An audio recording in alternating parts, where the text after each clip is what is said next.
Oh my gosh. Hello, uh, people.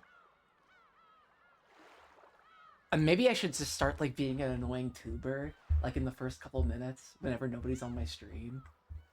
But this is where I say it. This is where I'm like, oh, guys, like and subscribe and all that. That's where I say this part. Holy crap, my new video already got 4 likes. I always check out my channel around like this time. Damn, that's crazy. We love that. Anyways, I see that that new video has 4 likes. I bet the next one could get like 3. That would be sick.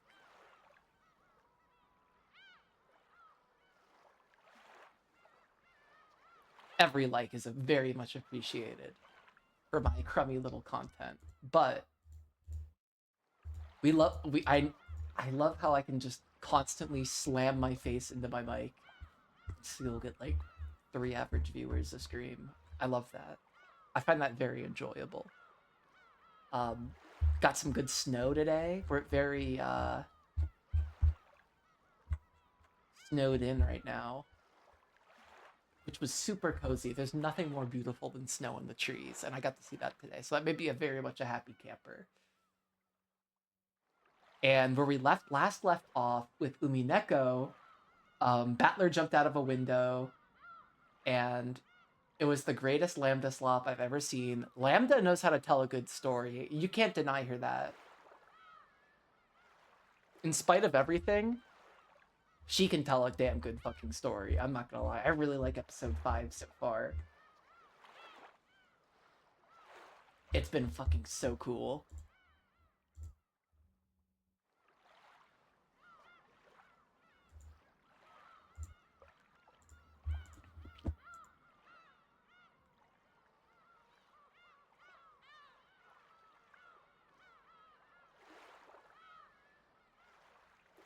Um,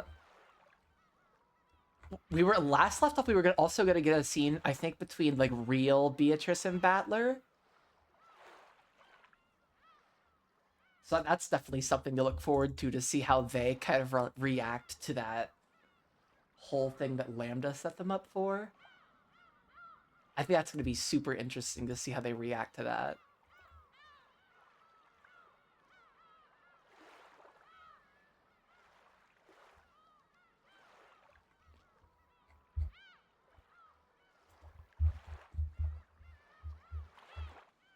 Especially as I feel like I have like an idea of what's going on in the story more and more. I feel I did do some rereading last night.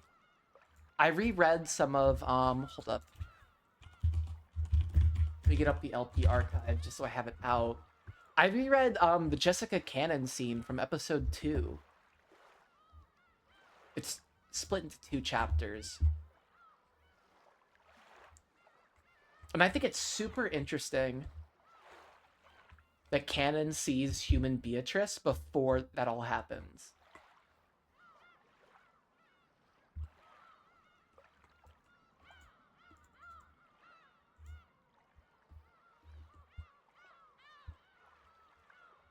And then you see they wear the same outfit, kind of. It's a very similar schoolgirl outfit.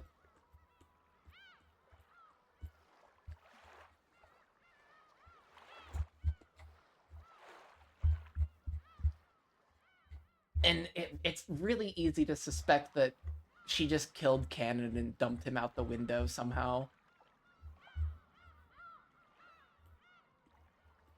Or that Cannon had like a fictional death whenever he's like meant to discover that, or not even meant to discover, but he rebels against Beatrice and Jessica. So he doesn't become Cannon anymore. Cannon is killed, like literally, and that works for the red text. That's what I was talking about last stream. And I have a theory that whenever Cannon, I almost want to wait till there's a couple more people in here so I can talk about it. I'll mention it later whenever I have some people in my chat. But I almost wonder whether or not Cannon did that, like actually did try to kill them in episode 2. But because they were accomplices and Cannon wasn't willing to be an accomplice. Because we look at all the other times Canon died, and Canon dies like heroically somehow. Like, for example, in episode 4, I believe it was, there was no, it was episode 3, when all the servants are killed first. Oh, it happens in episode 4 too, actually. Like, Canon's protecting them, or seen portrayed as protecting them. Or in episode 4, where, you know, Canon's the one that breaks them out, that fights back.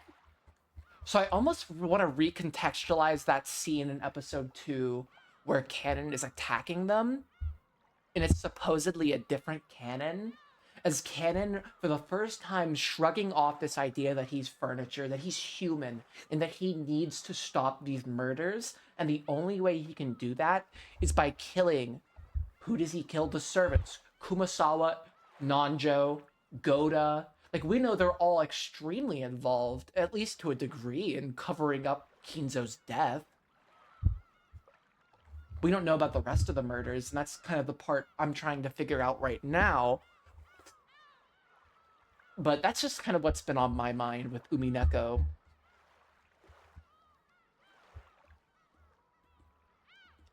And I almost want to see, like, this theme of mirroring and mirrors and duality, and I almost want to see Jessica and Canon's supposed relationship. I almost want to see it now as like some sick corruption of George and Shannon, even though they're already kind of sick as is.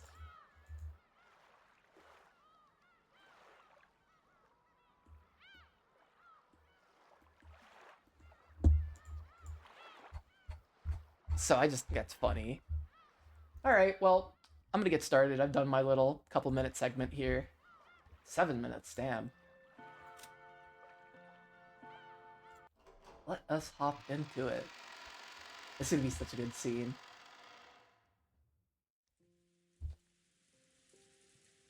In the Golden Land, the quiet rain just kept on falling.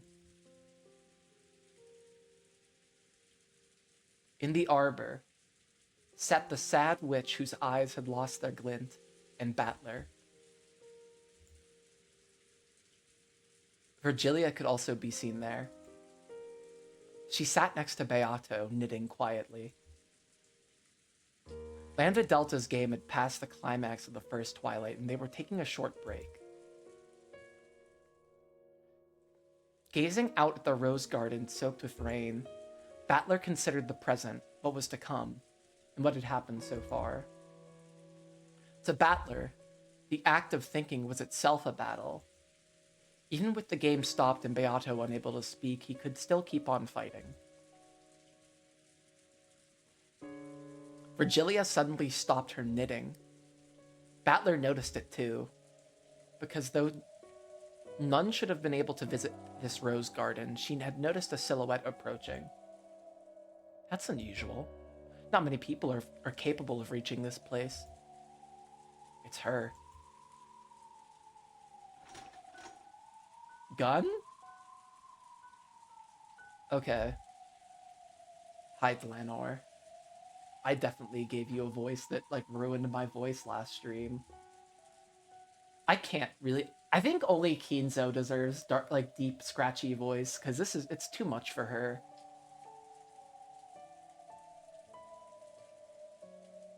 That silhouette, which walked amidst the quietly falling rain without so much as an umbrella, was Dlanor. That was a spectacular garden maze. A splendid way to enjoy the roses. Why are you here? It's been some time, Mrs. Beatrice. No, wait. Now it's Mrs. Virgilia, is it not? Long time no see, Dlanor. Come over here.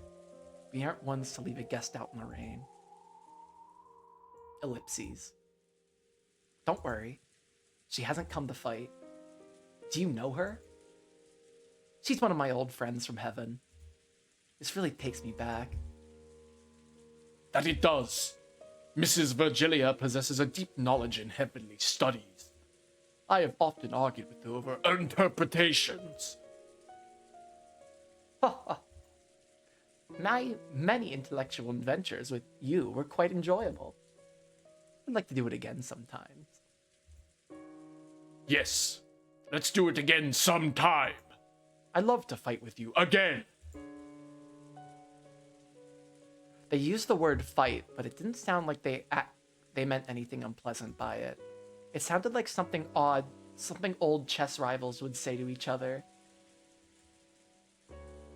Unlike Beato, it seems Virgilia always behaved properly and courteously. So she had many friends in various other worlds, including both heaven and the demon world. Surprisingly, Dlanor was one of them. Dlanor, who had crossed swords with me just a short while ago, ducked her head like someone taking shelter from a sudden rain and sat in the seat Virgilia pointed out like a guest. Is there any type of black tea you would prefer? Anything. Any tea you make is superb. Then how about some Darjeeling? Battler, Beato, would you like some more? Yeah, Beato and I would like a refill. Right? I want you back, Beato. I miss you. Come back. I miss you, please. Not this fake ass Beatrice who's fucking jumping into Battler's arms and shit. No, I need the real damn thing.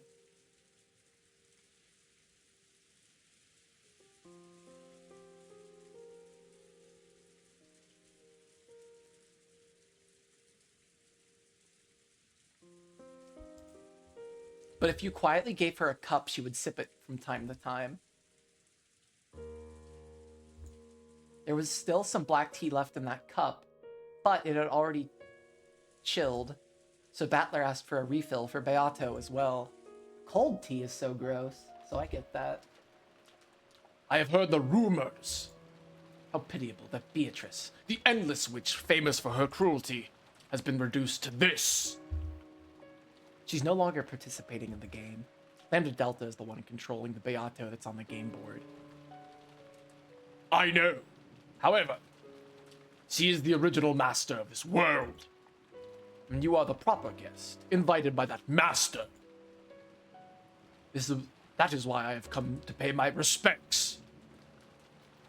On the game board, Beato and I met Lanor, but those were the game pieces of those witches. They weren't Beato and me ourselves. Is that why you went out of your way to greet Battler, Kun, and Beato here? I see you're as conscientious as ever. That is my way of doing things. Greetings, Mr. Battler. I am Dlanor A. Knox. We play opposing roles, but it is a pleasure to meet you. Sure. I'm Ushira Mia Battler. Pleased to meet you. Greetings, Miss Beatrice. I am Dlanor A. Knox. Beato, she's saying hi.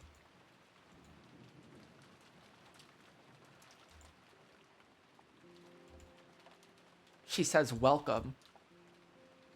Thank you very much, Miss Beatrice.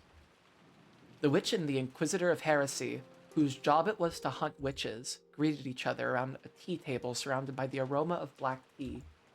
It was a strange sight.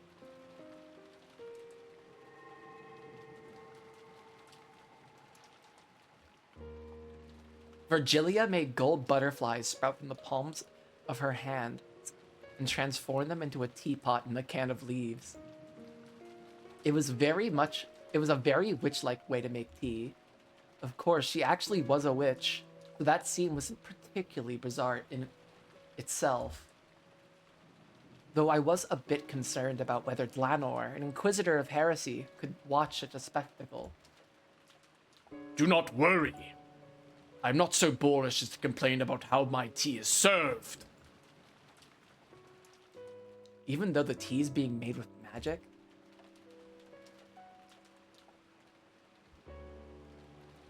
Hold up, I'm not reading these right.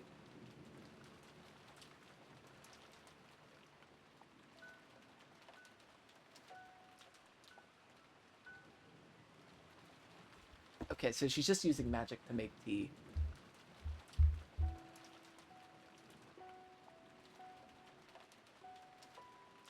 There is a tea set hiding in the shadows, and Mrs. Virgilia is making us tea with it in secret. We interpret or judge that it was made with magic, and it was written as such in the tale. That interpretation is allowed by Nox's ninth. Oh my. I do believe the interpretation of the ninth is such a delicate problem that it's viewed as a taboo, even in the Great Court. Even though it's just a personal opinion, if it became known that the head Inquisitor of Heresy said such a thing, you might be sacked. No matter what interpretation I record it with, there are no lies in the taste of your tea. Therefore, I do not worry about how it was prepared. Ah. Though she looked cold, she was a surprisingly tactful person. If Plano were to deny that the black tea had been prepared with magic, this magic would surely be crushed in an instant. However, the possibility had been presented that a tea set existed and had been used to make the tea normally. So the fact that Virgilia had made the tea was, in the end, undisputed. Magic is that hides the result in darkness is evil. I will not permit it. However, magic that enshrouds the process is not necessarily evil. My foe is evil itself, not magic. Maho. I think that's the Japanese word for magic. I see. The important thing is that you're being served some tea, so it's common courtesy to avoid complaining about how it was made. That's right. When someone makes tea for you, it's common courtesy to be grateful. There's nothing elegant about pushing your way into the kitchen and criticizing how they brew it.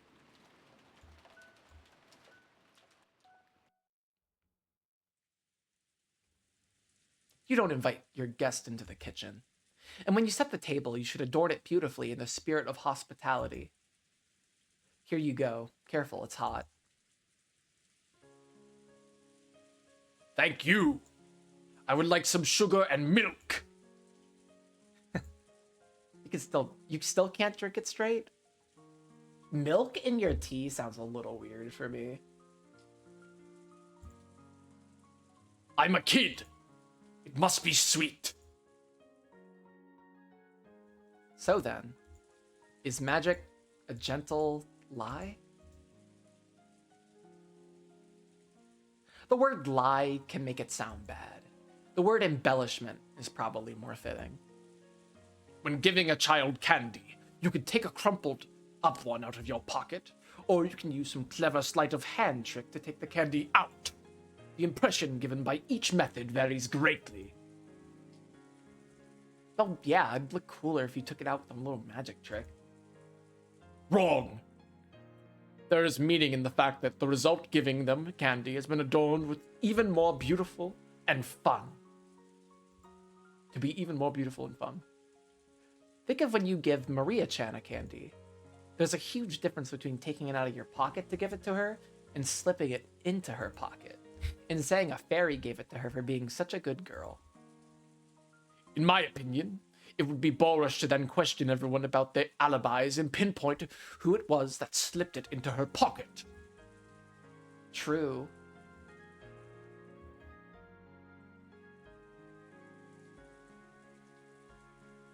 The important thing is the girl received the letter and rejoiced. Oh, did I say letter? I meant candy. My bad. I wonder what this scene's about.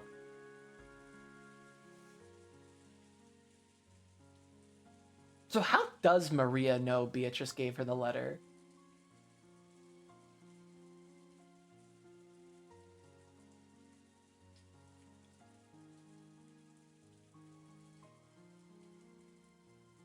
I've never really thought of that, have I?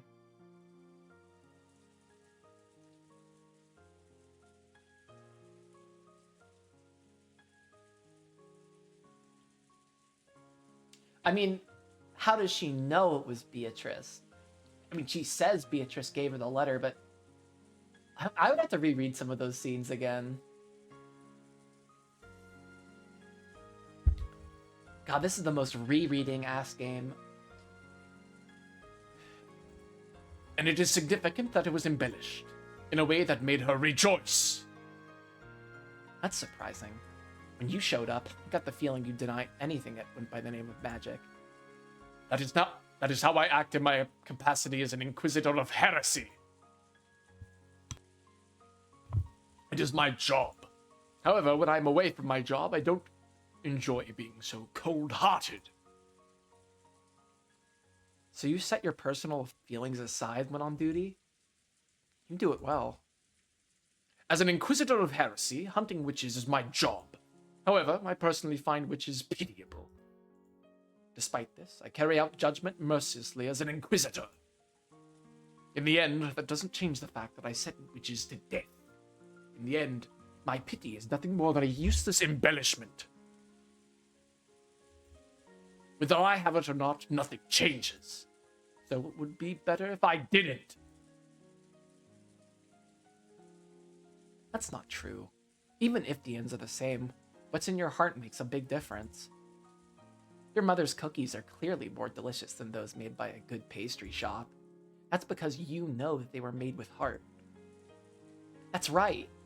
Even if the result looks the same, whether or not there was warmth behind the feelings of whoever gave it to you makes a big difference. Is that so? Whether I have a heart or not is completely meaningless. Lanor's gaze fell to her cup a little sadly. That's not true. After hearing all this, I've changed my view of you a bit. That's why I'm certain that the heart isn't meaningless. Virgilia was a little surprised to hear the words she should have said coming from Battler's mouth. After all, understanding the heart is the first step towards finding the essence of magic. By now, perhaps Battlers unconsciously started to understand, bit by bit, the essence of Beato, the essence of witches. In the very first essence of all, magic. Whether you want to become a witch or vanquish them, the very first step is learning about magic. Virgilia was sure that she'd felt this change within Battler. I should have got water before my fucking stream. Oh my god. As for that last fight, I thank you very much. I'm grateful for the mercy you showed me at the very end. That me wasn't me. Lambda Delta was controlling him. I joined in on the 5th game partway through. I still haven't participated at this point in time. So until I do join in, the peace me is probably being controlled by Berncastle or Lambda Delta. There's some kind of whims guiding it, them, trying to make it look all cool. They made me look like some kind of knight coming to save Beato. Lady Lambda Delta wants both witches and humans to be in balance, resulting in a draw. With Erica's appearance, the scales have tipped strongly in favor of the human side, so she manipulated the tale in a way that supports Beato. I am aware of that. However, pieces cannot do things that are impossible for them. And they specialize in actions appropriate to their original personality. Therefore, that was certainly something that you, Battler, was capable of.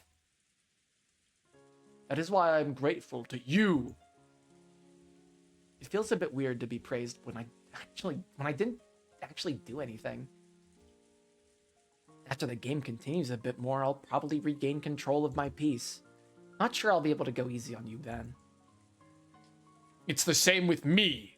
The next time we cross swords, I won't hold back. Bring it on, I'll be your opponent.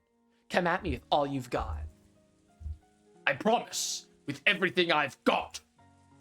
Lanor, huh? I thought she was an emotionless killer doll without a heart. Maybe she actually is pretty approachable. Though of course, neither of us will show any mercy when fighting on the game board.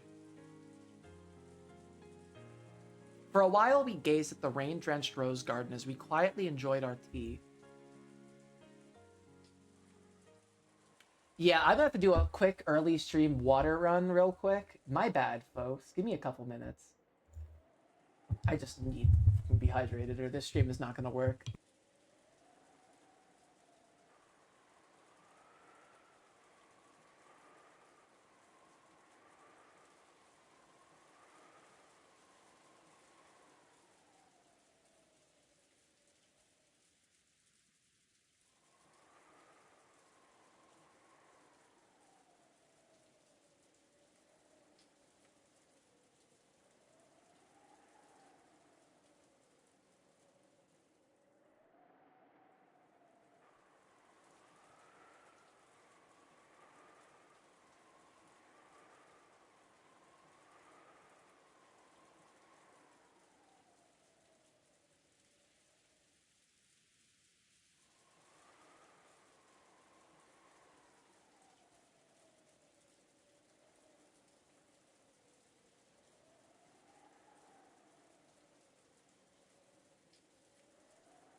Okay, I'm back. Wait, that's the alert box. Fuck. I don't even think the alert box works anymore, but I just don't give a bunch of a fuck to get it working. There is one thing I must apologize for. With a sudden sigh, Glenor muttered something. What is it? If it's about that fight a short while ago, it's already over. We both fought with everything we had. The outcome was just the luck of the draw. No, it wasn't luck of the draw.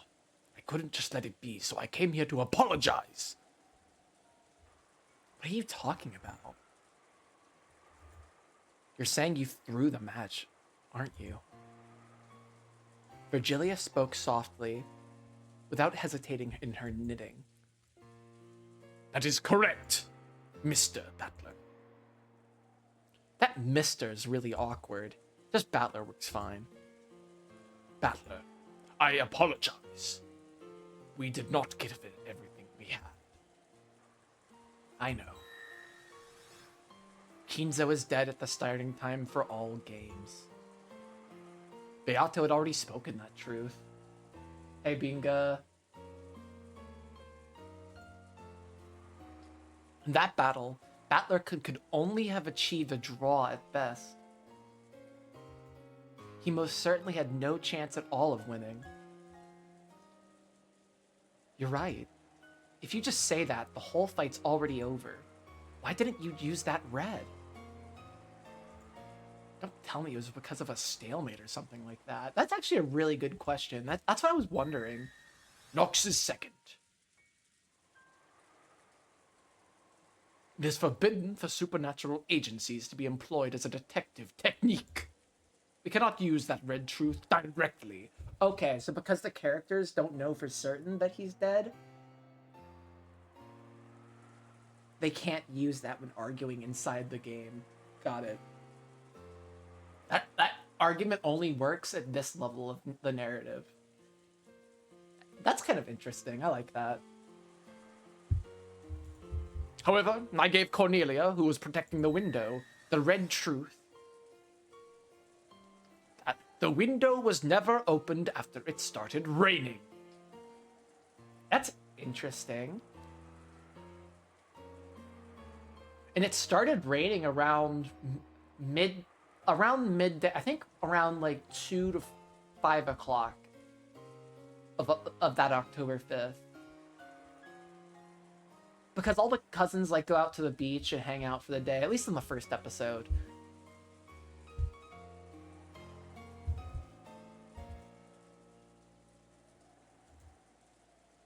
Boom. That's checkmate. Why didn't that girl use that trump card?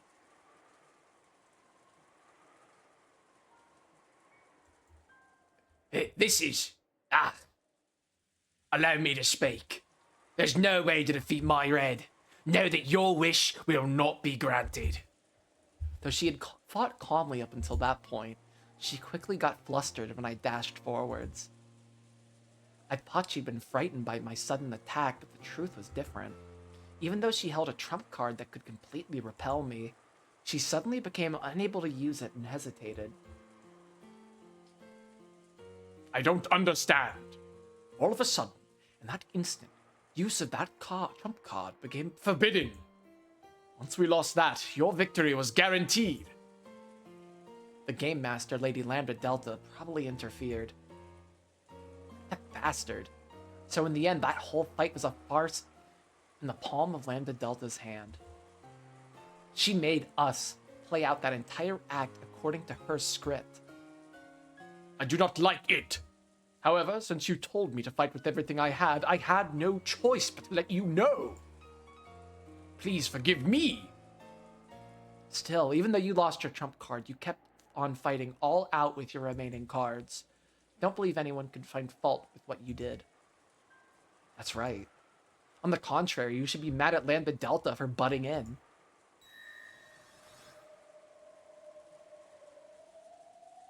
What? What do you mean Kinzo doesn't exist?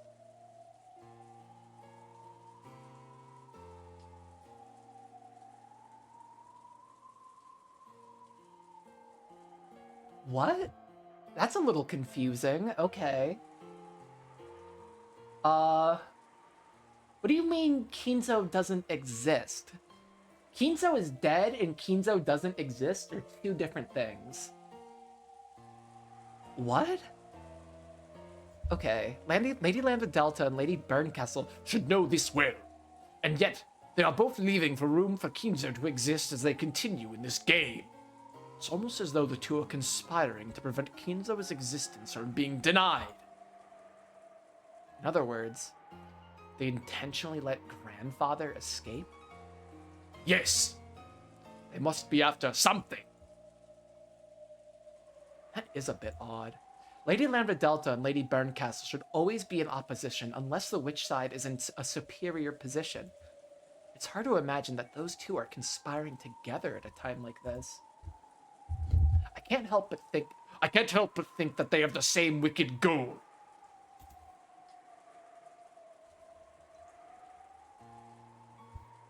Do I have chapstick? My lips are so fucking chapped right now. I don't think I have any. Do I? Nope, absolutely not. Why would I? Hold on, let me try my other. I've got mints. Oh, I've been looking for that. I want to put that on my little thingy. This is one of my favorite knickknacks. I've been looking for this. God, I've had that one for years. I can't wait till I'm like old as shit and I just have like a immense pile of knickknacks.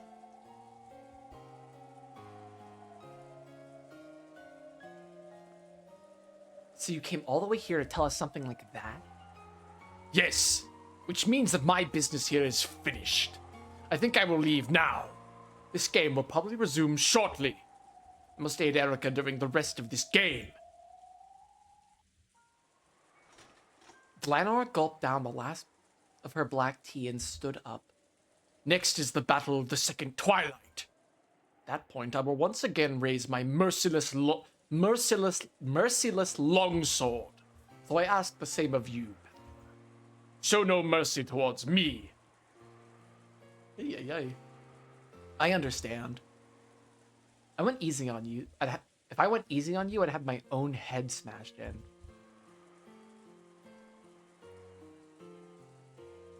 You know, they do show us that Jessica has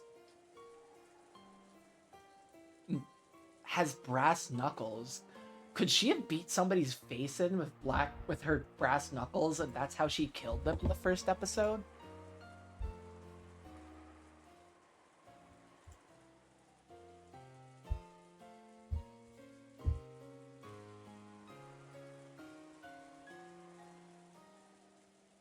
That's an interesting idea. I like that theory.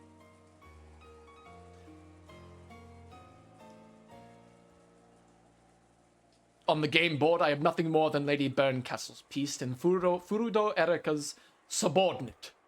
In the future, we will probably stand across from each other as opponents many times.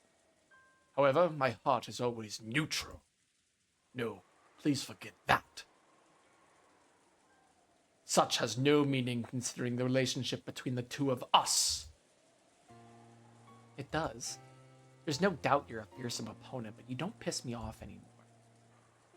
So that Erica totally pisses me off. And me too. I'm really fucking pissed off by her shit. She's an asshole. Good. Furudo Erica also pisses me off. Okay. I agree, Battler. I also laugh. Glanor's expression finally softened slightly. At the very last moment, it felt as though we finally understood each other. Furudo Erica is a very evil entity. She lost face with her recent defeat and is burning with a desire for revenge. Even I don't know what she is planning. However, it can't be anything good. Please take care. Just knowing she's Bernkastle's piece tells me I can't let my guard down. Glanor nodded as though satisfied, left the overhang of the arbor, and walked out into the rain. To think I'd serve as a subordinate to such evil. Why was I called to this world? Glennar let out a small sigh. Pieces can do nothing except fulfill the function they have been given. And that function is given to them by the one who controls them. She probably can't disobey her own player, Berncastle. Lady Berncastle may be the one who called you here. However, the one who let you into this world is Beato. If this child didn't wish it, you would have never been able to make it through the garden maze and arrive here. Right, Beato? I miss you so much, Beato. Please come back. I need you to just fucking lock in. Why did you give up?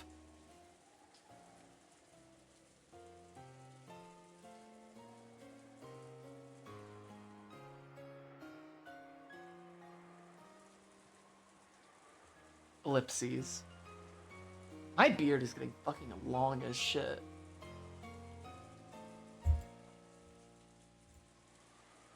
Miss Beatrice, what is it that you want from me?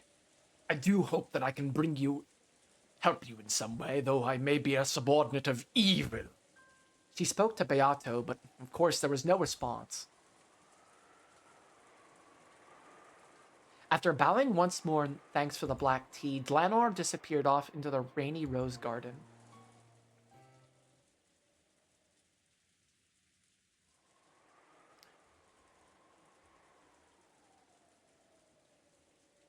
So no one can reach this golden land if Beato doesn't want them to?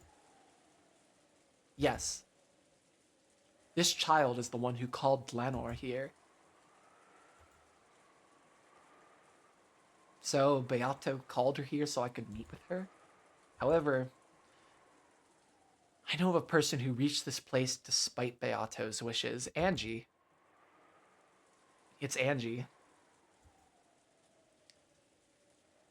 In the last game, Angie reached this place by herself. Even though she was an uninvited guest. Was that also something Beato wished for? Maybe.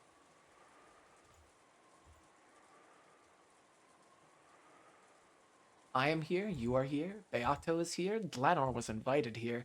All of these things happened because this child wanted them to. Evil! Yeah, like that.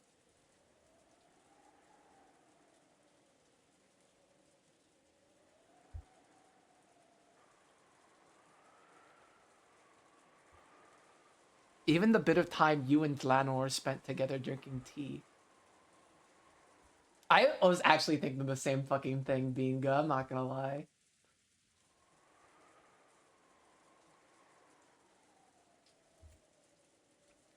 Beato, was I supposed to learn from her?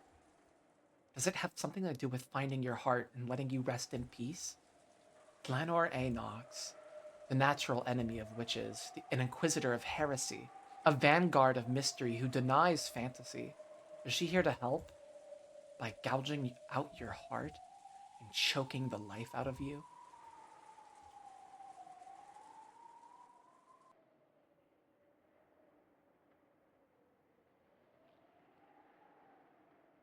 Please stand on one leg. What the fuck? Stream boo, what the fuck? Get the fuck out of here.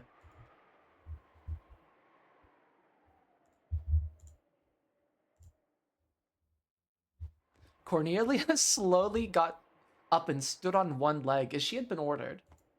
Her hands were clasped behind her back because she had been ordered to do so. Oh, this is mean. Then with a thump, Erica pushed her from behind with both hands. What an asshole! Cornelia landed on the floor face first with a thud. Please stand on one leg.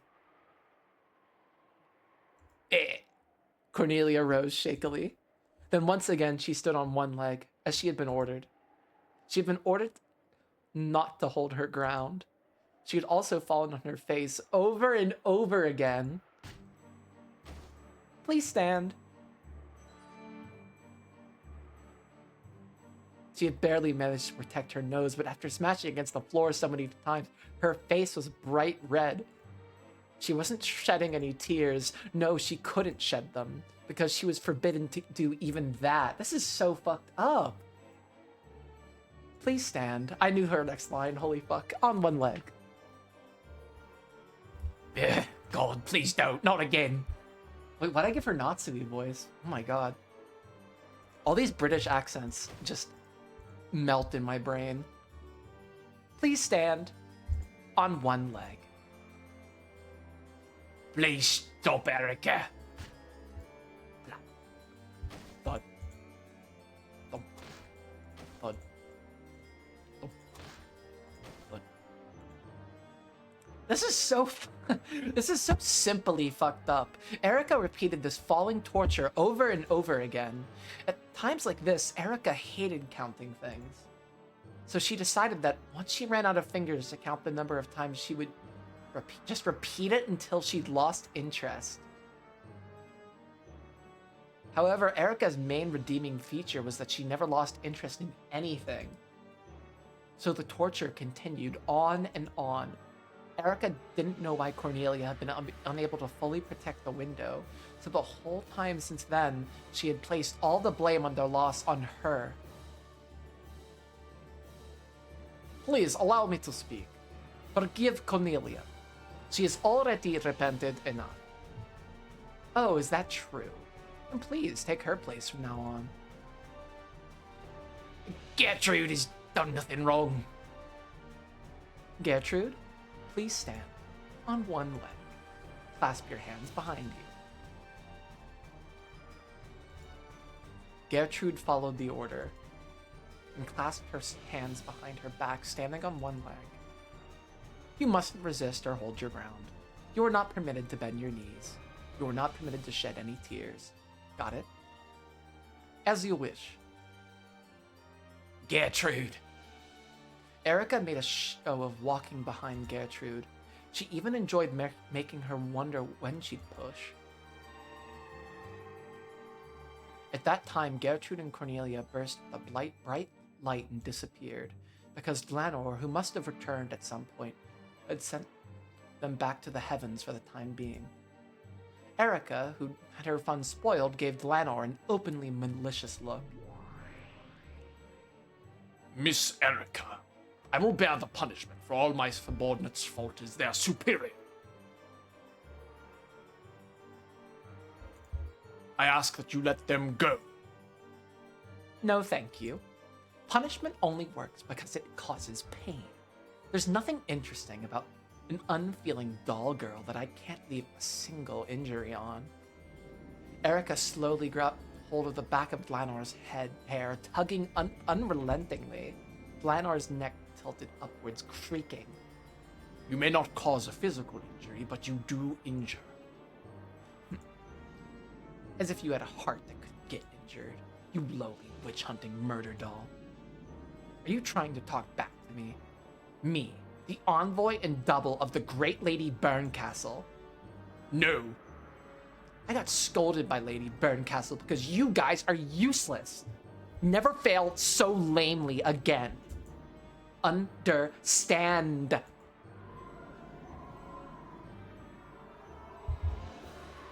The hair she grabbed was stretched back as far as it would go, along with more creaking.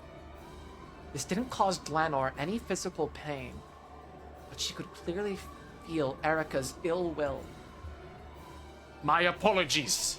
Forgive me. Filth. With a sound like a bowstring being cut, several of Dlanor's hairs were pulled out. Then Erica waved her hand about as though trying to brush off something dirty that had gotten stuck to it. Well, that's okay. I'm done. My anger's finally settled down and my little gray cells are tingling again.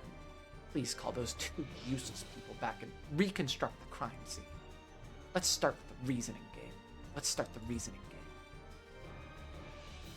Understood. Gertrude, Cornelia.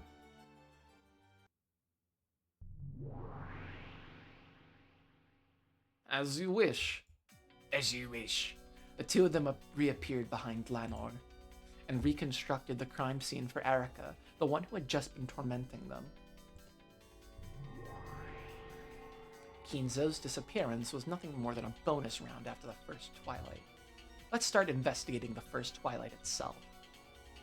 But before we do that, did you realize we were actually given a riddle before the murders even occurred? Yes, a letter with the mark of the one-winged eagle, which appeared at midnight last night with a knock by some person. That's right. The tale creates the illusion that the events of that instant would be impossible for any human, making it seem like an unknown witch exists. Let's start by crushing this illusion of the witch. We'll first check the situation in the dining hall last night when the letter was delivered. Oh, so we're finally going back to this. This was like my biggest question when it happened, is that they had skipped this. Like, this was an extremely important detail to me.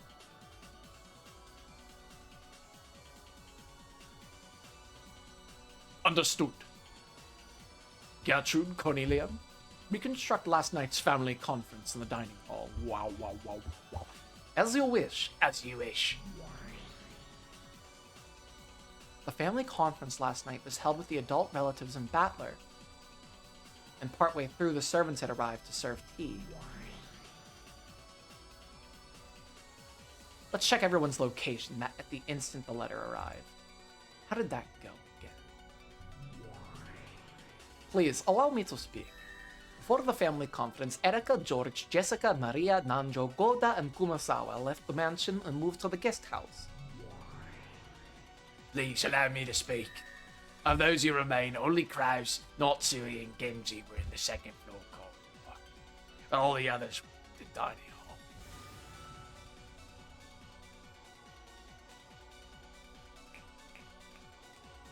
Hell yeah. Because the family conference was proceeding. Because the family conference was proceeding and the mansion was completely locked, all other humans were unable to enter the mansion.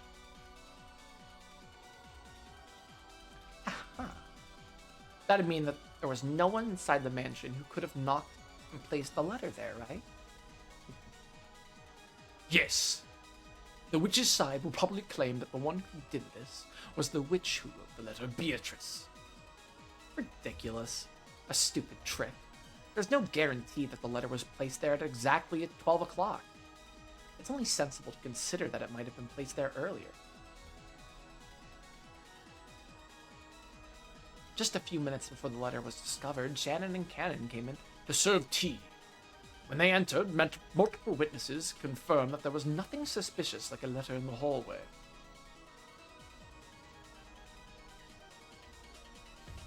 Maybe one of those, not in the parlor, Kraus, Natsui, or Genji, simply saw their chance right after that and placed the letter there. No, wait, it shouldn't be possible for the people who supposedly went to the guest house, too. We heard that the mansion was locked and that no one outside could get in, but if someone pretended to have gone to the guest house and instead hid inside the mansion, it would have been perfectly possible for them to place the letter there. Allow me to speak. Full truth valid. In that case, the problem is the knock. Unlike the letter, someone would have to exist there for an instant of the knock. At the instant of the knock. I see. So this so-called proof that a person who shouldn't be there, a witch, existed. This is just so ridiculous. Do they think I, Furudo Erika, would surrender to something like that? Oh, jeez, it's only 9 o'clock. Crazy.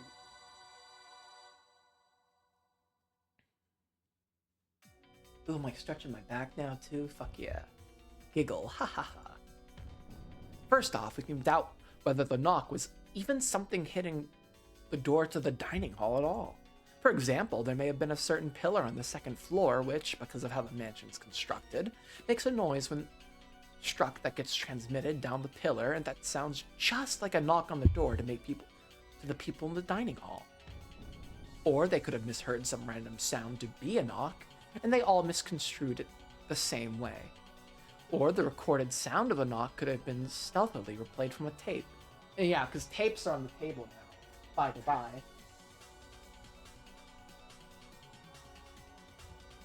Which might have been carefully set up to go off at exactly that time. Either way, I could think of many ways to make them hear a knock, even if no one was on the other side of the door.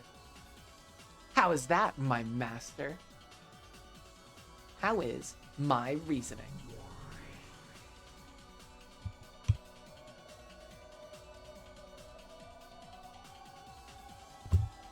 That's what she says. What do you think? Well, it looks like your cute piece gave it all her thinking up to these blue truths. So I guess I'll be nice and give out a few reds. I guess I'll stop the letter. We have both the knock made when the bell of the lodge clock rang out at midnight, and the letter sitting there in an envelope bearing the one-winged eagle crest when the door was open. It's so obvious to suspect the people who weren't in the parlor secretly placed the letter there, right? Kraus? Not silly. And Genji did not even touch that letter. Oh. Then, when Shannon and Cannon came in to serve tea, who was the last human to enter the dining hall? Let's say it was Cannon. Wouldn't it be easy to say if Cannon, the last person in, secretly dropped the letter there when he closed the door? Not a single person in the dining hall? No, there's a simpler way to say it. Among all those inside the mansion at midnight, not a single person placed that letter in the corridor.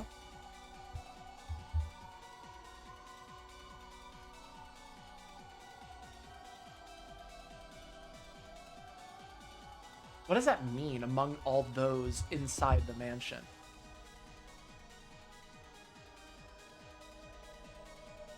Maybe it's like a mechanism that could have gone off that released the letter somehow? I don't know. Gap did it. Gap did it. I'm not gonna question that. So you can't say that no one touched it. Obviously, they touched it when they picked it up. Of course I couldn't say that none of them touched it. I see. Let's interpret it this way. Someone who existed outside the mansion at midnight placed a letter somewhere other than the hallway beforehand. Then it moved by some means and ended up placed in the hallway.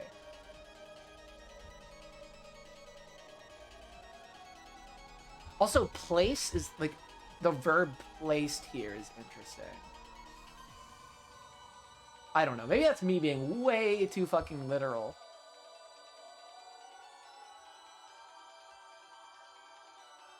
Way too fucking legalistic. Then it was moved by some means and ended up placed in the hallway.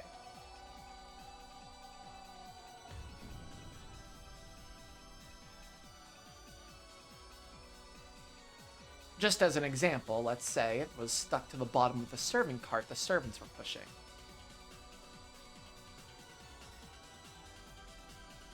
It was simply glued there in a way that would make it come unstuck after a certain amount of time. When it eventually fell off, it became the letter left behind by a witch who shouldn't have existed. In other words, this is a classic trick, where the true sender gives himself an alibi by making the letter appear at a different time. Allow me to speak. Blue truth valid. You're so valid, Queen. In other words, the fact that it landed just outside the dining hall was just the culprit's good luck. At worst, it might have happened in the kitchen, the corridor, or even inside the dining hall. Oh, good. If it had happened inside the dining hall, that would have been even more wonderful. With everyone's sight, a letter would suddenly appear on the floor. If you think about it that way, that's the same way the letters could have appeared in previous episodes.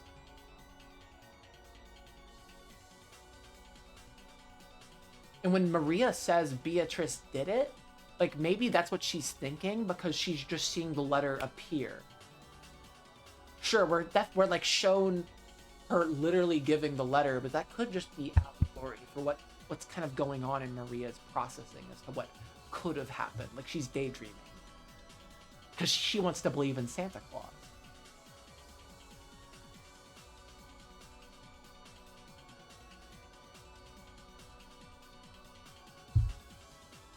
I think my fingernail is hurting. I don't know what the fuck I did. I don't know if I picked it too much or whatever the fuck. I don't know. It's bothering the shit out of me. Within everyone's sight, a letter would suddenly appear on the floor. And that wouldn't even violate a red truce saying no one in the closed room of the dining hall touched the letter unexpectedly. Well done. If the letter was stuck on the bottom of the serving cart, then anyone could be the culprit. That might work okay regarding the letter. However, will that same type of argument apply to the knock as well? Let's try this again, shall we? Please, go ahead. Neither Kraus, nor Natsui, nor Genji knocked. This isn't the limited meaning of them knocking on the door, okay? It means they didn't use a pillar to transmit the sound, or push the play button on a cassette tape they recorded, or create that knock sound by any means. Of course, this applies to direct, indirect, intentional, coincidental, and unintentional means. This wedge has already been knocked in, but we'll repeat it. Maybe someone other than Kraus, Natsui, or Genji made that knock. Or else, a sound that could be misidentified as a knock. Please allow me to speak. Let it be known that at midnight, Okay. At midnight, accepting Kraus, Natsui, and Genji in the second floor corridor on all the people in the dining hall. No humans existed inside the mansion.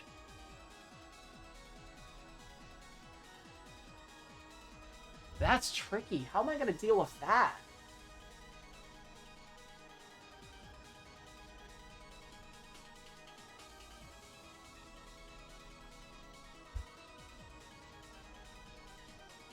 No humans existed inside the mansion. Inside the mansion feels like an important part there. Also, at 24 o'clock is the other important part.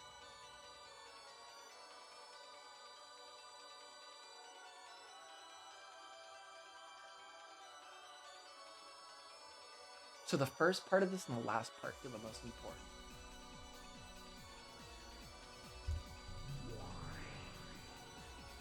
Please, allow me to speak.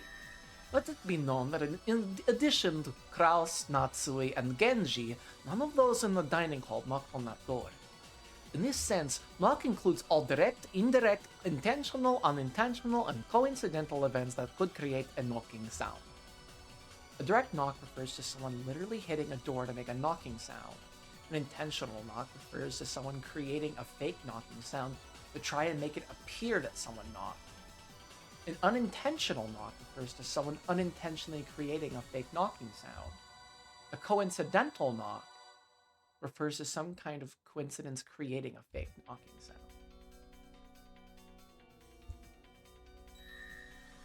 In short, this means it was impossible for any character within the mansion to be the source of a knocking sound. And any character refers to even the unobserved people that no one has noticed. I had to be right back. I am very sorry, folks. Give me a couple minutes.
Okay, I'm back.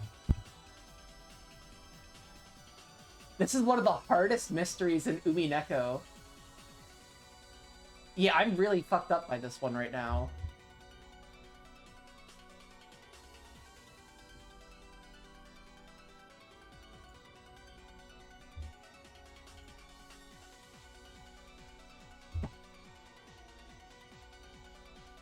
Therefore, it literally meant it was impossible for anyone inside the mansion to knock.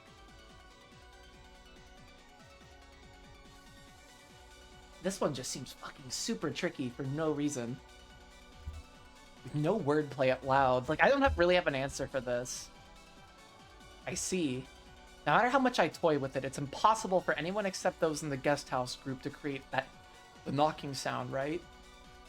Unless it was, oh my god.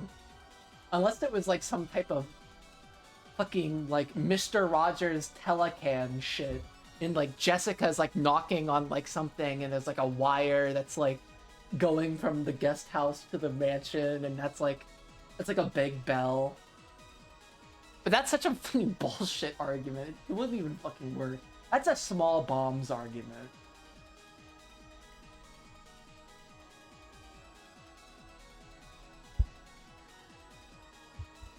Like me, for example. What if I, through Erica, recorded a knocking sound on a cassette tape?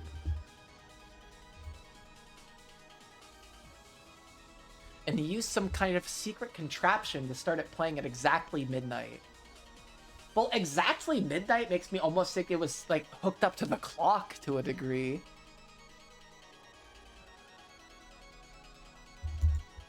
Of course, I wasn't in the mansion at midnight. There aren't any problems with this, are there? No problems. However, though the knock did serve as a way of informing them about the letter on the other side of the door, I do not think it would have worked if the letter had fallen elsewhere. Yeah, that means that the letter being put there was on purpose. It wasn't like a cart with like glue or some shit. No, there was intentionality to it. If the trick in Erica's theory about the letter being stuck to the serving cart was accurate, then the location that the letter fell was a matter of luck. Because it had unfortunately fallen near the door, the people in the dining hall had noticed it due to the knock. However, if the location it fell was a matter of chance, it might have landed in the far-off kitchen or remained stuck even after they entered. If that had happened, the knock would have been ignored as though they had just imagined it. In other words, the knock by itself wouldn't transmit any message at all. It only made it appear as though someone had been there because it was paired with the letter. In that case, the random location the letter fell to off the bottom of the serving cart couldn't be connected with the knock. For the letter to be found thanks to the knock, it would have to be reliably positioned on the other side of the door. However, it was announced in red that no one placed the letter in the hallway. No one? Maybe two people put it there. That's such a small bombs ass argument, but still. I'll reword that red about placing it in the corridor a bit. No one in the mansion placed the letter in the hallway. This includes doing so by all concepts such as directly, indirectly, intentionally, coincidentally, and unintentionally. For example, let's assume there was a device in the serving cart that drops the letter when it stops moving. In this case, you'd think they could predict that the cart would probably stop just when those two knocked on the door to the dining hall. And by doing so, they'd be cleverly making it so the letter dropped right in front of the door. But even this doesn't work, okay? The action of stopping the serving cart would indirectly lead to the placing the letter in the hallway. That would mean Shannon and Cannon, who were pushing the cart, had indirectly and unintentionally placed the letter there. So even this is no good. Furthermore, setting it up so that the letter peeled off with the passage of time would mean that the people pushing the cut had coincidentally and unintentionally placed it there. Okay, so that feels important. Of course, this is also no good. Repeat it. At midnight, only Erika, George, Jessica, Maria, Nanjo, Goda, and Kumasawa existed outside the mansion. What if someone in the dining hall didn't exist in the mansion right at midnight?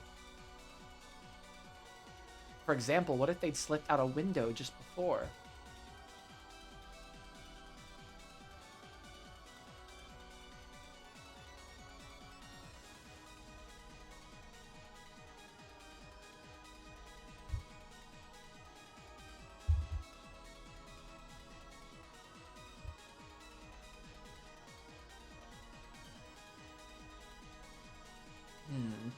I can't figure this one out. For example, what if they'd slipped out a window just before? With this wordplay, it might be possible to get around the red truth. Repeat it? Even though I'm nice enough to give you all this red for free, aren't you being a bit greedy? I'm not an idiot like Beato, so I won't go around saying everything my opponent tells me to repeat. I'll give you a full body massage and a bath with marshmallows and competo sometime soon. Enough to rub your skin off. Now you've got to keep that promise. I can't believe I made that fucking noise. Okay then, here's your freebie. I'll respond. At midnight, only Erika, George, Jessica, Maria, Nanjo, Goda, and Kumasawa existed outside the mansion. In other words, no, fuck, I can't do lambda. That was not a lambda moment. In other words, no matter how much they struggled, those 8 people, including Erika, could not have existed inside the mansion, much less in front of the door. And at the same time, no matter how much they struggled, those inside the mansion could not have existed outside the mansion. In that case, the letter might have been stuck to the ceiling of the hallway instead of the serving cart. That's a much better theory, actually. The ceiling of the hallway is surprisingly high, so even if you just stuck it there out in the open, maybe no one would notice it. This way, it would certainly fall in the corridor. And you could slip by the red if someone outside the mansion did this. Good job, me. Please, allow me to speak. The letter never existed on the ceiling of the hallway. Please allow me to speak. Know that the letter never touched the serving cart. Who cares about that? Anyway, some human outside the mansion used some kind of trick to place the letter there. If you try to use that letter in the knock to argue that Beatrice exists, it definitely will work on Furudo Erika. Please, allow me to speak. It was impossible for anyone outside the mansion to influence anything inside the mansion after the family conference began. Wait, did they say? I need to look at the red truth.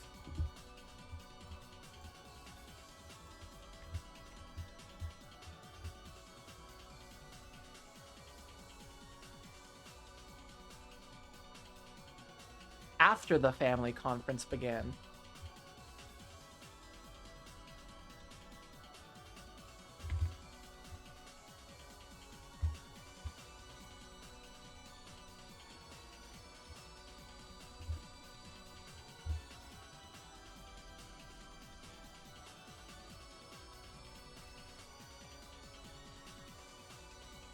God, I want to make sure I'm not spoiling myself when I read these sometimes.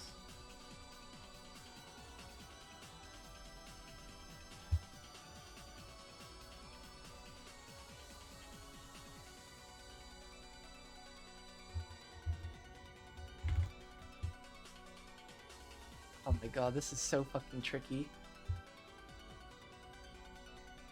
Then someone outside the mansion set up some kind of device before the family conference. Something other than the ceiling or the serving cart. Allow me to speak. The truth. Invalid. Why? That's the only way, right? Someone outside the mansion used some kind of device other than the ceiling or the serving cart.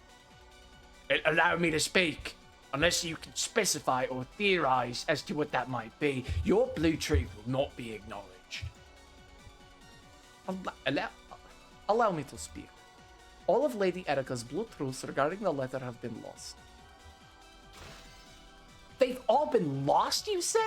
Watch your tongues a bit more, useless furniture. If I can just think of that device, it's an instant checkmate. What do you mean, all of them? What do you mean my blue truth is invalid?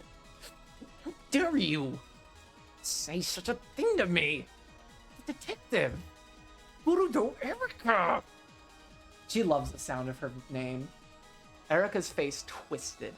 These words that seemed to deny Erika, no, Erika's reasoning, were the worst form of torture and humiliation for her. Miss Erika, why don't we postpone the riddle of the letter for now? Your blue stake about someone outside the mansion playing it with a cassette tape is still valid. If it was possible for sound, then perhaps it wasn't impossible for the letter as well. As Erika made it to grab and pull Gertrude's hair, Dlanor stopped her with those words. That's right, my blue truth regarding the knock is still valid. It's not true that everything's been denied. My master, I will solve the riddle of the letter without fail. Please allow me to postpone that for now. However, I will definitely figure out the riddle of the knock here. I've hit you with the blue stake that someone outside the mansion set things up with a cassette tape or something to make a knock sound play. You really are a cute kid, piece of bones. Lots of spunk. Whoops. Spunk. Anyway, Erika's yelling that you'll forgive her because she's solved one of the two riddles, even though she resigned on the other.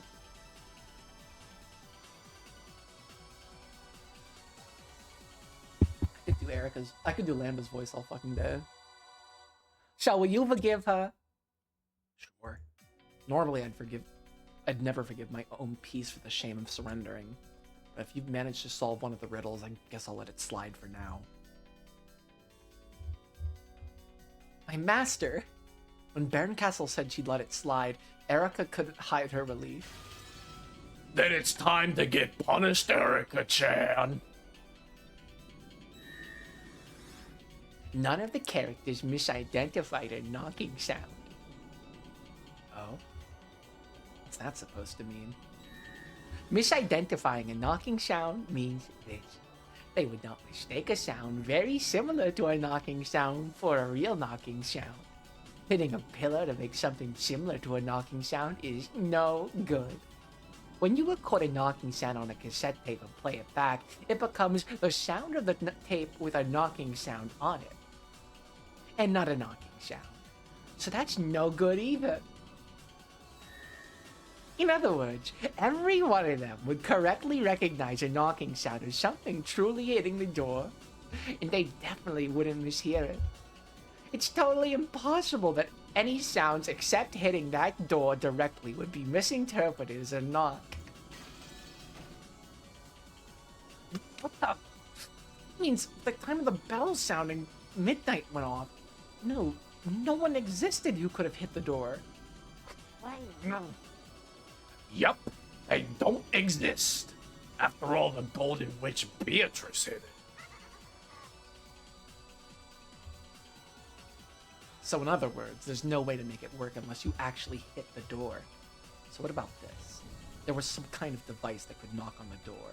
There was something like an automatic door knocker that made it possible to knock without touching the door with your hands. To knock means hitting a door with their hand, right? I won't accept hitting some device. They heard a knock at the same time as the midnight bell. At that time, everyone inside the dining hall definitely heard it. And none of them misinterpreted a knocking sound. Kraus, Natsu, and Genji were not involved in the making of a knocking sound. No one else existed inside the mansion. And knock refers to the action of standing directly in front of a door and hitting it with a hand. Hey Burn, what do you think of my red? Don't you think this is a pretty simple and enjoyable despite being before the first Twilight? A golden witch made her graceful appearance with a knocking sound. On the other hand, if I want to pivot this back to it being Beatrice disguised as Natsui somehow, this would work fine.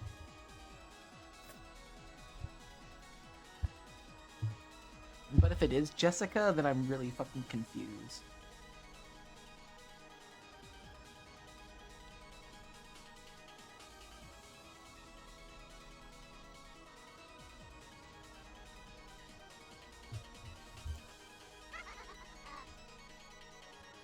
What is that fucking thing? Interesting.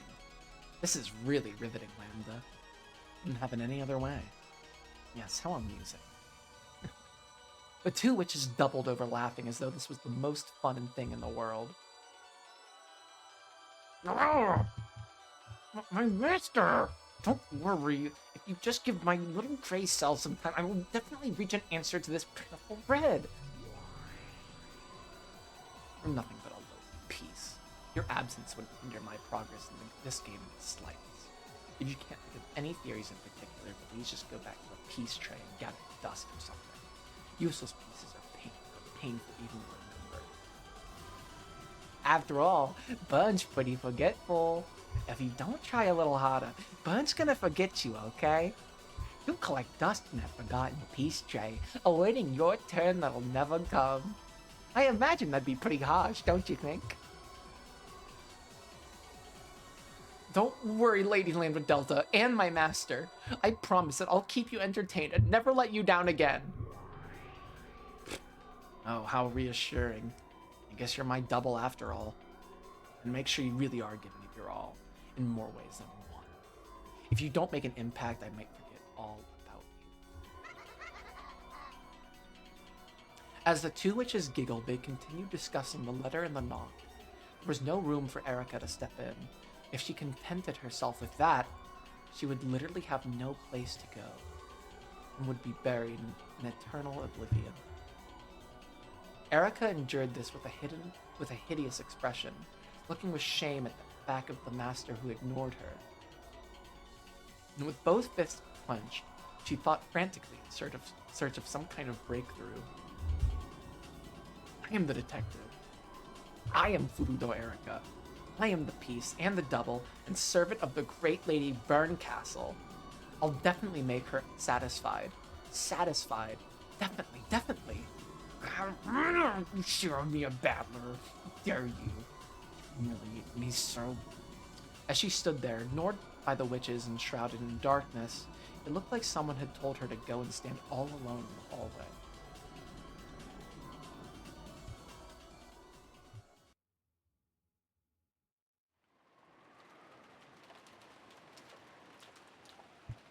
What is this? Oh, it's just telling me like microphone thing is going on. With the crime in the early morning, we'd completely forgotten about breakfast. So we had now our first meal of the day at a time that could never be called breakfast time. What is it, like brunch? Even Goda-san's wonderful meal, which had supposedly been in the works since yesterday, provided no comfort. The several empty seats quietly burdened us with a pain-filled sadness. Then, in the middle of this meal, felt like a vigil, Erica suddenly stood up. Everyone focused on her to see what was the matter. Her expression was somewhere between relief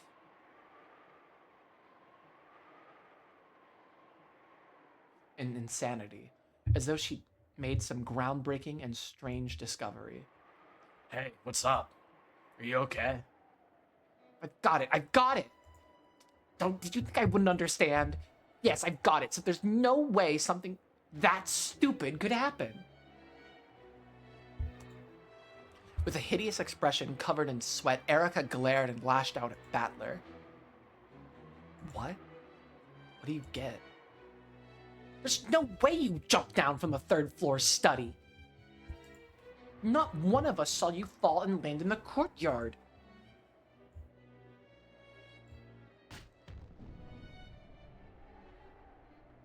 When you set up the ladder from the courtyard and saw Needle-san go up... Go up it to the third-story window. You closely observe the construction of the outer wall and realize by cleverly using a rain gutter, it might be possible to go down to the courtyard from the third-floor window! No, Battler just jumped, motherfucker. She's so mad about that. You didn't jump down! You used a rain gutter or something and clumsily wriggled down the outer wall. What do you think of my blue truth? Come on, what's your counter-argument? My counter-argument? You don't have a counter-argument? My truth is valid, right? Hey, did you see that? Trying to look cool and making it look like you jumped down was all an illusion. You just jumped out and latched onto a rain gutter. My argument then was about whether it was possible for Grandfather to escape from the study, right? I mean, it was possible for Grandfather to escape through the window. All I did was prove that. Whether I jumped down or crawled down, that doesn't change anything, does it? Trying to change the subject! A mere human can't jump down from the third floor. Did you see that? Did you see that? What do you think of my reasoning, my master? Are you tired or something? Just calm down and eat some food. When he escaped to the courtyard through the window, Battler really did use the rain gutter to crawl down the wall, just like Erica said.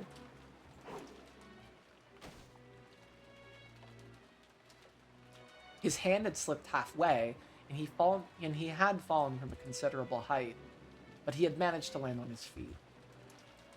She is maulding. Totally fucking maulding. If you fucking grabbed her hair and pulled it up, she'd be bald as shit right now, because all that maulding made her hair fall off. No one had witnessed this. But most likely, everyone in the dining hall, now except Erica, had realized that something like this had happened. Since the very beginning, no one believed that he jumped down from a third-floor window, even if they hadn't witnessed that directly. So they had no clue what Erica was complaining about all of a sudden, and started to whisper, staring at her with cold eyes and dubious faces. You can't counter that, can you? You jumping down was already been denied. My truth is won. Oh my god, my blue truth is valid. My master, please acknowledge this. I'm not incompetent or a disappointment. I will match up to your expectations without fail, so please don't abandon me, my master. Facing someone that might have been somewhere beyond the ceiling, Erica spread her arms and yelled. I almost just spilled my water everywhere, what the fuck? Then, as if in answer, a massive lightning bolt landed very close by. It was an incredible sound. They could even feel the earth shake. At the same time as that sound, Erica went limp and fell into her seat, like a puppet who just had all its strings cut. Then, as the sound of the wind and rain slowly filled the room once again, Erica slowly opened her eyes as though recovering from a bout of dizziness. This girl is so not chill. Then she continued eating in silence as though nothing had happened. This should be acting normally the whole time. Didn't Erica just stand up suddenly and yell something strange at everyone? Automatically, enough to make one doubt their eyes, Erica continued eating quietly as though everything was perfectly normal. When she's like that face with like the Chad Wojak mask, and underneath is like the crying regular Wojak. That's her.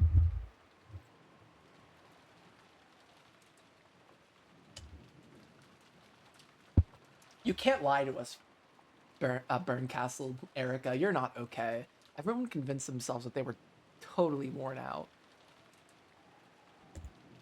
And that must have been just some illusion of Erica suddenly yelling. So Erica's sudden transfiguration of a few seconds ago was treated as a daydream and faded out of everyone's memories. Erica quietly poked at her salad and muttered in a voice no one could hear. Thank you very much, great Lady Burncastle. I am food, O Erica. I am my master's piece and her double. I will most certainly present you with an incredible tale. That's right. When it comes to utensils, knives and forks are pretty primitive. Chopsticks are the best. Don't you think chopsticks are the easiest way to eat salad? Well, everyone, Umineko no Naku Koro ni Chiru. Nocturne of Truth and Illusions.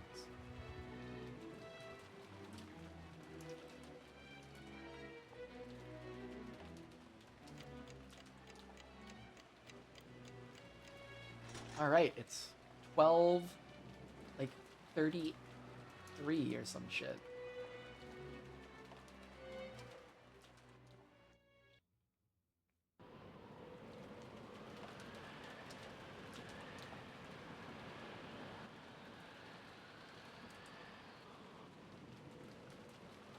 Battler-san returned to the guest house at 3 a.m.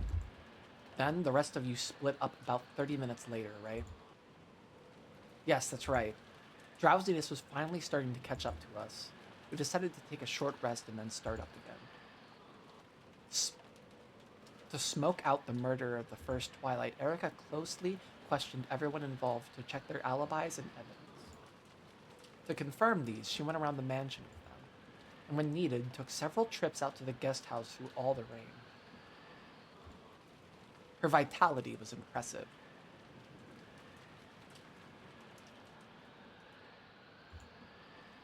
Though she was an uninvited guest, everyone had long since stopped feeling anything strange about the way she played the detective. This is so fucking weird, once again.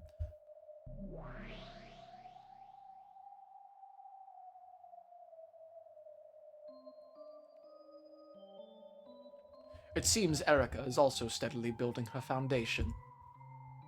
It's useless. Whether alibis exist or not, she can't deny our existence. Kinzo escaped the window and is now one with the mists of Rokkenjima. She most certainly won't be able to capture or deny him. When all's said and done, you could say he's escaped to the underside of the chessboard. In that case, maybe it would be appropriate to say he's been stowed away. Like in episode 4.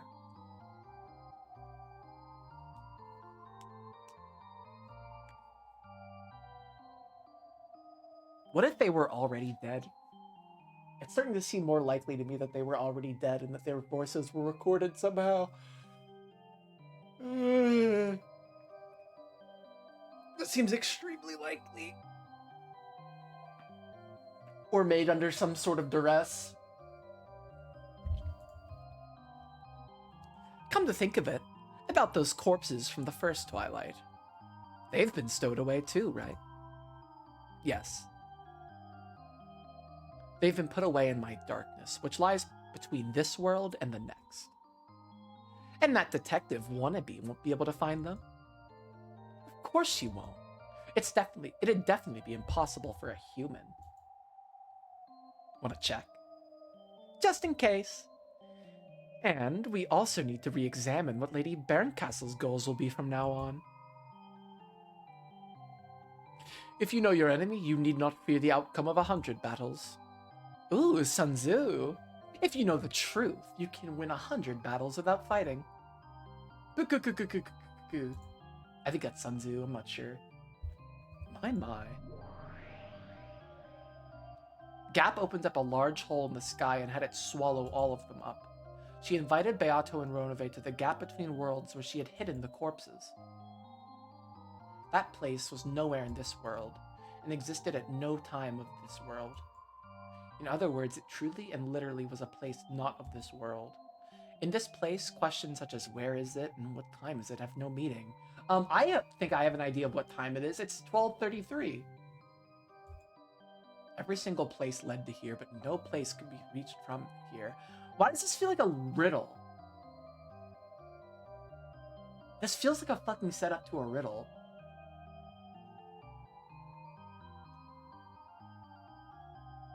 Every single place led to here, but no place could be reached from here.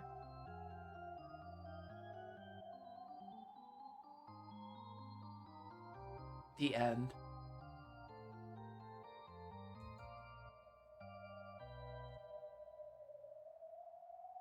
Furthermore, all times could be connected to this place, but no time could be passed from here to from here. In short, this place was just what they said it was, the underside of the chessboard. No, perhaps it would be more appropriate to call this the captured pile, where the pieces that have left the game go. This is some episode 4 shit coming back. Then through the pitch black world, a glow like a faint spotlight shone, and the 5 corpses came into view. The 5 pitiful corpses with their necks sliced open had been arranged neatly. Their eyelids were shut and their hands joined. Apparently, even when Gap had respect for the dead, apparently even Gap had respect for the dead. Oh my. There are 5 sacrifices for the first Twilight in this game, not 6. Oh, it's you, teacher. I was worried about where you'd gone. The game has already reached the first Twilight, and as you see, the first victims have appeared. So it's finally time. I'm getting all excited. I see. The you that is here looks to be in high spirits. I'm pleased. I've got high spirits and a captivating body. And in my charming disposition, you've got my only strong points.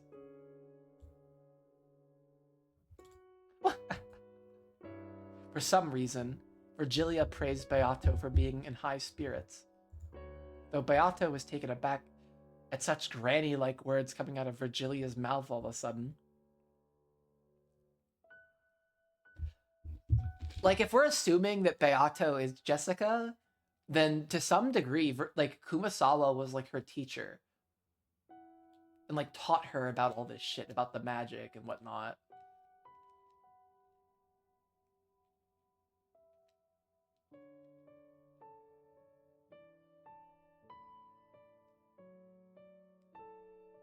But also, I'm not really able to connect Kumasawa like 100% to the first Beatrice. We don't even really know about the first Beatrice all that much, everything being said.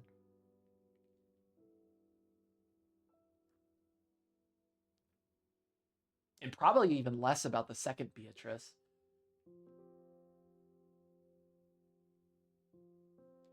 I can't wait when I'm done with this game and I can finally look at the fucking wiki. The second this game's over, I'm just going to be consuming all the fandom content around this game. God, I hate that I don't know what the fuck's happening. Though Beato was taken aback at such granny-like words coming out of Virgilia's mouth all of a sudden, she pounded her chest and answered. Virgilia had been absent often during this game. She might even have been absent when Battler solved the epitaph, as well as during the uproar that followed. Apparently, she'd been absent for so many critical points that she really didn't understand much about what had happened so far in this game. Right now, 5 corpses have appeared. As you see, their necks have been slit. George, Jessica, Maria, Rosa, Genji. All of them had their necks sliced open by something sharp. The wound opened their wider than their mouths. It made it feel as though they'd no longer need their mouths to breathe. I see. Anyone looking at George, Jessica, Maria, Rosa, or Genji's corpses could confirm at a glance that they are dead.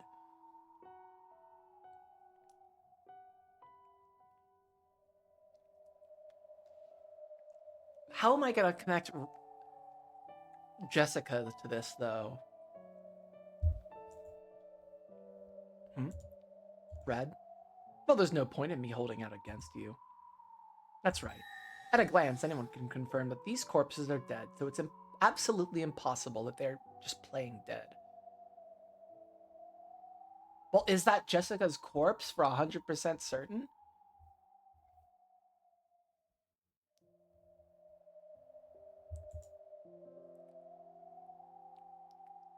Why did Leah use the red? Who knows? However, she is thinking of what's best for Milady. She probably has an idea in mind that will benefit her. Is she speaking about Beatrice or Jessica here? Because Jessica is also referred to as Milady. by Kanon and by Genji.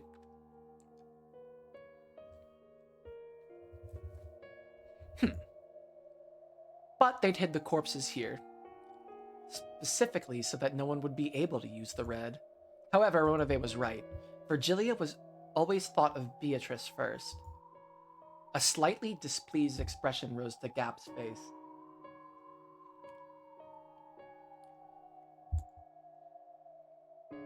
As she saw that the corpses she'd gone to such lengths to hide had now been confirmed dead in red.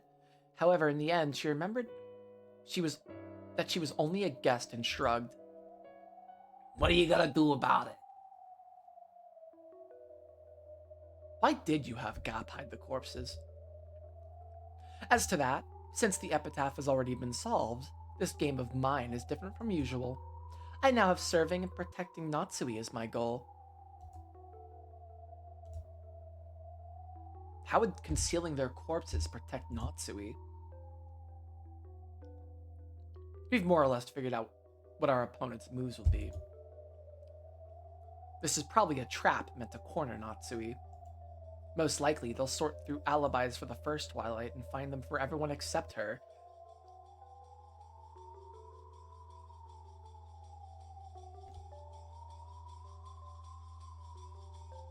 I think Natsui's alibi for the time of the first Twilight is pretty set. I don't know, when I said before that I think Natsui only has things to lose if people die on the island.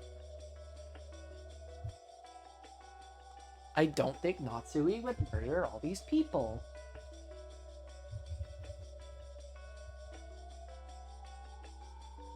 There's too much fucking backlash, like Ava had, when she supposedly killed her whole family.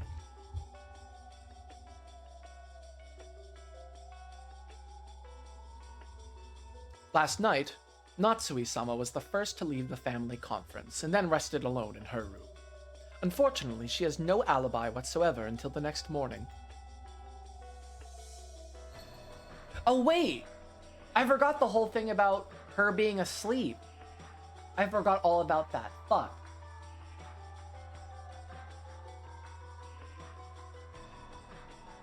Plus, you know what we're coming close to? Is the whole thing with Natsui having to hide in that specific room in the closet at 1 o'clock. We're at 12:33. We're getting close to that.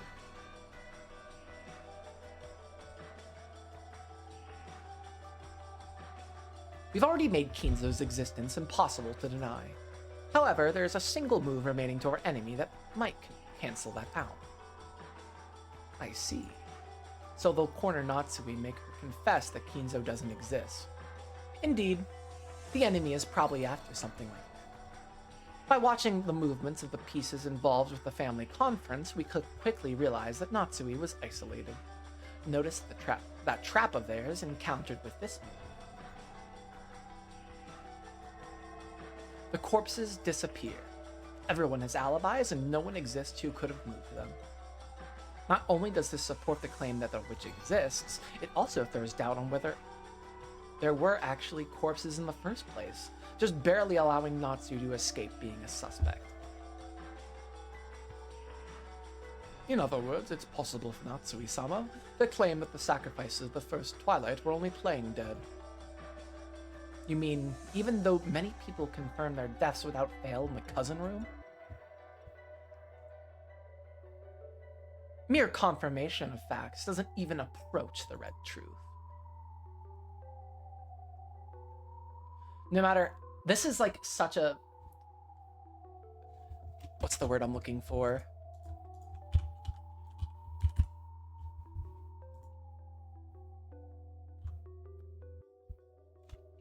Epistemology?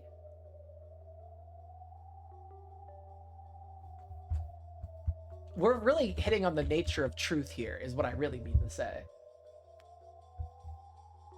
Like, absolute truth isn't something that exists in our world, is this game's philosophy, I suppose.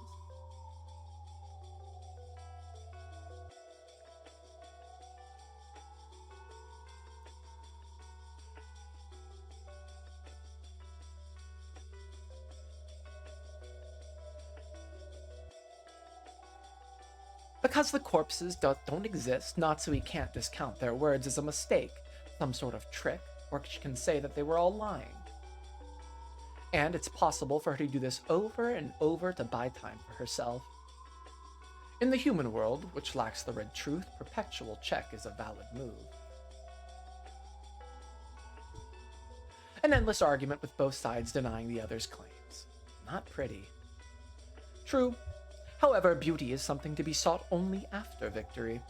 When those without victory seek it, it is not poison. Well, they do say it might makes right.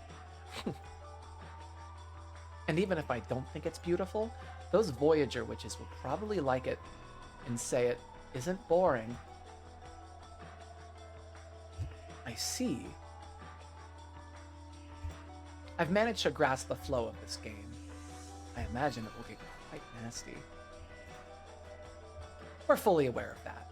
And we already know that Natsui's probably about to be lured into yet another trap. A trap? Indeed, someone Lady Lambda Delta created, who calls himself a man from 19 years ago, has already threatened Natsui. She was ordered to go into a closet in a certain guest room in a few minutes, at 1 p.m. and hide there. Kraus was taken hostage, so Natsui can't resist. I see. How relentless. Can you protect her? Of course. After all, Natsui isn't the culprit. No matter how much she's treated as the culprit, both the truth and phantoms are on our side. There's no way we'll lose.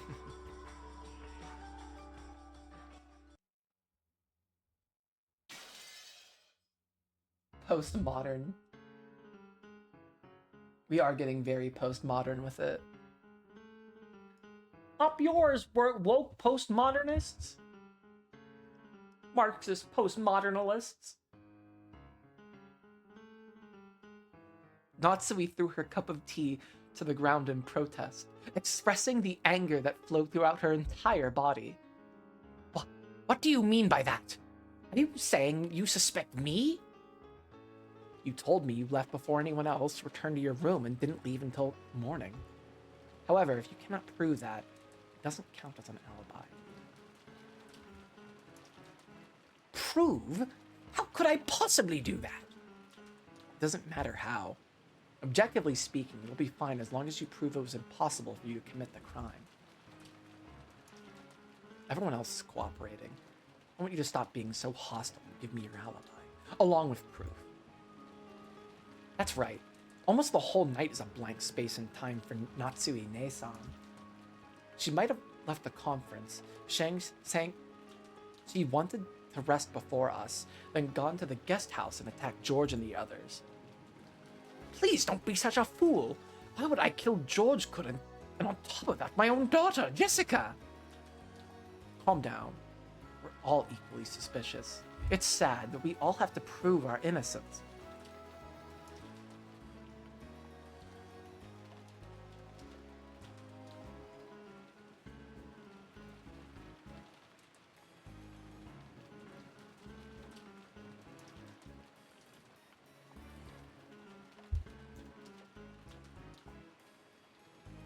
Yeah, we've been thinking frantically about how to prove our alibis for last night, so that we could clear up the suspicion against us.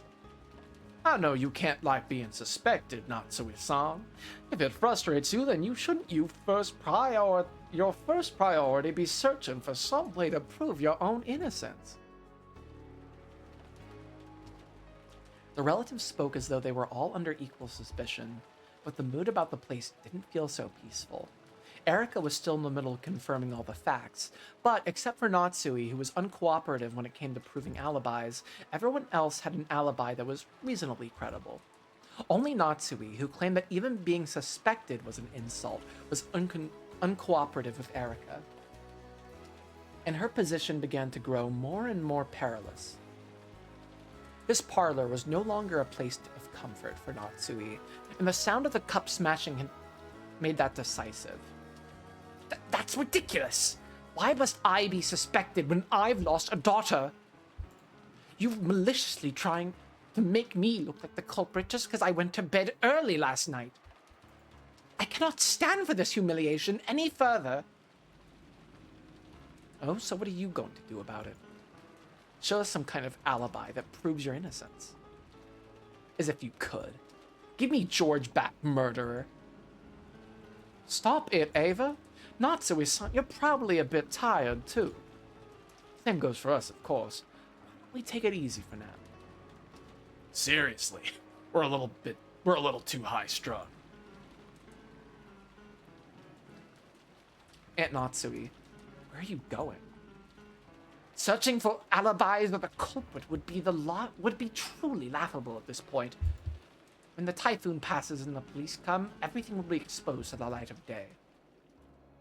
There's no reason whatsoever for us to be playing it being detectives. Am I wrong, Erika-san? Generally speaking, you're right. However, I do have the authority to do this. Who gave her that authority? No one asked. It was an authority given by words of power from a higher world.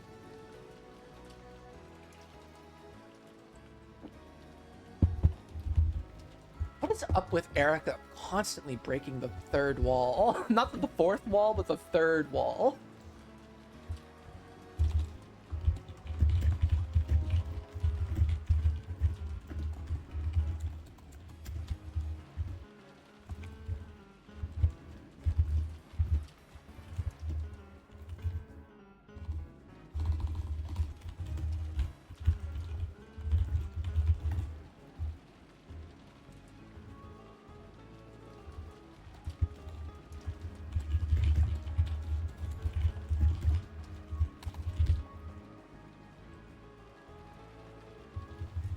Okay.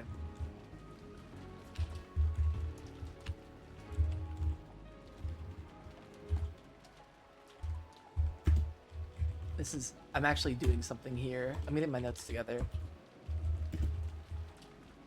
Just to set up kind of like the three narrative levels of this game, which are the game, the world of magic, and the world of humans.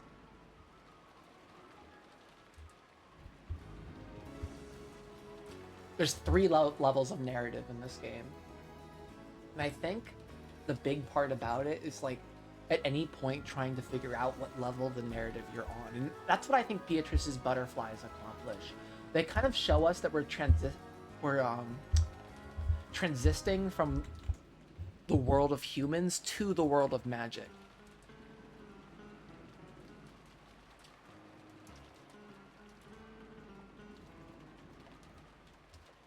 But is there something that lets us know we're going from the world of magic to the world of humans, I wonder?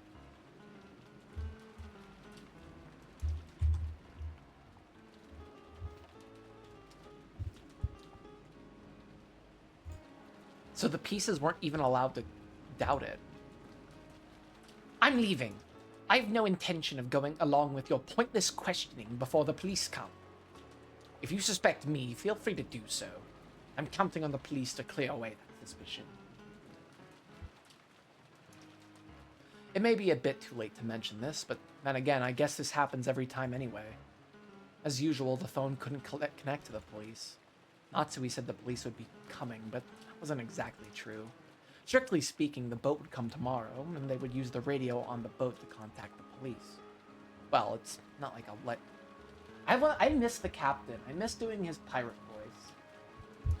It's a shame he was like a tourist, basically, and that none of those characters are probably ever going to come back again. And I never get to do my pirate voice again. Because I thought I did a pretty fucking good pirate voice. Mr. Krabs ass. Arr, arr, arr, arr. I think I did that pretty well.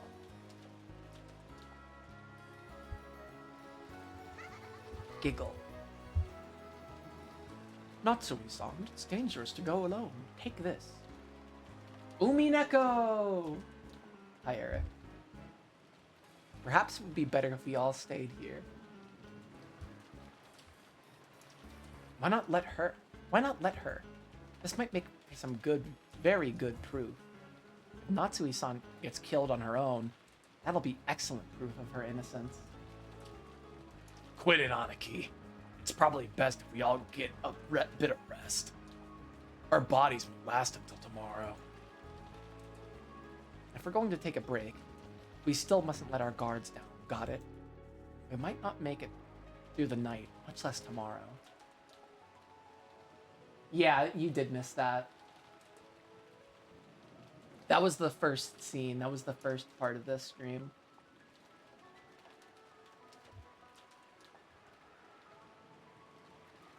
There was that scene. There was the scene with Erica, like, pushing people over on purpose to hurt them, Cornelia and Gertrude. There was the deliberation about the knock and the letter, and I think that more or less gets you caught up. If I'm not forgetting any scene that was important.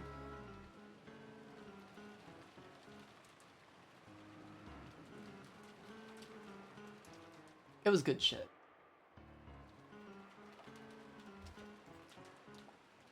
Aunt Natsui, if you're returning to your room, make sure you lock it tight.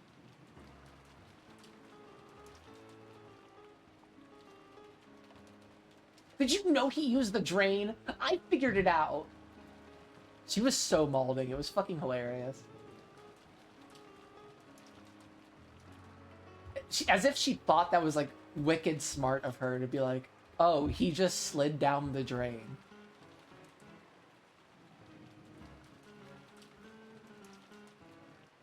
It's almost interesting that she suspected that it was magic in the first place.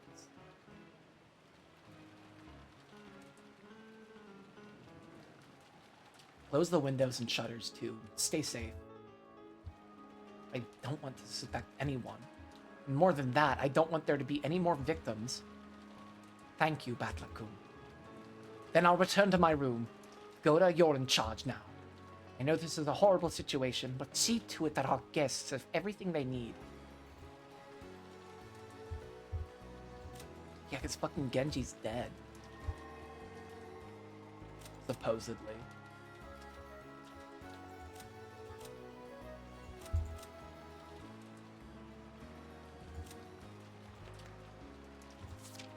Oh wait, we have a new tip, the Eisner Jungfrau. One of the repentance enforcement agencies supervised by the Great Court of Heaven, its area of jurisdiction is the 7th District. It's made up of 7 inquisitors of heresy, with the first-class Archbishop Dlanor at their head and several assistant inquisitors. This body is tasked with performing heresy interrogations, carrying out executions, and sometimes bestowing redemption. However, in almost all cases, the Great Court of Heaven considers sending them only after the completion of a heresy interrogation and a tentative guilty verdict, so they are, practically speaking, no different than an execution squad. Their spectacular achievements are great in number,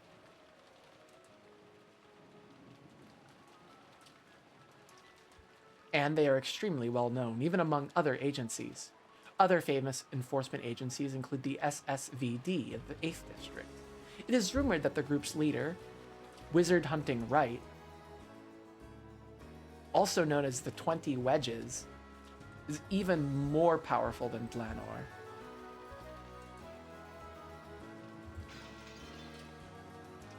Yes, madam. I shall do so.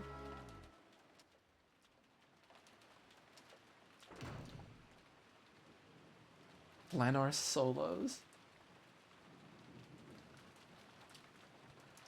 With everyone watching her, Natsui left the parlor. From their faces, she could tell that they were expecting the classic mystery pattern. That the first person to quarrel and leave the circle would become the next victim. Natsui couldn't disobey because of the threat against Kraus, who had been taken hostage. Very soon it would be that promised time, 1 p.m. She was to hide for an hour in the closet of a specific guest room, unable to do anything except be stun-locked, watching YouTube shorts, and checking her Instagram.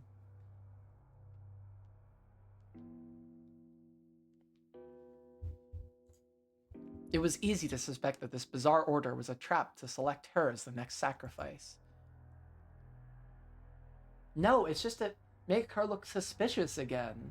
Because 2 people are... Actually, I forget if 2 people die. I don't really remember what I saw, because I thought I only saw... If I recalled correctly, I thought I only saw these 6 dead, with Kraus's death being confirmed. 20 wedges, how gauche.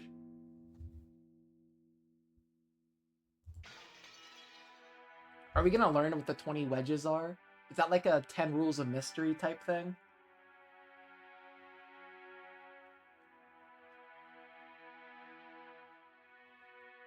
She thought of various ways to resist, but all methods would be useless unless against a culprit who had a hostage and was observing her from close by.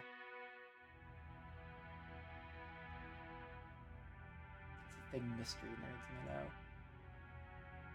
So Natsui could do nothing but obediently follow that order, and then claim that she'd been forced to do this for her husband's safety.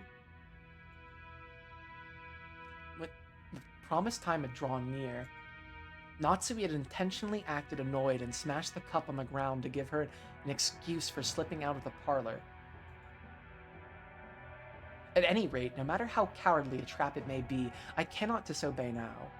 I am now the one who carries the burden of the one-winged eagle. Shut the fuck up, Natsui.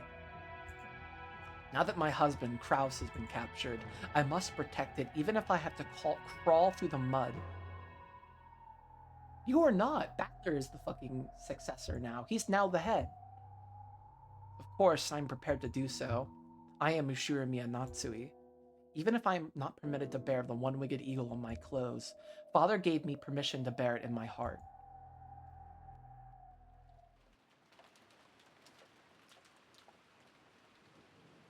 Ellipses. I've managed to get this far by plausibly dashing away in a rage. So far, everything has gone well. Before my eyes was the doorknob of the specified guest room. However, I wonder if it's locked. The servants are normally ordered to lock any unused rooms. What will I do if it's locked? I dashed away from the others, pretending I was returning to my room.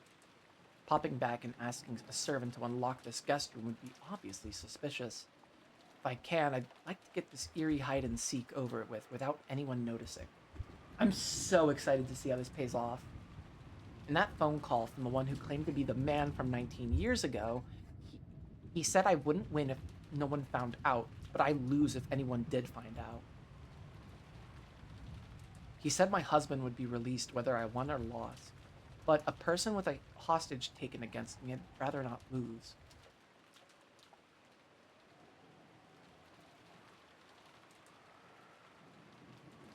Wouldn't it be fucking crazy if it was just Kraus the whole time? And that Kraus was just wearing a dress the whole time, and he's actually Beatrice? And that he kidnapped himself?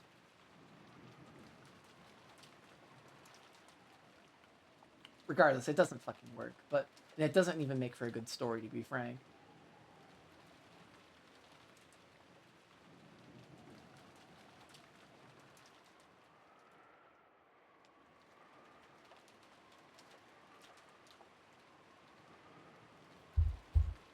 But basically, Beatrice is most likely one of these people.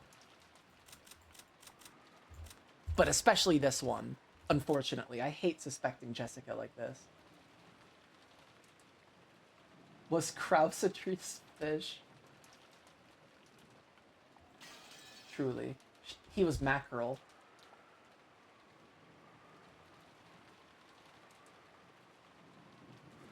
Watch mackerel have to be more important to the plot than you think. Like I remember talking about, like, I think one of the goofiest fucking moments I'm like is, oh, what if the Sweet Fish River has something to do with the fucking mackerel thing?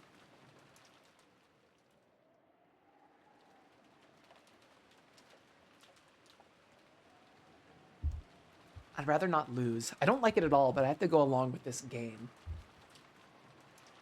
And I softly gripped the doorknob.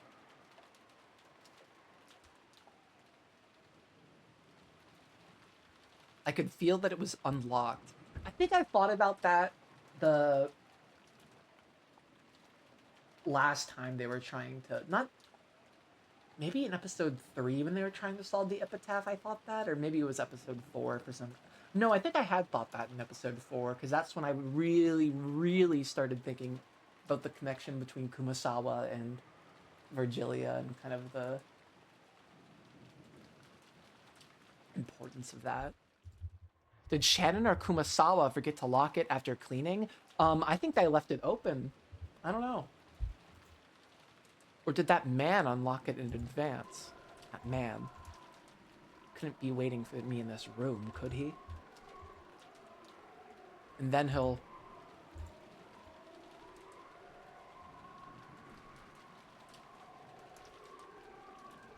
Still, I don't think Erica was asking the right questions.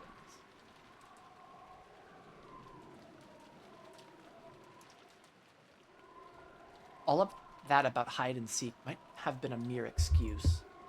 I kept the fact I was coming here secret, and all the others think I'm resting in my room. God, I'm gonna shut my door.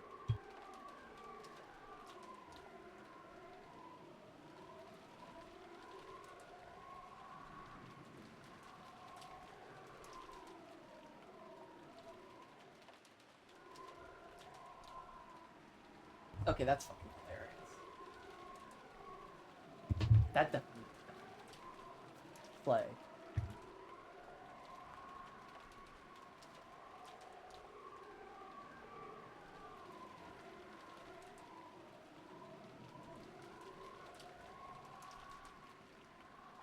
Erica keeps trying to solve it like a traditional mystery. Exactly.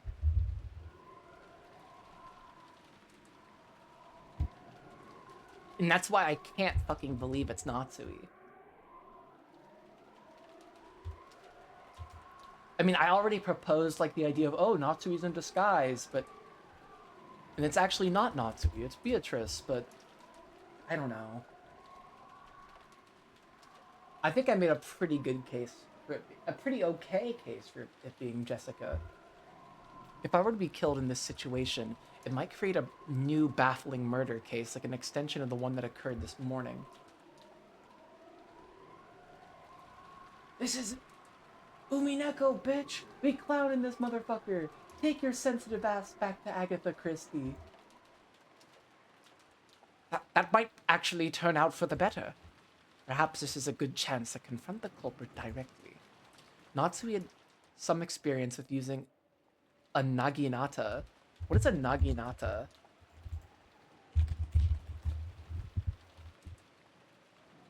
Oh, it's one of those giant fucking swords. Like spear sword things. How the fuck does she know how to use that? I love using my naginata. Unlike Ava, she couldn't brag about being able to hold off a single ruffian indefinitely. As she was now, she had no realistic chance of challenging a man with malicious intent and winning.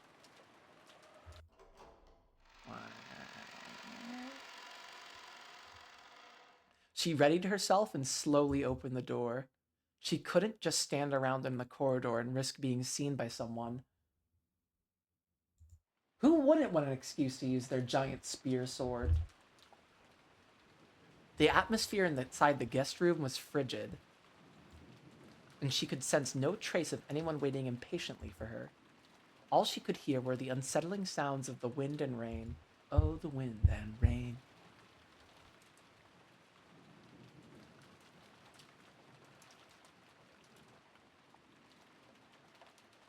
If the game was actually fucking referencing that song, it would be crazy. There's another game that referenced that song a lot, and I didn't play it. Oh, the wind. I think it's called The Two Sisters. The song is called The Two Sisters. Yeah.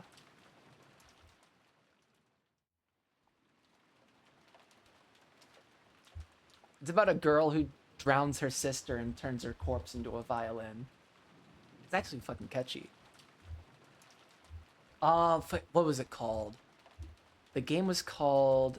I didn't play it, so I had to look at the video I watched where the guy, analyzed it. The game was called... Hold up. Her Story.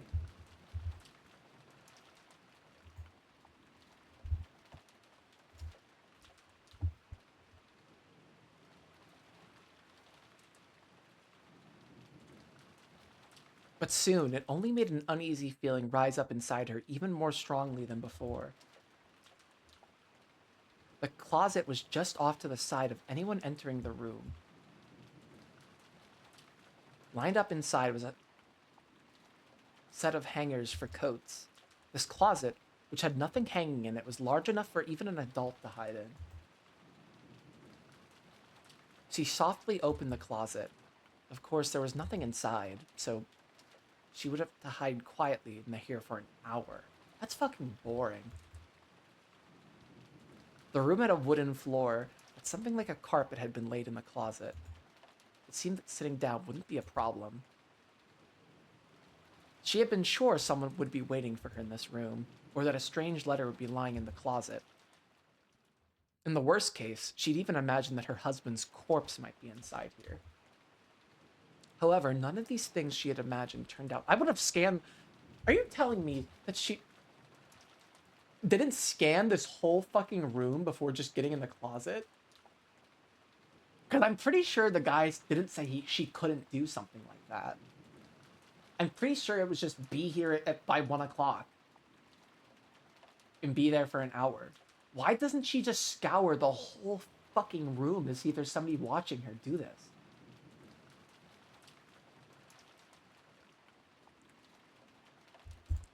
The only thing there was a cold guest room and a lifeless closet that silently urged her to enter. I'm becoming furniture. I'm entering the closet. This is a gay allegory. We're getting sapphic with it. And he told me to hide in here for an hour. He's mocking me.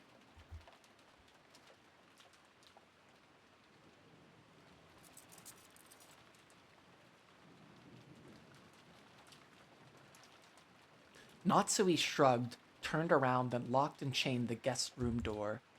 She's gonna hear somebody get murdered on the other side. This way, no one would be able to get into this room. In other words, no one will be able to find me for the next hour. I win. What a stupid game of hide and seek. This surely must be a total victory in the hide and seek game against that mystery man. However, it was such an easy victory it made her feel uneasy. Yeah, because it's not that simple. Normally, this would be against the rules of hide and seek. Even if she had won, wouldn't this displease the culprit? And now, everyone thought she had returned to her room. If they found a room with a chain set, that would make it an impossible closed room to them. Erica had dashed throughout the mansion to confirm alibis or something. If she noticed that the chain was set on this room, there would probably be an uproar that would end in them cutting the chain and searching the room.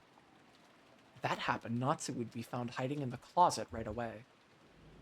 It would be easy to honestly confess as to why she'd been hiding. However, that man had insisted that she not reveal that. If she did talk, she might endanger her husband. Thinking of it that way, setting the chain, no, even the lock, might be a bad idea. I can't believe fucking Natsui's going along with this, though. Her daughter's dead. What more could she lose?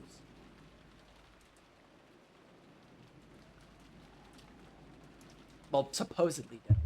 Or maybe he was already killed. It's really confusing. That's right. This room was unlocked when I came here. If it were to have suddenly become locked, it's conceivable that it might catch someone's attention. It's better if I don't do anything unnecessary. That man only told me to hide. So in the end, I have no choice to do what he says. I hate doing it, but I cannot disobey. I undid those two precious locks, went into the dimly lit closet filled with the smell of old wood, and managed to close the door from the inside. Fucking Narnia reference.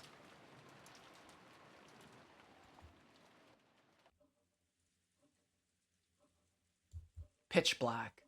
It reminded me when I was young, when I used to hide somewhere and then surprise my mother. But that peaceful recollection wasn't enough to kill off my anxiety. It really is pitch black. From here, I won't be able to find be able to check my watch to see if an hour has passed. I'll probably need to open the door a crack every once in a while to let it enough light for my watch. For now, I'll crouch down here. I thought about clutching my knees, but it hurts my back when I tried. I'm not as young as I used to be. Even though I was made to sit on the floor, holding my knees in every PE class as a grade schooler. I now have to struggle just to sit down. Just crouching down here for an hour will probably hurt a lot.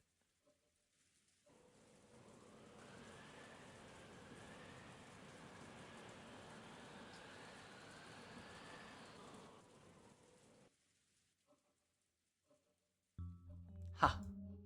I can't believe I'll be hiding in the darkness for a full hour with nothing to hear except the wind and rain.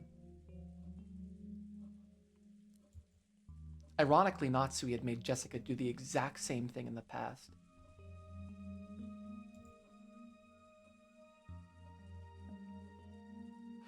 That's an interesting line.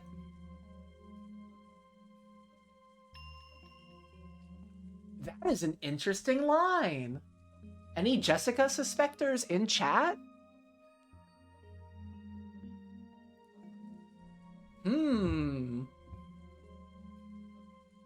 Ironically, Natsui had made Jessica do the same thing in the past. Ironically. I wonder if this is actually Jessica making her do this now.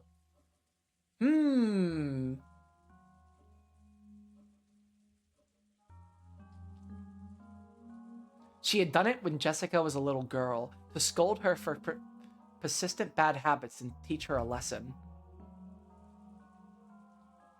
She'd thought that making Jessica stay put in the darkness would sprout a desire to reflect on her mistakes. Child abuse! And that this way, she would understand what she had done wrong.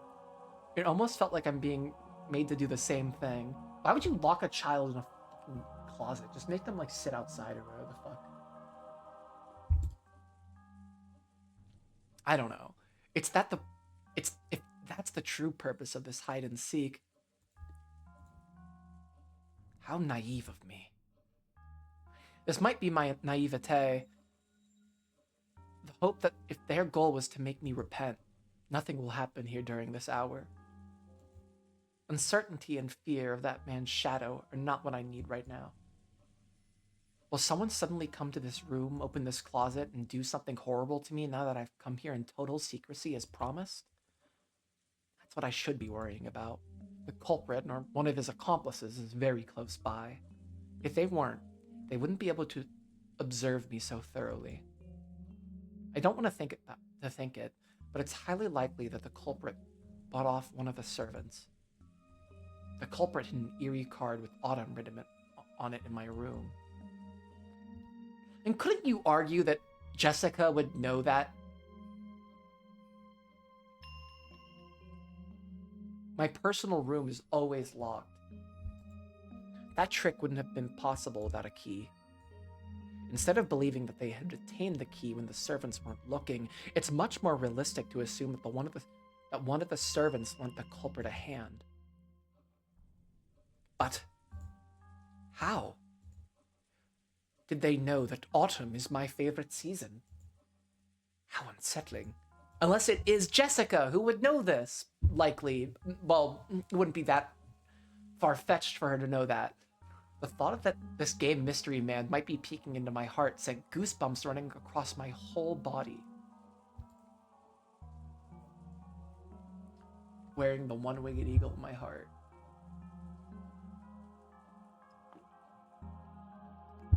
Does Jessica wear the one-winged eagle? Yeah, she does. It's a little hard to see, but it's on her arm.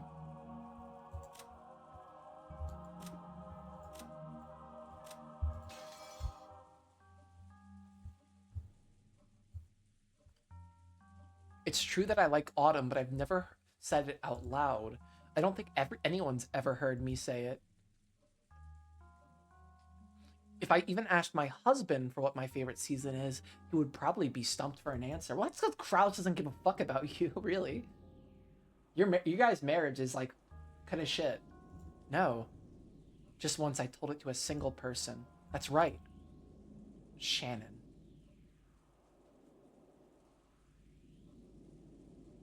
Fuck, I don't want to suspect Shannon though. It doesn't work for me.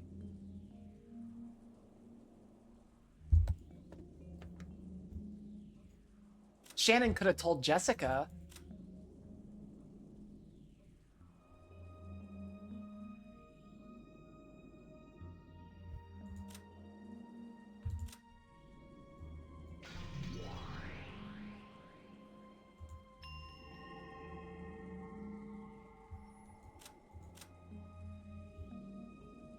We know they're friendly. Shannon. On an autumn day long ago, I happened to be in a good... How does she even recall this? I mentioned that autumn was my favorite of the 4 seasons. So the culprit, or one of their accomplices, has to be Shannon. The fact that I like autumn can only be known by Shannon. In that case, this is clear proof that Shannon is involved. Well, not really, Natsui. It could have meant that Shannon could have told other people who were involved. That's a bit of a jump in logic, Natsui. That card with autumn on it is its proof. Outrageous. Even though she served the family for 10 years. I trembled and shook with rage. Didn't Kinzo once say that anger is the fastest sedative to cure fear and uncertainty? It's easy to tell the most fearful humans from within a crowd. They're always the first to get angry. I remember him telling me that. So I realized that this anger was a sign that I was actually frightened. I tried my best to remain calm. However, this is a vital clue for turning things around. Shannon may not be reliable as a servant, but if she's an accomplice used by that mystery man, this might actually be convenient. A weak-willed girl. If I threaten her, she'll probably spill the name of the mastermind in an instant. I'll secretly tell the police about this. It might become a big clue towards arresting the culprit. That card was probably meant to shock me and get me to do what he says, but he's actually dug his own grave. I never told anyone except Shannon that I like autumn. Interesting. I think that might just be the first time. I wouldn't be so sure. It might be the first time an in-game character spoke with the red truth in the world of humans. Assuming we're in the world of humans right now, because we don't even really know that for certain now. Especially since Shannon's literally in the dark. You could almost argue that she's able to say the red truth because she has surrounded herself in this, like, uncertainty, because nobody knows where she is or what she's really doing. And that's almost like her being in the world of demons in a certain degree. I call it the world of demons, world of magic. I'm gonna kind of put a slash there just so I can have it. You just think it's Lambda adding a little flavor? Maybe. But I like to get a little tinfoily with it.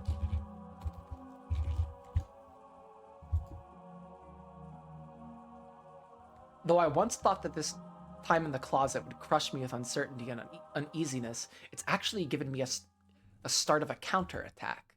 If I wasn't given this time in the darkness, I probably wouldn't have noticed this.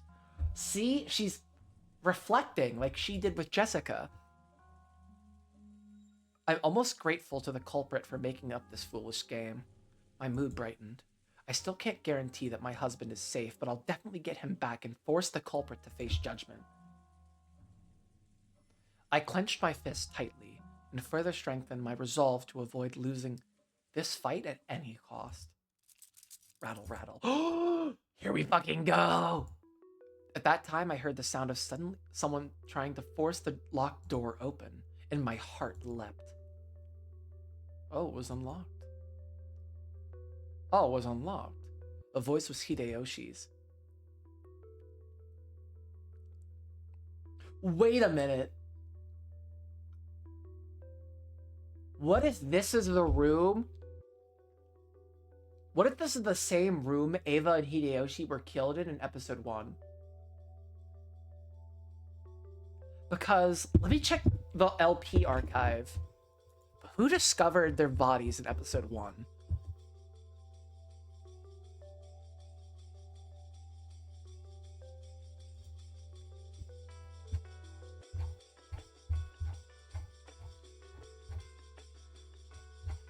Kanon and Kumasawa.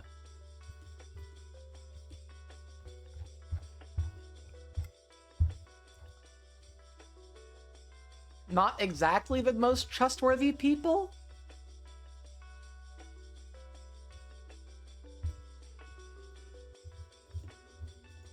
Especially Kumasawa. I think Kanon has mixed loyalty. He's really complicated. Oh wait, I wanted to talk about something I talked about kind of at the beginning of my stream.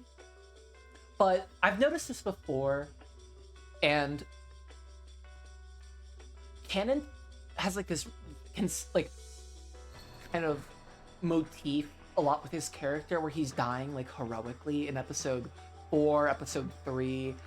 Like he's like shown to be a savior. Episode 1 to a small degree because he's chasing the killer. The only time this ever really stands out is episode 2. And in episode 2, we're shown the whole thing with Kanon and Jessica, which I read last night before I went to bed. And the last person he sees before all that happens is human Beatrice. And also, we're told in Red that Kanon is dead, but we know Kanon has another identity. So I almost wonder what happened with Kanon and Jessica in that room is that Kanon rebelled against what Jessica was planning. And he left the room somehow. And then he tried to kill the others. Remember with the red eyes and shit back in episode 2, because he knew they were planning on killing the rest of them. So this would recontextualize Kanon's actions, especially that idea of Kanon in disguise, or like another Kanon existing. Like that's what that could connect to. I really want to reread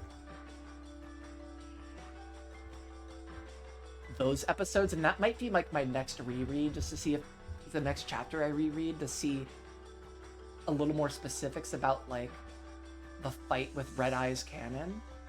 But that's just my working theory right now.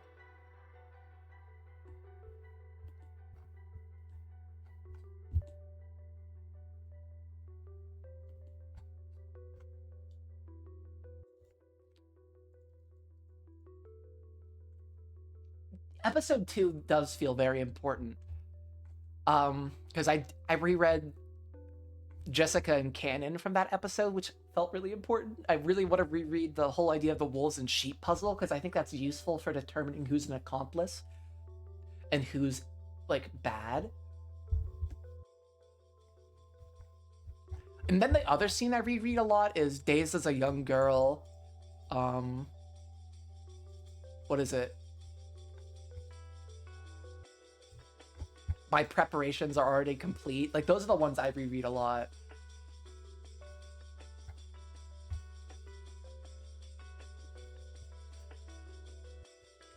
So I guess that's just what's on my mind. Apparently he had thought it was locked and tried to unlock it, but it ended up locking the unlocked door instead. Once again, there was the sound of the lock turning, and now the door was open with a faint sound. Why is Hideyoshi-san in this room? I should actually put all that shit in my rewatch nuggets.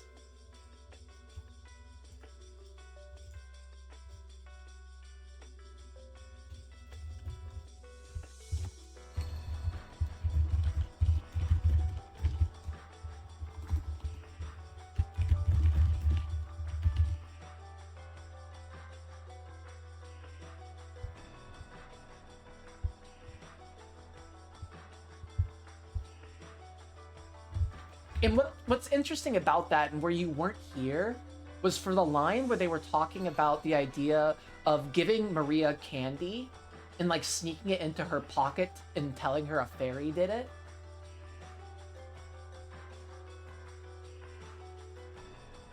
I almost want to believe Jessica sneaked the letter into Maria's pocket somehow.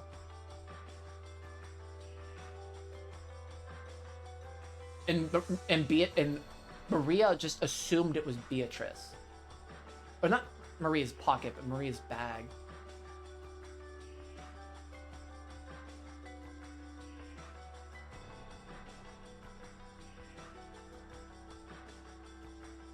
You're right. I don't think it's that big of a deal in breaking down my theory. You could just argue that, like, Jessica dressed up as in her Beatrice outfit and gave her the letter. I guess that's just my way of thinking through it. Footsteps, it sounded like his came in, and there was the sound of him closing and locking the door behind him. Yeah, you're right.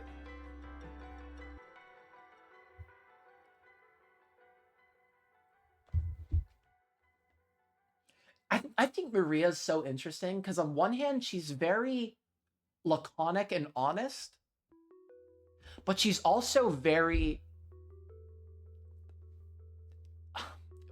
persuaded by her preconceived notions and by her desire to believe in witches.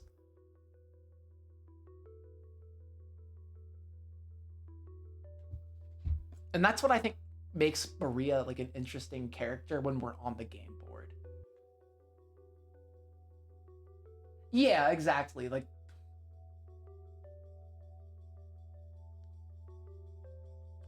and that's like the whole mariage sorcière thing and all that.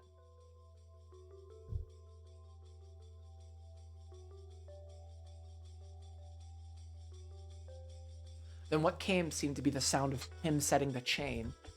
Don't tell me Hideyoshi-san is the mastermind, or else an accomplice. Is he planning to do... Is it just Hideyoshi in this room? Is he planning to do something to me in this room? It would take some time to unlock the door from his side, much less remove the chain. If Hideyoshi-san doesn't intend to let me escape from here, he wouldn't give me enough time to undo the chain. In that case, if he opens the closet door and sees me crouching here pathetically, just what kind of fearsome words will he say? I don't want to be found. I don't want to be found. I beg you, pass right by the closet door. Please keep going into the center of the room. My head was so filled with a throbbing sound that it felt like it was about to explode, and I almost missed hearing his noisy footsteps. So when I heard a clunking sound coming from the center of the room, I finally realized that he passed by the closet and was deeply relieved.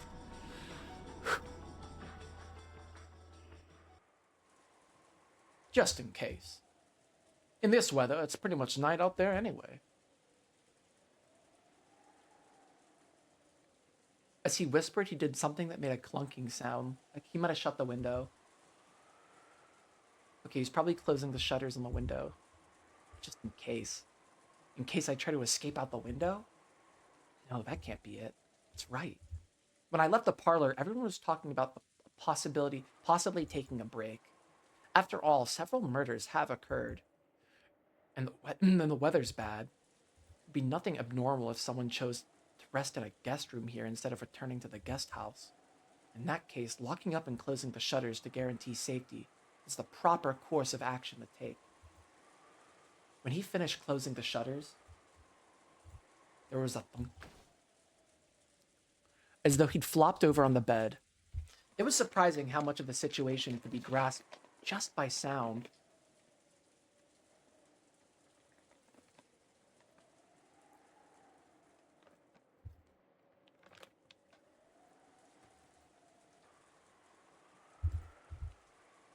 What's going on here? Did the man from 19 years ago plan all this out to put me in the same room as Hideyoshi-san?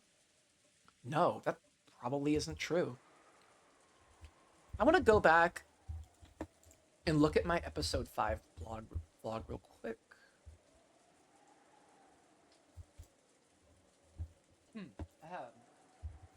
Hi, Pier.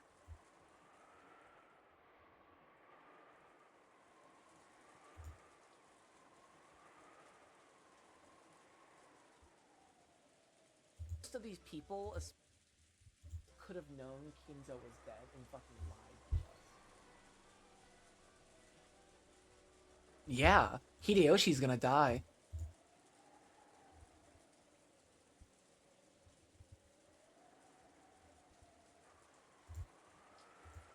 But Hideyoshi-san coming to take a rest here must have been outside the scope of his plan. Thinking about it that way, having him in the room might be odd, but it also might guarantee my own safety. Unlike his wife, Hideyoshi-san is the kind of person I can talk to. If Eva-san comes, things will probably get complicated.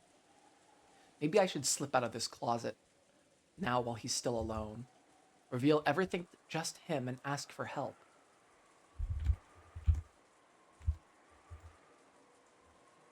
But interestingly, it also says Kraus is alive.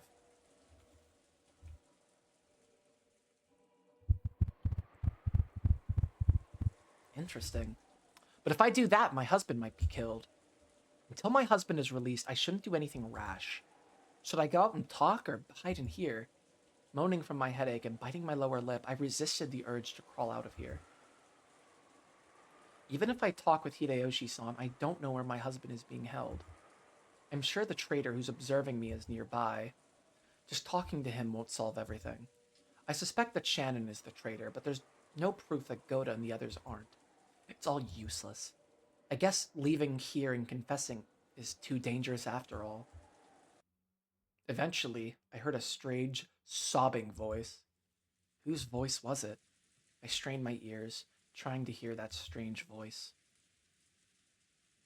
and was shocked to discover that it was Hideyoshi weeping. His son died!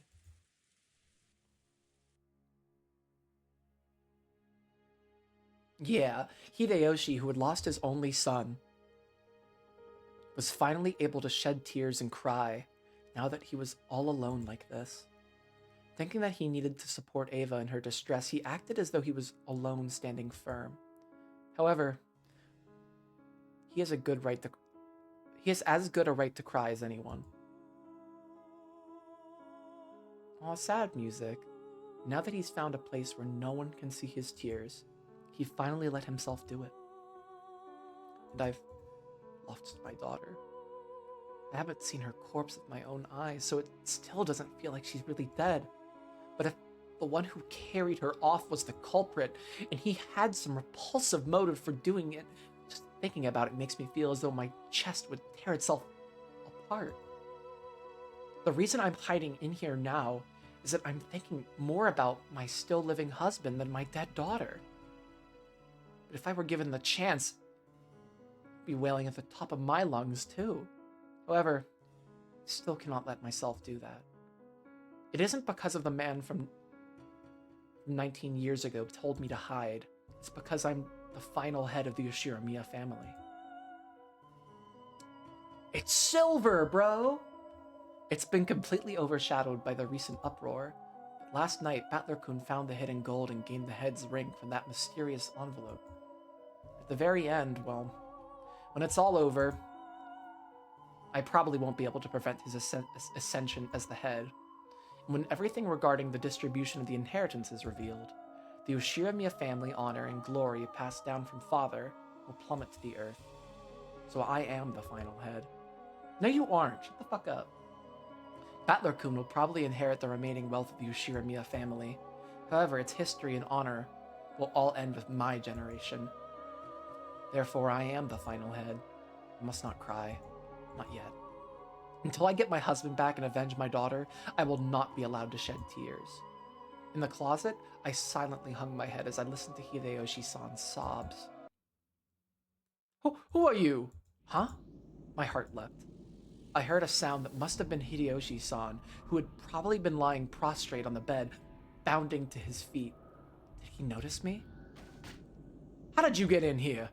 What's that? Wait a sec! He was clearly in a struggle with someone. Who on earth could it be? No, it doesn't matter who it is. It's probably the culprit, and they're trying to take Hideyoshi-san's life. Shouldn't I jump out of here and help him? I can't help him. If I can't help him, shouldn't I call for help? Natsui. Fucking do it, girly pop. Just fucking do it. Who gives a shit about Kraus? Your whole fucking family's gonna die.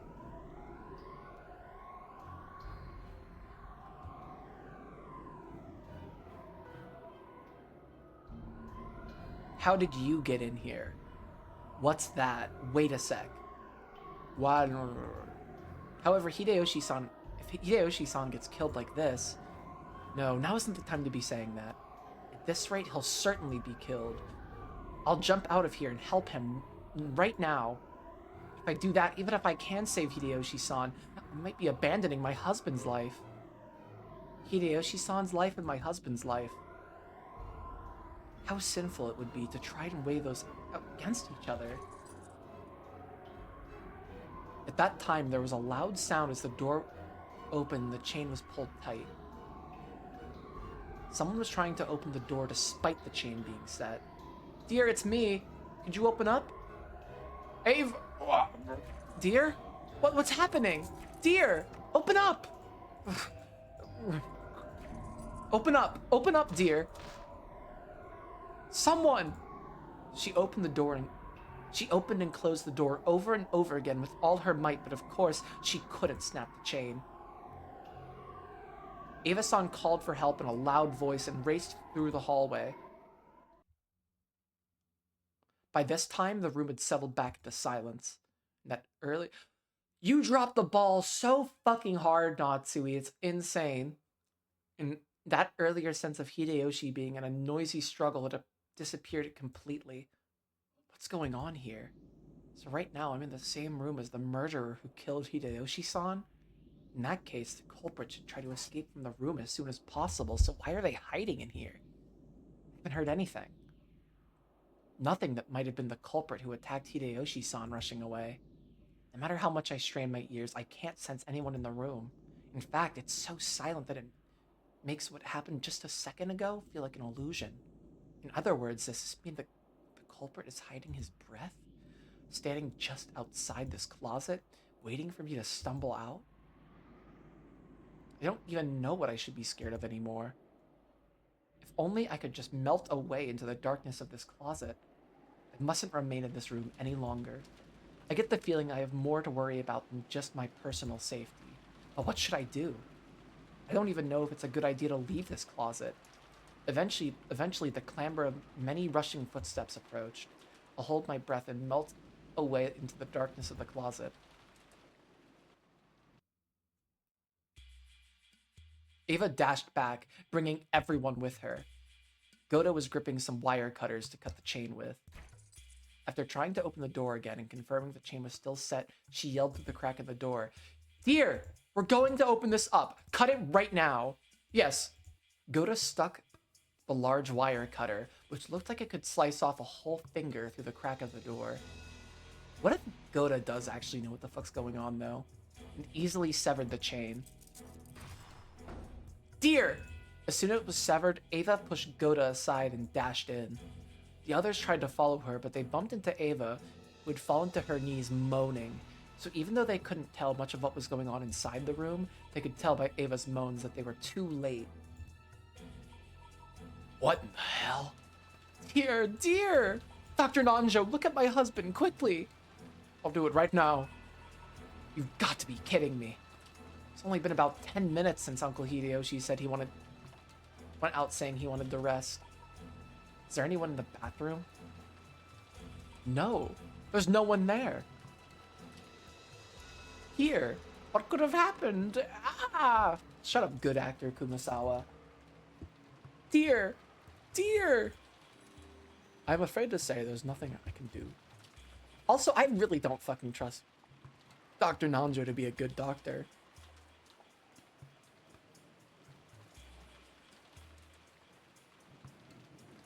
It is unthinkable that it was a suicide.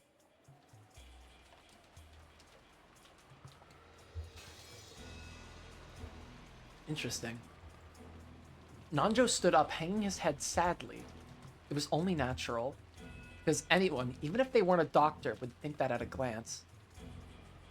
Hideyoshi was lying face down on the bed, and stuck deep into his back was something like a blade with an intricate demonic design on it. When Ava pulled it out with all her might, they could tell that it wasn't a blade, but some kind of stake. Its sharp tip had penetrated nearly 15 centimeters in. It had probably dug deep into the lungs. If it had been stuck in any harder, the tip might have even pierced all the way through to the surface of his chest. Didn't I tell you to wait for me? Why did you go alone? Stupid, stupid, stupid! Ah. Culprit probably waited for us to get careless and split up. Bastard. So he still hasn't had enough blood? So he really is hiding somewhere in this mansion and coming after us. Ooh, Shannon knows more. Shannon definitely knows more. But there's something strange here. The doors and windows to this room are completely sealed.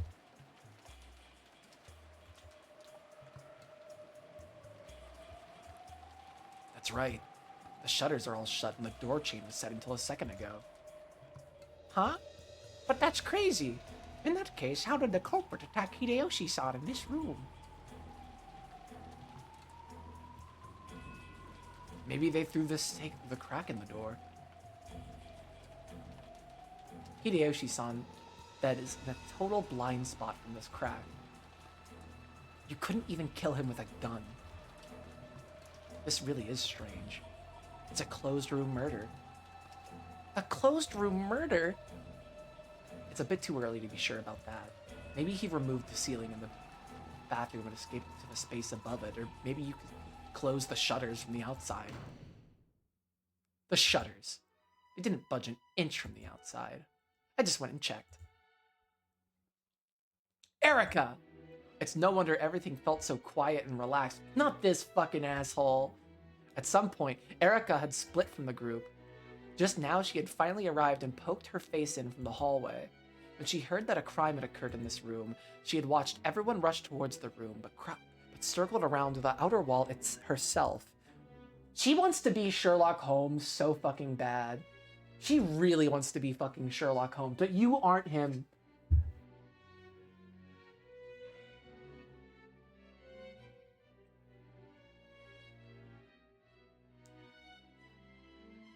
And she had gone all by herself to check that the shutter was down on the window, so that you couldn't do anything with it from the outside, and that there was nothing out of the ordinary. She does think she's Mr. Bitches.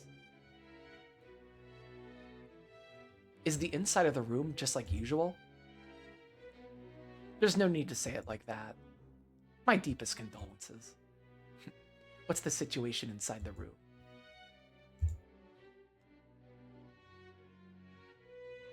The chain was set on the door, so we cut it and entered. Reading is hard. And all the windows have the shutters down. They're locked tight from the inside. What are they bickering about in there? Ava was arguing with Nanjo about something. Apparently she wanted to carry the corpse to the parlor. Nanjo tried to calm her, saying that they should leave the crime scene as untouched as possible until the police came. What happened to the other corpses? The culprit carried them off somewhere, right? It may be that the culprit isn't satisfied with just killing, but intends to do something with the corpses. So no way we're leaving my husband all alone here. Ava does have a point. After all, the victims before now have all been carried away after we were shown that their terrible wounds. Erica-chan. You'd probably like to preserve the crime scene, but could you just let this one slide? Do whatever you want. All I'm interested is in the fact that a closed room has appeared that's much more serious than Kinzo-san's study. I have no interest in corpses, so do as you please. Battler's expression was clearly unhappy, but she ignored him completely. Feel free to carry that corpse out any time, or am I in the way? Erica backed away from the door to open a path. She showed no traces of sadness for the dead. Her eyes simply blazed with thoughts of this closed room murder that had appeared. In any event, The great detective had given her permission. Ava and some others wrapped Hideyoshi up in sheets, and Goda and Rudolph carried him out. This is going to be tricky.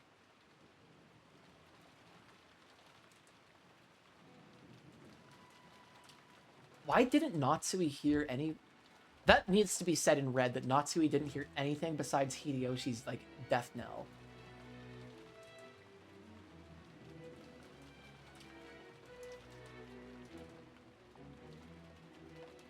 The sheets were quickly stained red. It was so painful to see that Shannon and Kumasawa stripped the blanket off the bed to further cover the corpse. Hey, out of the way. Yes, I am out of the way. Let's go to the parlor. Yes. Dear, dear. Listen up, everyone. From now on, we'll always move as a group. You must not let yourselves be isolated. Fuck yeah, Kairi! Stand on business, Kairi. When the culprit attacked Genji, he probably got a master key. It's clear that even locking up will no longer make you safe. That is a big fucking detail here, too. Why didn't they acknowledge that earlier?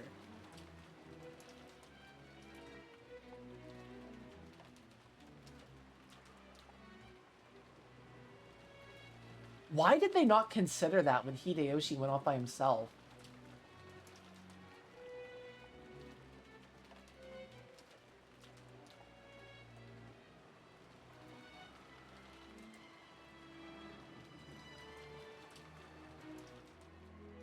It's clear that even locking up will no longer make you safe. But even the chain was set. How did they do it? It's impossible. The shutters and chain were firmly set. Even with a master key, it'd be impossible to force your way into that room. It must have been Beatrice-sama's doing. Oh. Whatever. There's no way Beatrice-sama did this. The epitaph has been solved, so there shouldn't be any more reason to hold the ceremony. Yeah, exactly.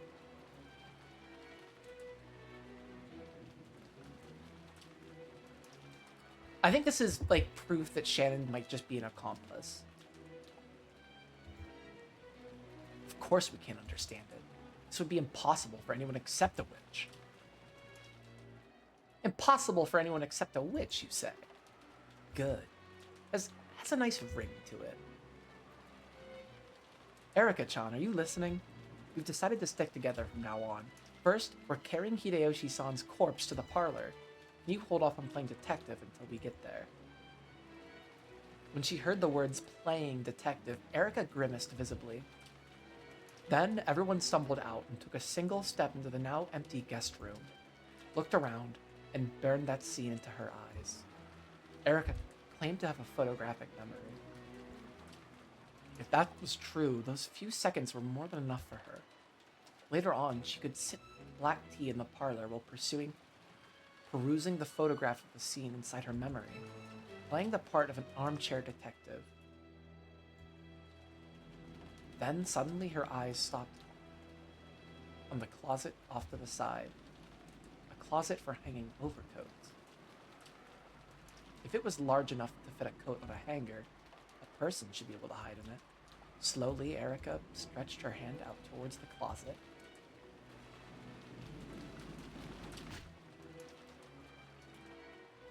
Erika's shoulder was grabbed roughly from behind. Let's go, Miss Detective. Didn't you ever learn how to stick together on old school field trips? Well, whenever I go traveling, someone always dies. Hey, what do you think you're doing, brats? Come quickly.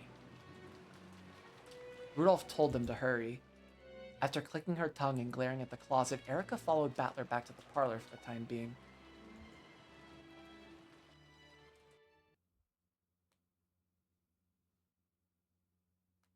The sound of their footsteps finally faded. That time of terror, when I feared that even the dripping of the cold sweat covering my cheeks might be noticed, had finally ended.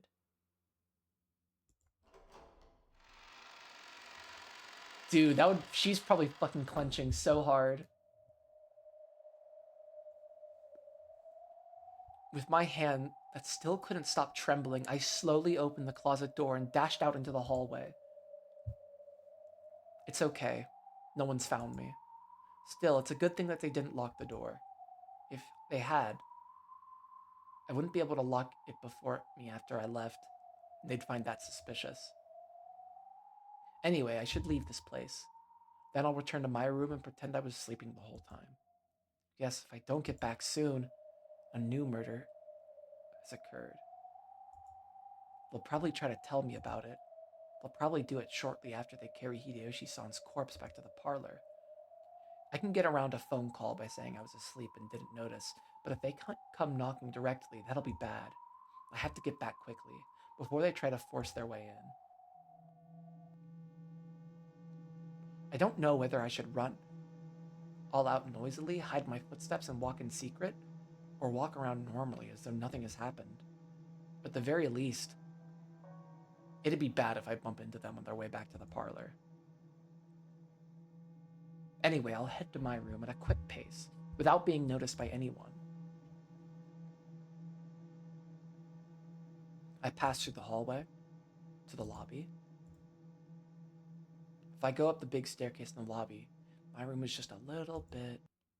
Natsui-san?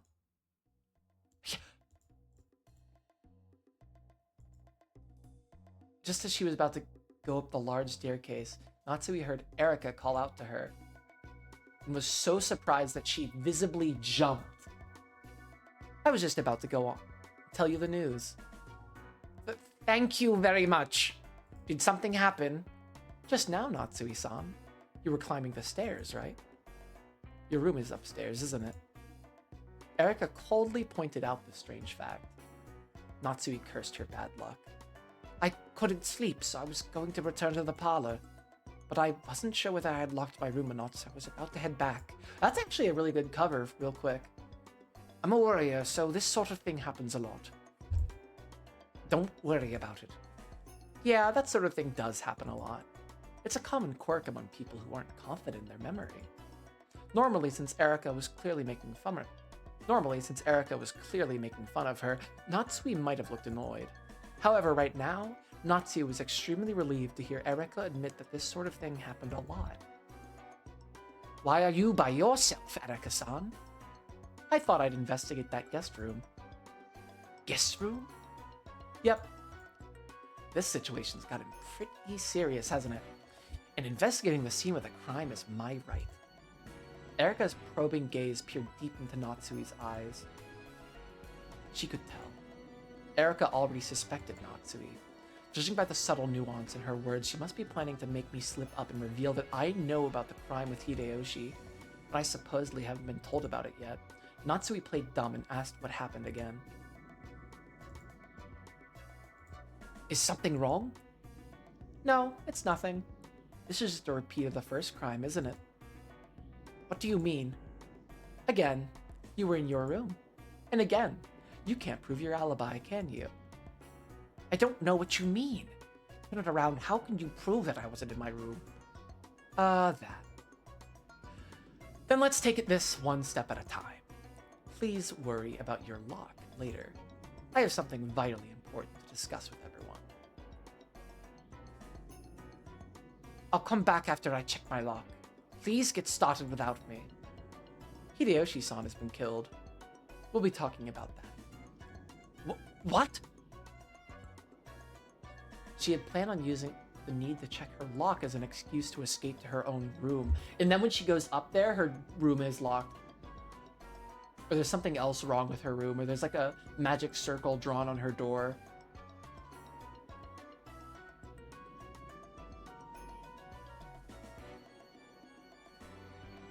That would be fucking tea.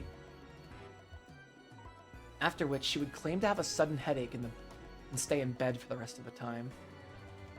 However, now that she has been informed of Hideyoshi's murder, it would be clearly suspicious to postpone that and escape to her room. She was clearly already under suspicion just because she'd been seen heading up the stairs to the second floor. She couldn't afford to do anything else suspicious. Natsui gave up and headed for the parlor as Erika had urged her to do.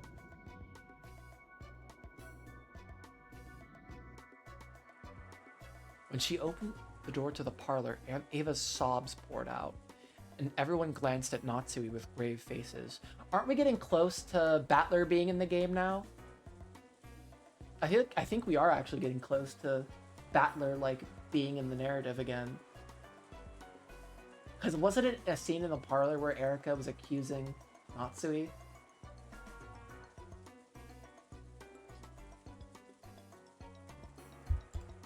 Those gazes almost made it look as though they suspected Natsui. It was now painfully apparent to Natsui. This must have been what that man was after. It was a trap to create a baffling closed room mystery and to try to frame her for it. However, she couldn't have resisted. She couldn't sacrifice her husband's life. And while it's true I hid in the closet, that's all I did. I definitely have committed murder. I might be extremely suspicious, but I'm not the culprit. And most importantly, I'm not under suspicion yet. I'll tell the police everything. I'll have to endure until then. I'm sure one of the servants is a traitor. Honestly, with the guest key, with the master key being out of Genji's suspicion, that really doesn't mean shit. It really doesn't mean shit. Anyone could have that guest key, dead or alive.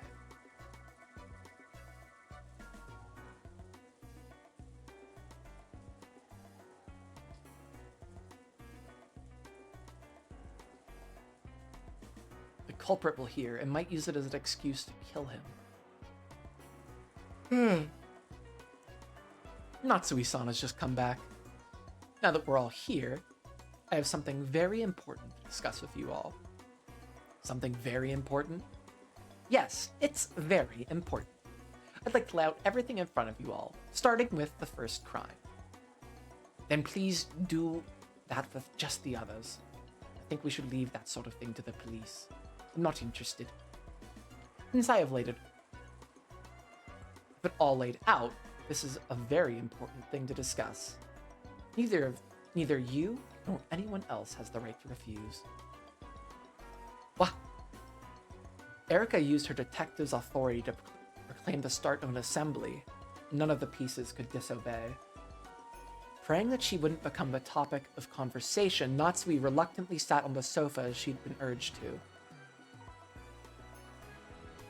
Oh, sorry. Could you close that door for me? Yes.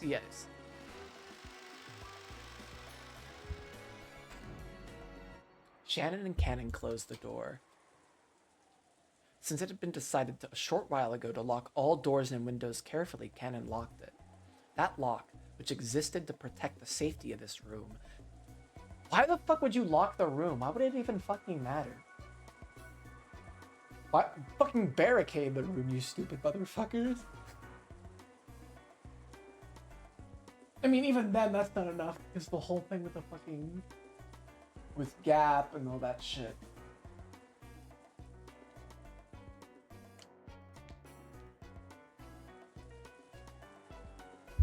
But still. Oh my god. This one's gonna be tricky to solve, unless there's Winchester theory. Winchester theory actually makes this extremely solvable.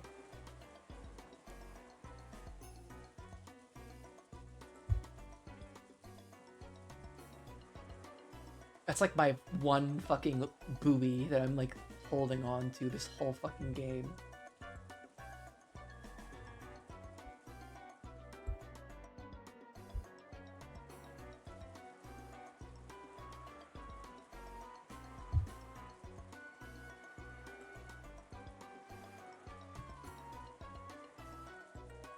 Natsui still hadn't noticed. Though Erika had gone into the corridor to check the crime scene in Hideyoshi's room, her goal had changed. In other words, from Erika's point of view, the sound of that lock was truly checkmate. Erika said that suddenly. Berncastle said that suddenly. Oh, fast! Wow, so you figured out the culprit already? We've barely gotten to any of the crimes, right? You could have just let me kill a few more and gathered a few clues yourself. Okay, Lambda, gather all the pieces. Now we're getting to the most interesting part. Let's both enjoy it to the fullest. Well, let's see. Why don't you show me what you've got? To think she'd lay down the challenge without waiting for the game set at midnight. What a hasty person, that Lady Castle. It is quite an early challenge. To think she's already managed to obtain a winning hand at this stage. Normally, you can win just by proclaiming that a witch exists. But with Natsui and Kinzo, we've got what we need to protect this time. We got a lot we need to protect at this time. Sounds like this fight will be a pain. That's not a problem at all. I won't let them do as they please with my golden island any longer. Bring it on, Lady Castle. Furudo Erika.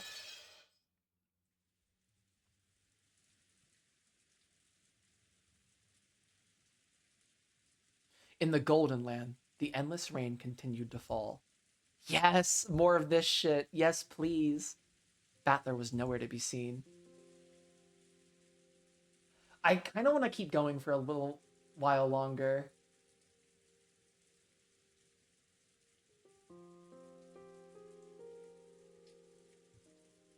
Because last night was a shorter stream. I probably want to go 4 hours this stream. But actually, I am going to pause and get more water real quick. So let me be right back. And then we'll keep kicking ass. Okay, I'll be right back. Give me a couple minutes.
Wait, what do you mean heard what you heard?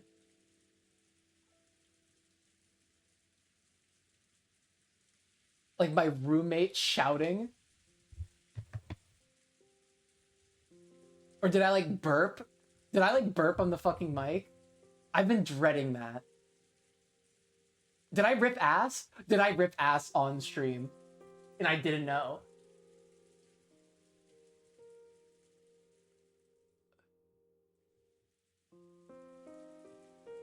Okay. Okay, thank God. I'm not gonna worry about it. Am I accumulating loser points?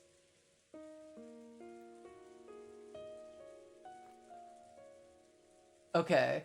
As long as I didn't burp or rip ass, I'm fine.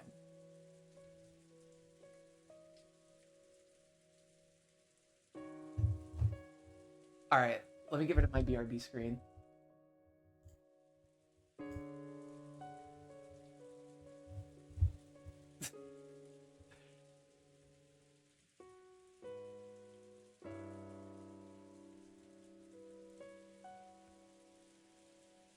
Battler was nowhere to be seen. It would very soon reach the time that Battler had joined in on the 5th game. And control the pieces would be passed on to Battler.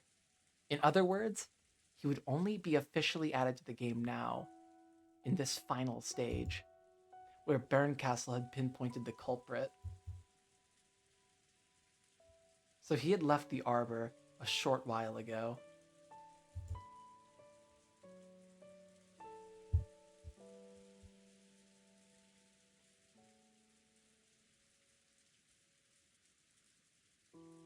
Is this gonna be like a just Beatrice scene? Interesting. Now the only ones in sight were Virgilia, who continued to knit silently, and Beato, who just sat there blankly amidst the smell of her black tea. I'll say the only fucking weird thing this stream is that I'm wearing fucking jeans.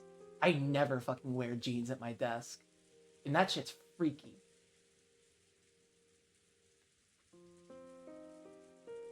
I'm always in pajama pants at my desk. I'm in shoes too, because my feet got cold and I had a pair of shoes by my desk. I'm wearing shoes and jeans. This is so unlike me. I think it is fucking gross. I think it's actually maybe more gross than me burping or ripping ass on stream. Dare I even say. I feel like disgusting wearing these jeans.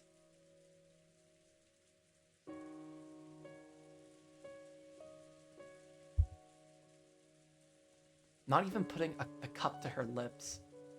Virgilia stopped knitting for a moment and looked out across the vast golden rose garden that extended as far as the eye could see.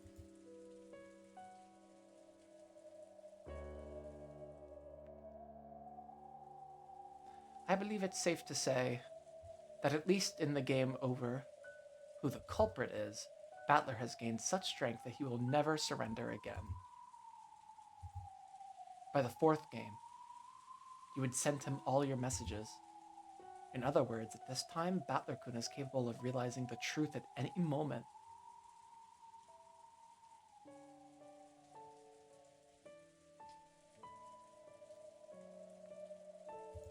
However, he is still soft in some ways.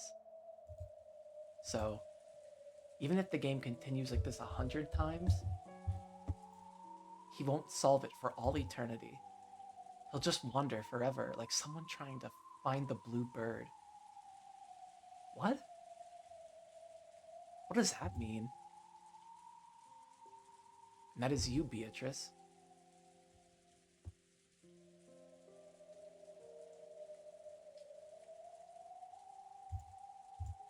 It's the same for you. Even if the game continues hundreds more times, you'll never reach the answer you seek for all eternity. Barncastle will abuse this game without a doubt. Lambda Delta will also churn this game about the utmost arrogance. At a glance, that may be humiliating and appear to you and Battler as though the game has been stolen from you.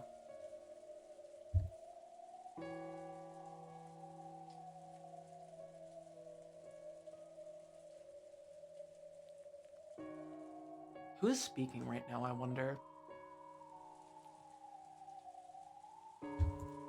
However, I think it's Virgilia. Yeah, that is something the two of you need right now. To end Battler's naive softness, to end your hesitation. And that's why you called the two of them here. To end the eternal torture between you.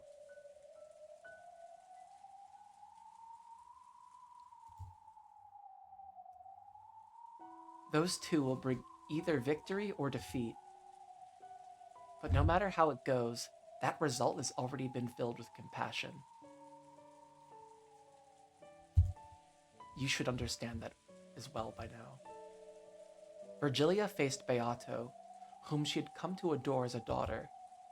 With cold eyes that she must not have shown often, it was like the gaze of a mother who, instead of scolding, silently urges their child to recognize their mistake.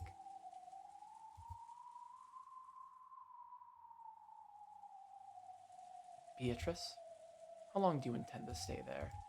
Neither alive nor dead, not rising up to heaven nor falling into hell, there on the peak of Mount Purgatory.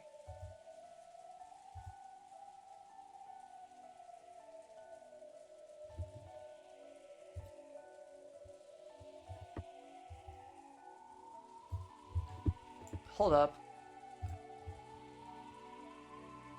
The Blue Bird is a play by Belgian playwright and poet Maurice Maeterlinck. It premiered on the 30th of September 1980.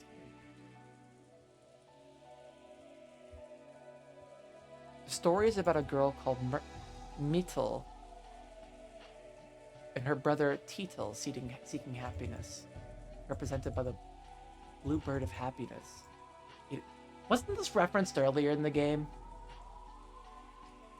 Why does this sound familiar to me? Did they mention the Blue Bird earlier, like in episode 2, maybe? In the opening scene, the two children gleefully describe the beautiful decorations and the rich desserts they see in the house of a wealthy family nearby. And Barry Loon says it is wrong for the rich not to share their cakes with Titel and Mytel. The boy corrects her. It is enough that he gets to watch others' happiness. Their joy does not create envy in him. The theme is emphasizing when the children meet the luxuries, particularly the biggest of them all, the luxury of being rich. When Titel turns to diamond, the hall is bathed with that dazzling brightness, and the luxuries run wildly in search of a dark corner where they may hide their ugliness from ethereal light. Really? That's so fucking sick. At the end of the play, Titel shows that he has learned about happiness. He looks out the window at the forest and remarks at how beautiful it is. The inside of the house looks much lovelier to him than it did before. Also, he creates great happiness for another by giving his pet bird, which seems bluer than before, to the sick child.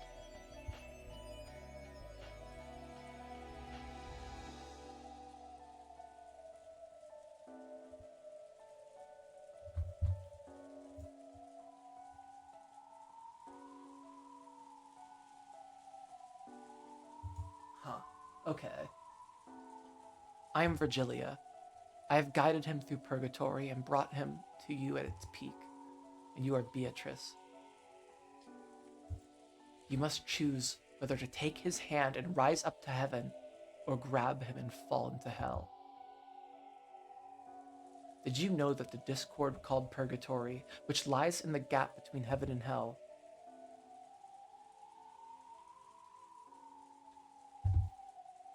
is sometimes more tortuous than even hell itself? On the gates of hell, it is written that you must abandon all hope. A human without hope can accept their suffering and give up. However, the residents of purgatory have hope, a hope of possibly reaching heaven, a hope that cannot be abandoned. and it tortures them. Even in the depths of hell, no greater torture device exists than the single pin known as hope. Fly. Fly from the cliffs of purgatory. Take with you the regrets caused by your fleeting, fragile, foolish hopes, and open up Pandora's box. Are you scared? Scared of opening the box?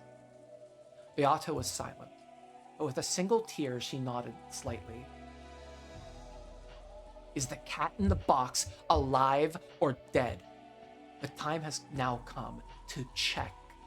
If the cat is dead, quickly hold a funeral for it and have it rise to heaven. If the cat is alive, quickly feed it and give it all your affection. Whether it is alive or dead, your cat box eternally desecrates the cat. The key to the box that you were afraid to open has been brought to you by those two.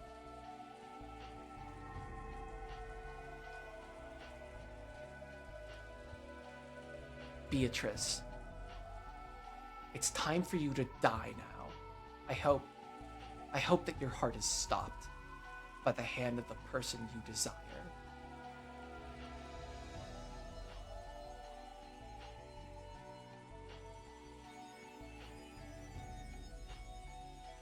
That was one of the coolest fucking dialogue scenes in the whole fucking game. That was one of the coolest fucking scenes. Oh my god, a lot of time is passing. What the fuck? Why is all this time passing? Stop it. What the fuck? Stop it. No. Oh my fucking god. What just happened? Did they just skip the whole fucking game?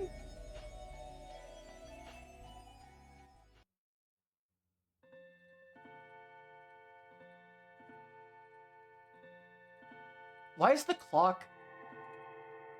What the fuck is going on? What the fuck?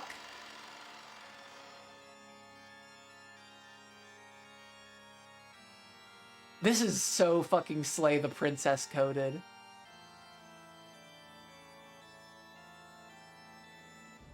Why am I in, like, heaven in the Binding of Isaac? All the pieces from the game board were gathered.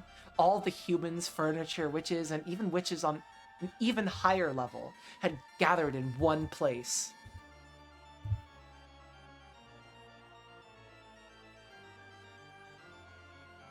Now, this is when episode 5 truly begins. What the fuck? No wonder why you guys said this was a good place to stop earlier, because this shit was fucking coming. This is Answers Arc. Fuck yeah. That place was like a solemn cathedral with an unbelievably high ceiling. White stonework, golden ornaments. Though there were windows, there were no entrances or exits. It was a strange, strange place.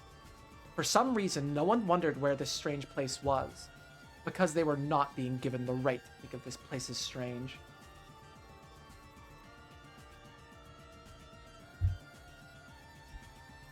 They're in the cathedral of the mansion. The pieces, have they all been gathered? Yes, they have. Well done. What a show. I wonder just how many people there are here.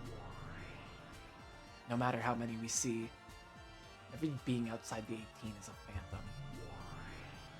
Making you acknowledge them is what my game's all about. 3 witches were seated on special thrones set upon a very high balcony. Okay, so we don't even know. Your Lambda voice is canon to me. That means so much to me. That means so much. If they ever decide to make an Umineko English dub or like a fan dub or some shit, if somebody suggested me, even suggested me, I would be so honored. I simply have constructed the perfect voice.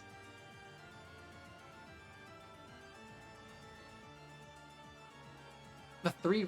This is so fucking sick. It's so funny, because I never, like, did acting or anything, but I always had that, like, super performative side of me, and I remember in college, when one of my friends, one of my roommates, like, was begging me to join the improv club, because I could do this type of shit, because I'm just that fucking insane.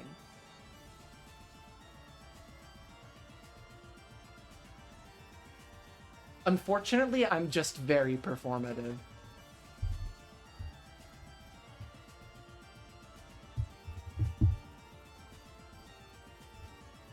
The three witches were seated on special thrones set upon a very high balcony. And that's, like, what was worse is, like, all the theater... I was friends with all the theater kids in college.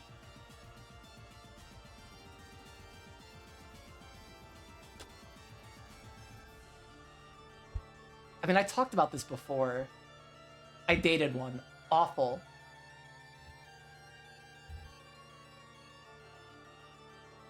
It's, like, it's freaky shit.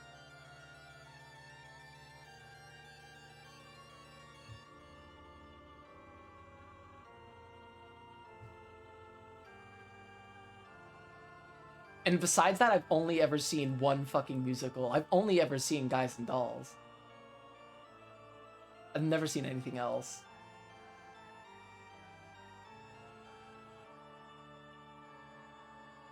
But I've heard a bunch of soundtracks now.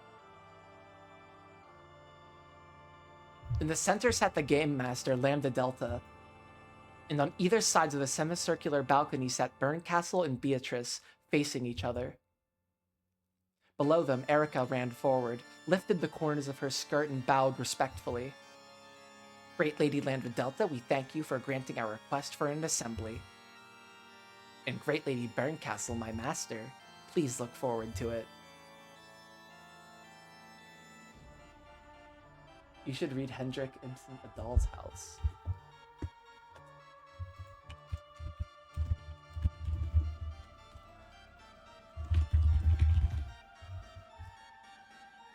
Ooh. This is something I would read, and it's free too. It's 1879, it's public domain. I don't even want to spoil the plot.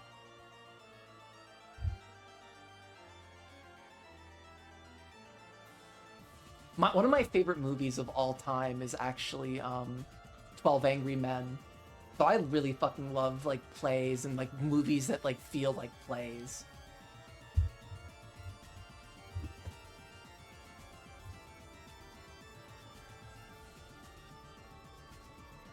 I'll most certainly make my master forget about the poison that torments her. Yes, I am looking forward to it. I'd expect no less from my double. My peace.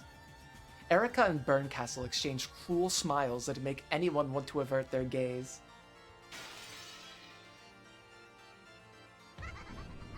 Listen up, witches and humans! I hereby announce that with this assembly of witches gathered, the Court of Illusions will now begin! The commander of the game spoke with words of power. Though her words were spoken with such a vast space, they rang out with the force of a bell in a bell tower. Your lies and rules, as they correspond to this game, are over. The fifth game is now closed, and 24 o'clock answer session shall begin. Well, I'd like to get started quickly, but why don't we have everyone quickly introduce themselves first? After all, there are so many people gathered here. I am Lambda Delta, the Witch of Certainty, and the new commander of this game. Berncastle, Witch of Miracles. My goal is to penetrate Beatrice's illusion of the witch. I am the Endless Witch, Beatrice. My goals are to claim my own existence and to protect Natsui and Kinzo. Battler-sama, you come next to me. Mushirmia Battler. I'm fighting against Beatos. No, against the witches. That's all. As I believe you know, you joined in on this game partway through. As per when this assembly of witches opens. You have yet to participate. Do you understand? I get it. Probably mean I don't have the right to speak for a while, right? Thank you for understanding. Even though Battler held a rank near that of witches, he sat on the foremost of the benches shared with the other relatives, all by himself at one end. He met the gazes of Beato, who was up on the balcony. You might have said you were my archenemy. Well, you aren't necessarily my only enemy. Let's take this game back. We still don't even know for certain whether this is actually really Beatrice or not. It's kind of up to interpretation right now. Even with Battler, really. You could really argue that this is, like, still Lambda's story being told.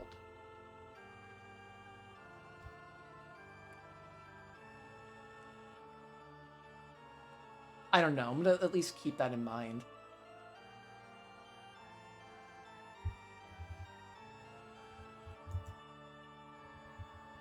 Yeah. I almost said I was fighting against Beato's illusion of the witch. As in, like, just to kind of hit my logic system I've been talking about. When I talked earlier about the game having 3 narratives, I'm not sure if we're in the top narrative or the middle narrative right now. The top being the game narrative and the middle narrative being the world of magic and demons.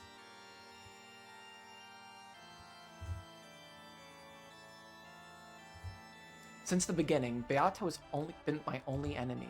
But right now, Erica and those witches who started toying around with Beato's tail are also my enemies. Who should I fight and how? Maybe it's a good thing I don't have the right to speak for a while. I'll calm down and coolly watch over everything. I am the detective and the one who called for this assembly of witches. Perudo Erica. I will expose the culprit of the 5th game. Why am I giving her Beatrice's voice? I will expose the culprit of the 5th game and stick a charming period on this tale. Erica greeted the witches above her and the humans behind her once again.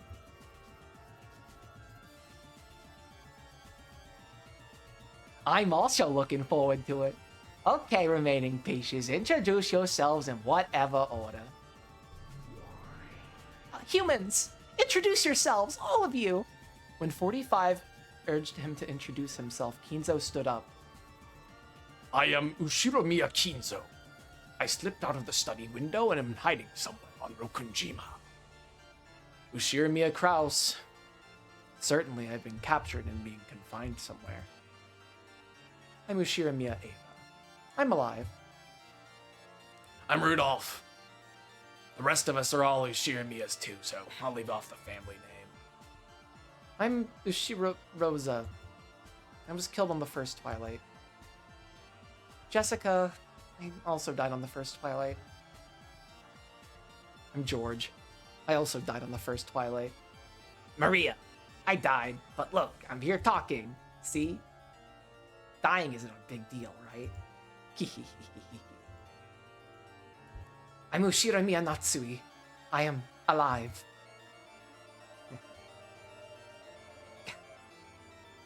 Hideyoshi here. I was killed just a short while ago. Kairi. I'm still alive. Nomjo. I'm also hanging in there. I'm having to fucking do all my fucking character voices right now. My name is Genji. I passed away on the first Twilight. I'm Shannon. I'm still alive. I'm Canon. I'm also alive.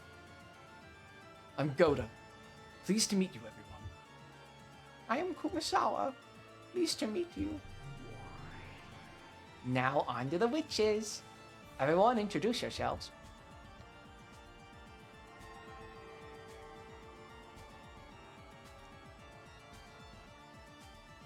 Virgilia's group could also be seen. This is in like Versailles shit. God damn. Unlike the floor, Beato's group was on the 2nd floor and had a balcony that looked like raised an audience, like raised audience seating, and they sat there looking down as though they were at a theater. My name is Virgilia. I am Beatrice's teacher. I'm Gap. Making corpses disappear is my job. Ronove, I'm in charge of making black tea. Kukuku. I greet you in the name of the Seven Sisters of Purgatory. Oh, can we please not have... Do we have to introduce every single one? I served in the murder of Hideyoshi on the second twilight. The Seven Sisters of Purgatory! Right here! Let us... Lady Erica's furniture introduce themselves.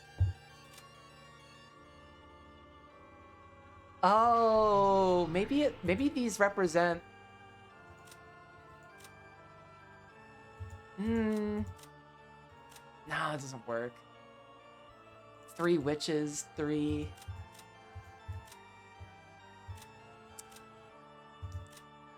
Yellow, blue, red.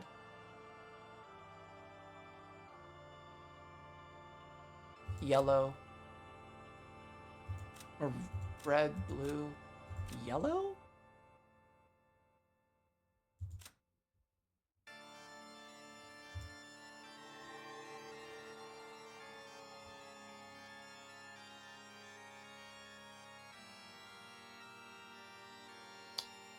I'm gonna put a pin into this and come back later.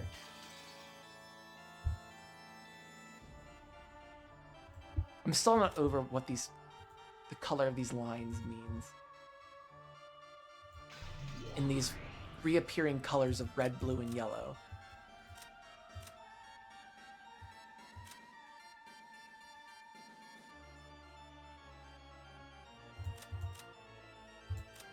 Red, blue, and yellow. Fuck. What else is red, blue, and yellow?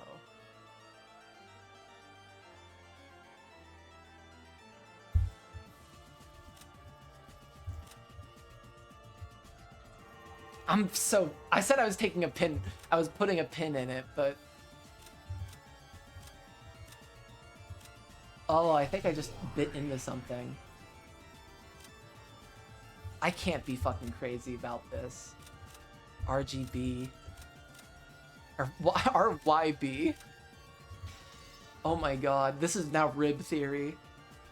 Rib theory. RYB. Red, yellow, blue. Yeah, they're the primary colors.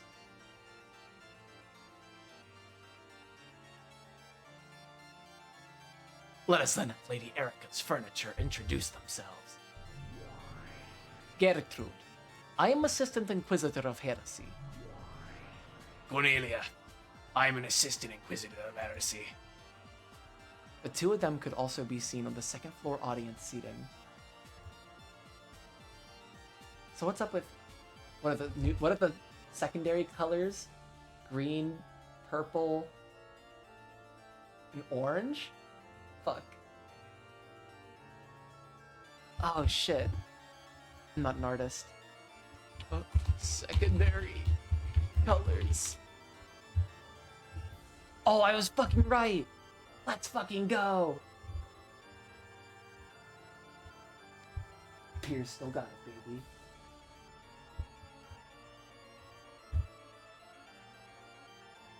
But also notice that these characters have like yellow, red, blue. I mean, she doesn't, so that kind of fucking blows that out the fucking window. Never mind.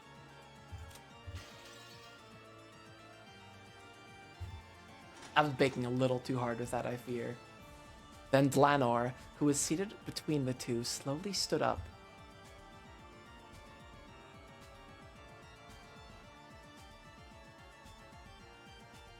Battler red, Erica blue, Beatrice gold. There you go.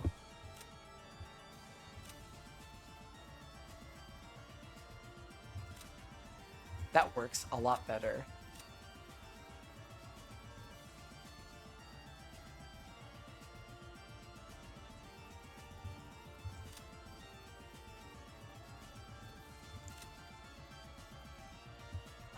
Forget-me-nots, roses. And is there a yellow flower mentioned in this game? When they tie that.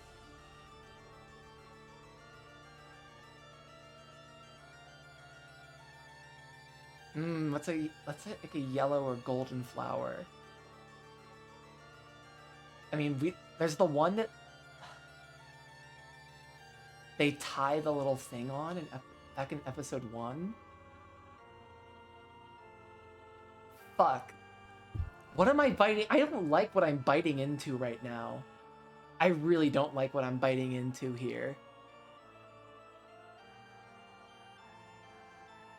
Why is Rib Theory coming out tonight?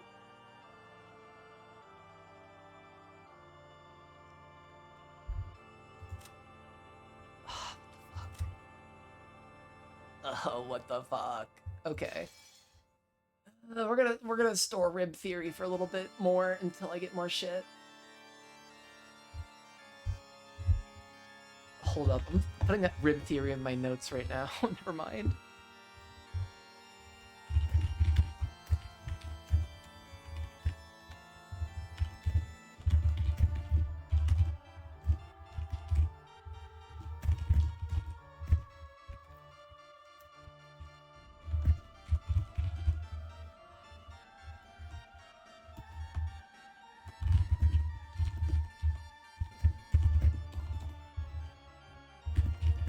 Okay, I got Rib Theory in the notes now. Okay. What if this is some, like, fucking leprechaun fucking rainbow shit?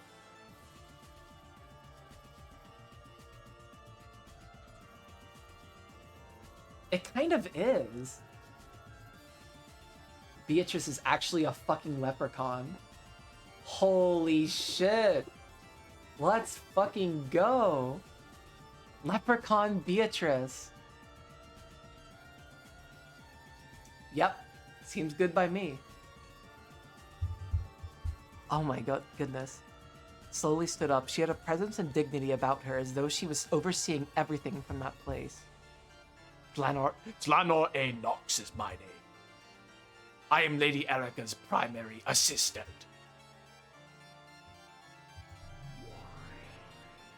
Battler, I expect much from you.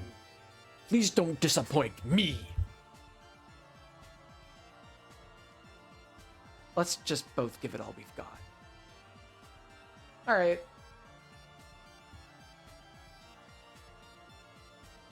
I'm definitely not going to make it through this whole scene tonight, I don't think. So, we'll see. I don't think I'm going to go too much longer.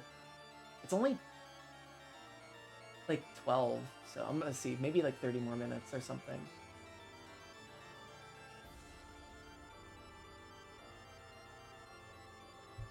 Most of the time, there will be no need for Dlanor to step forward. However, when the witch side plays around with ugly word games, I'll need to have Dlanor convict them.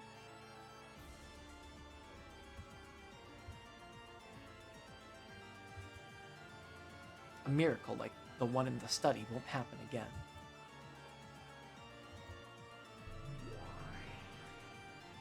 And finally, let us introduce ourselves. We are the Cheester Sisters, the Cheester Sisters Imperial Guards, who have been tasked with management of proceedings of this assembly of witches. Hello, everyone! Yeah. This ends the introductions of all pieces. A total of 38 people are present here. What the fuck? Remember when this was just one fucking game with 18 people and now we're at 38 characters? What the fuck? Only like 20 of which have like distinct voices and the others are just like my regular ass voice half the time?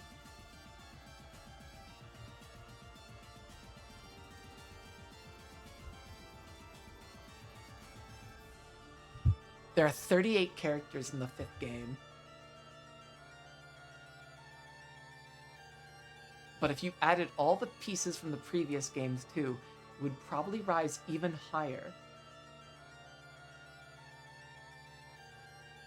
This game just so often been likened to chess, and it was far more pieces than a chessboard.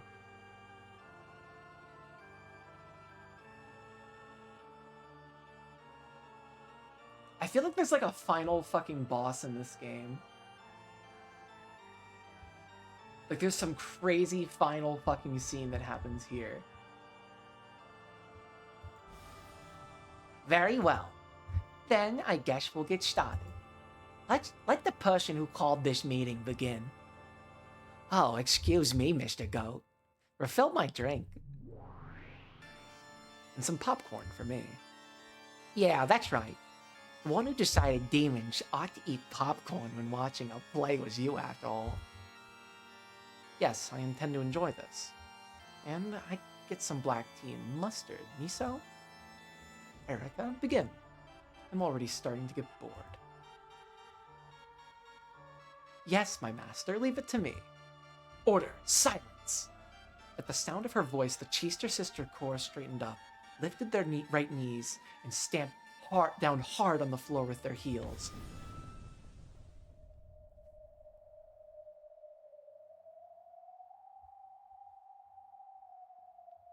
It became a low, deep rumble in the ground, and all chatter in the cathedral disappeared instantly.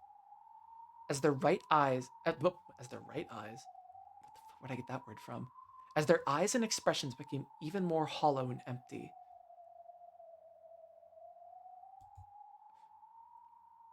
The room fell back into silence, almost as though they were a collection of wax models.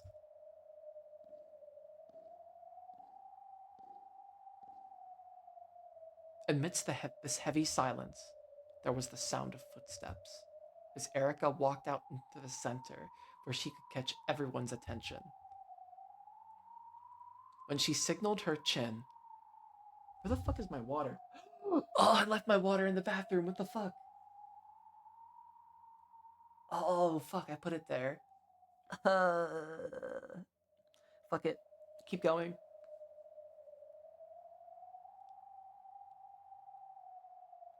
A goat attendant appeared from behind a pillar and carried a single plain chair out into the front and center of the room.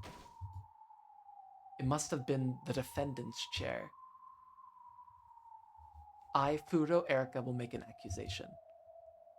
The murderer of the fifth game is...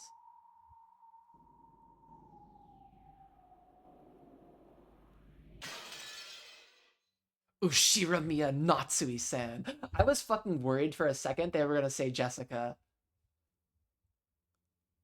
I was really fucking worried. I was gonna shit my pants if it was Ushiramiya Jessica. I would have absolutely fucking died. My fucking reaction I would be so fucking worried.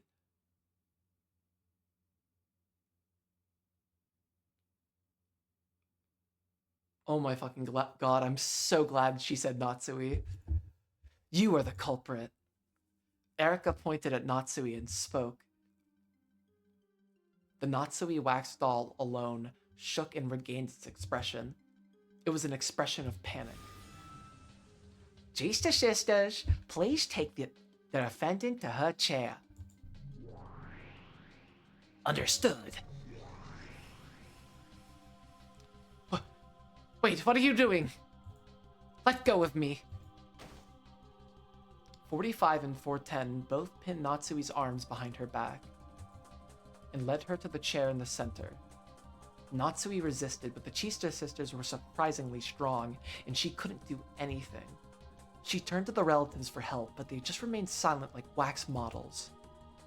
I, Furudo Erica, will now reconstruct why the crime was only possible through Shiramiya Natsui. Beato, of course you'll be challenging this, right? Naturally. I am the Ushiramiya family alchemist, Beatrice the Golden. Furudo Erica, I challenge you. I'll take these false accusations you're trying to place on my master and tear them apart. Beatrice! Fear not, Natsui. You are my master, and you are the true head with the one-winged eagle engraved in your heart. Do not fear a crime you have not committed. At those words, Natsui jerked back and gulped. Her panic finally disappeared and she stood up straight. That's true. I am Ushiramiya Natsui. I will confront any challenge that would disgrace the Ushiramiya family. How can you try a bluff like that in a situation like this? You really are the bullied kid in every single fragment.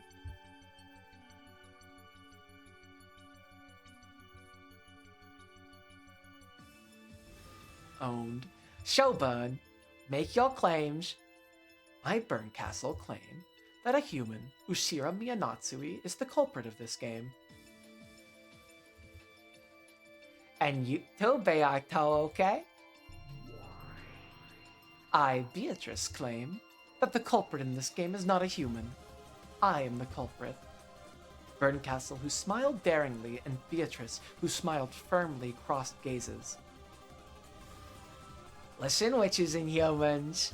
Two claims have appeared for a single truth. Is the culprit a human, Ushiri Natsui? Is the culprit a witch, Beatrice? If the witch wins, the truth about the fifth game will disappear into darkness. If Erica wins, the illusion of the witch will be wiped from the game board. In other words, for Beato alone, this is a battle that must not be lost. Are you prepared?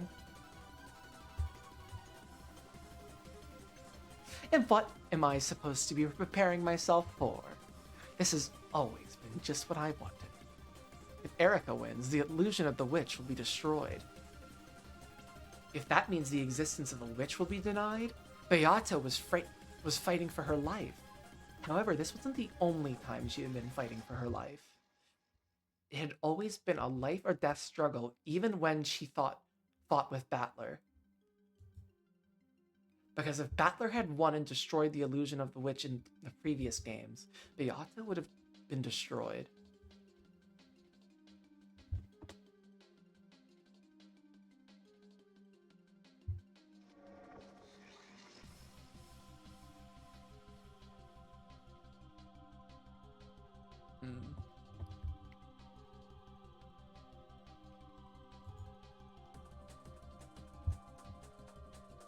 I had to think for a second. Oh, fuck. Okay. That's dirty. Erica alone has nothing to lose if she fails.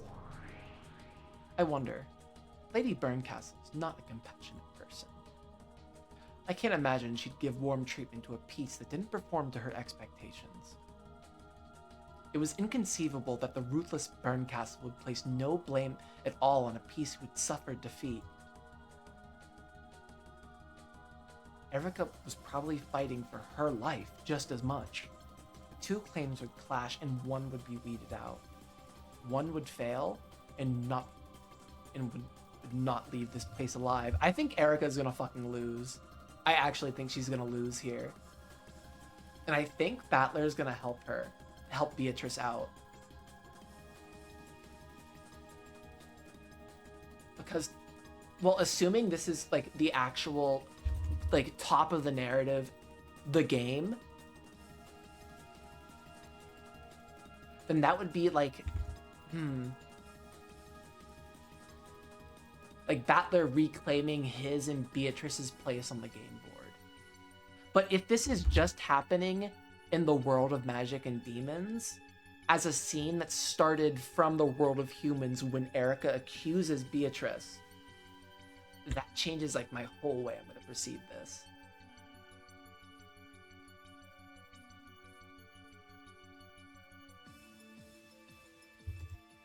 The only ones who truly had nothing to lose were those witches. You know, isn't it freaky that there's fucking 3 narratives in this game in 3 fucking Beatrices?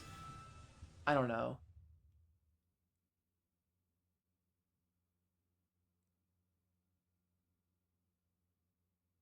And 3 witches and fuck. Okay. Well, actually, there's more than 3 witches, but it's complicated. Okay, no problems. Get started. In that case, I would like to go first. The murder of Hideyoshi-san is very simple. It should be impossible to suspect anyone other than Natsui-san. Except for the victim and Natsui-san, all of us were in the same room, correct? It really was simple. Except for Natsui, everyone had been inside the parlor. Because it was so simple, it was decisive. No matter how you look at it, the one who killed Hideyoshi was Natsui. No, it's the other way around. No matter how you look at it, no one except for Natsui could have killed Hideyoshi. There's no room for discussion or debate. I'm telling you that that's a mistake. Maybe I don't have an alibi. However, I don't believe a lack of alibi proves that one is the culprit. We know that Natsui is the only one without an alibi. But wait. The scene of the murder was a closed room. It should have been impossible for anyone, including Natsui. I need to go get my fucking water. Oh my fucking god. Give me a fucking minute.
I absolutely needed that water. That was definitely me fucking burping on stream. If it just happened, it was just now. Fucking nightmare scenario. Oh my gosh. Except for me, since I could have done it with magic. I'll explain the closed room trick, the how done it, later. For the time being, I'll start with the who done it. Because of the aforementioned, it's impossible to suspect any character except Natsui-san regarding the murder of Hideyoshi-san. Is it? They never found Krause's body.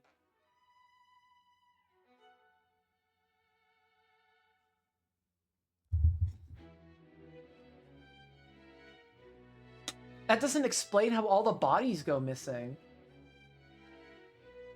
She better have a fucking good argument for this.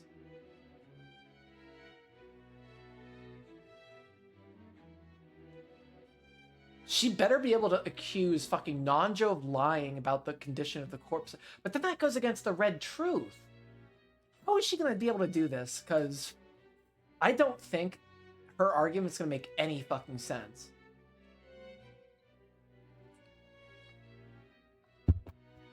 I don't think her argument... I think her argument's gonna fucking suck. It may be dangerous... It may be pretty... Reading is hard. Lady, it may be dangerous to press any further on this. I agree. It's a fact that Natsui was hiding in the closet of Hideyoshi's room. When it comes to repeating things in red, we'll check to see who's in the room, and you'll be cornered. Probably. Lady Lambda Delta is the commander of this game. If it suits her fancy, she'll set up Natsui as the culprit regardless of the facts. If the typhoon passes and the police come to perform a scientific investigation, perhaps the true culprit will be identified and the false accusation against Natsui will be lifted. However, in this closed off Rokunjima, the police will not arrive for all eternity. In other words, the real truth will not be revealed. Inside this cat box that will never be opened, false charges that everyone accepts are worth no or more or less than the truth. Schrodinger's fucking Rokunjima.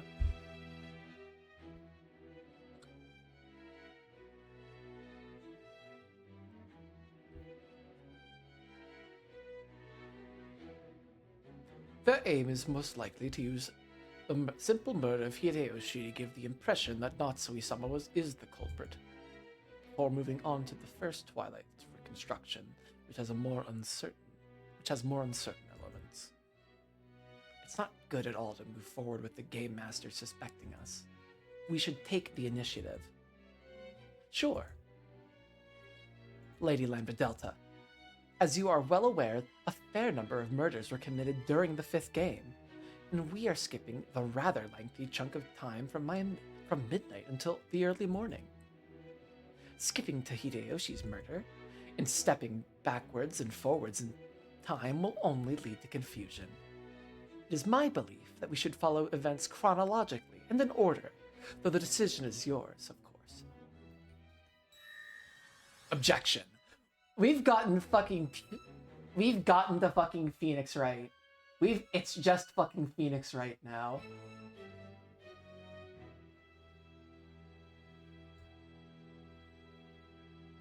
In the process of prosecuting the culprit, chronological order has no significance. Objection. Furudo Erika is trying to mix up the chronological sequence in order to create a false impression of the events. Well, I'm not a fan of confusing things myself. I accept Bayato's claim. Erika, start with the first Twilight instead of jumping to the second. I definitely saw Erika click her tongue.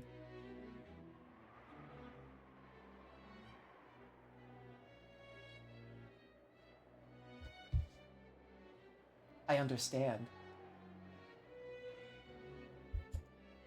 So this is a way of telling Rokunjima's tale. I was guided by Virgilia, met Beatrice, reached the peak from which you could see everything below you, and finally understood the truth of this world. This is the thing you were talking about earlier, Virgilia. Yes, that's right. Truth is very fragile in this place.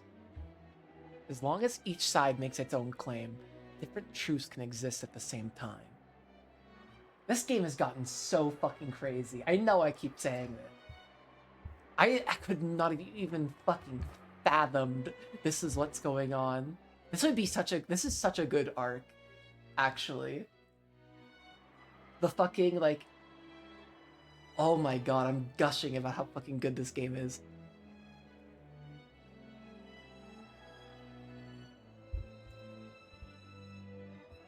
Yes, this really is a trial. Both sides put forth their own truths. This here truly is the brown tube trial that Virgilia once used as an analogy.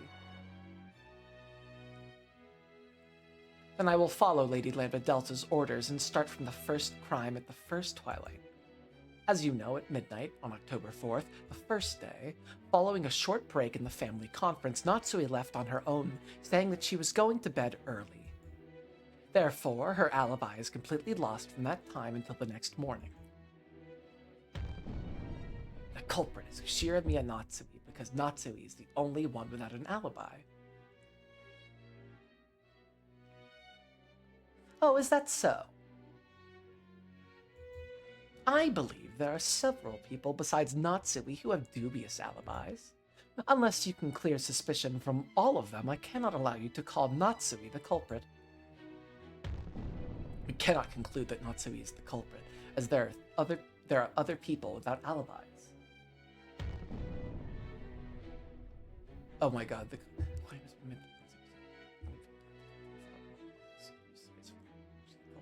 However, as long as the following possibilities exist, is it possible to conclude that this is the case? Hold up, I had to grab a screen grab of this.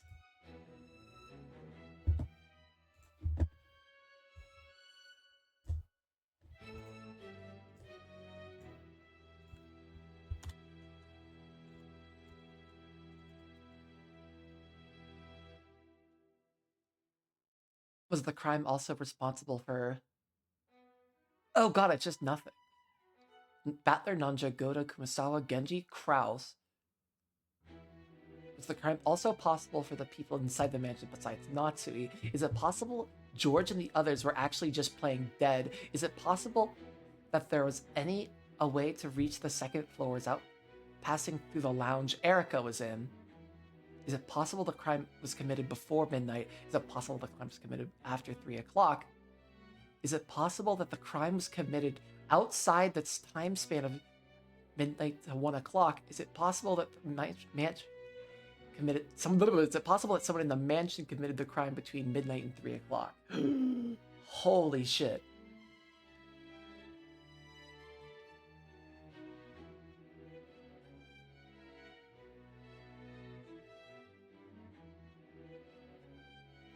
Wow.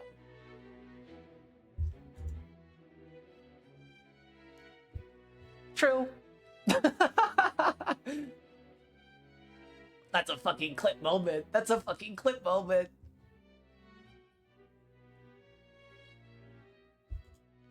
If Erica's gonna call Natsui suspicious so confidently, she's first gotta show that everyone else has an alibi. Right, bud?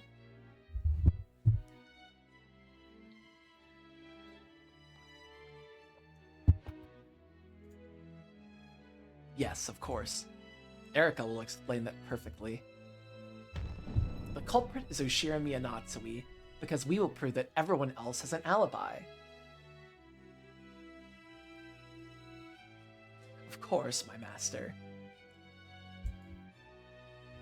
In that case, I would like to explain things in order. Let's forget about Genji's murder for now and focus on the crime in the guest house. For this case, you'd like to suspect the servants who were in the guest house, right?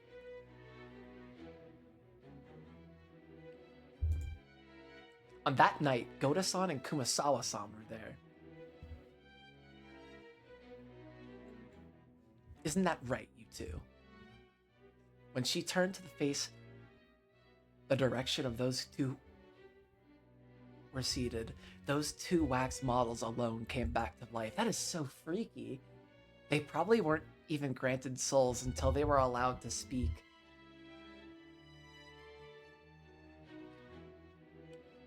In that case, it would have been better if Natsui's soul could have disappeared as well. Natsui, who was in the defendant's chair, kept her soul the whole time and was constantly hanging her head looking nervous.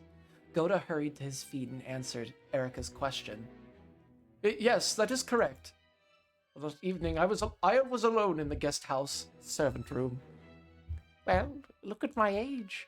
Staying up all night would be a heavy burden. So I returned to the waiting room in the guest house and went to bed right away on my own. Yes, yes.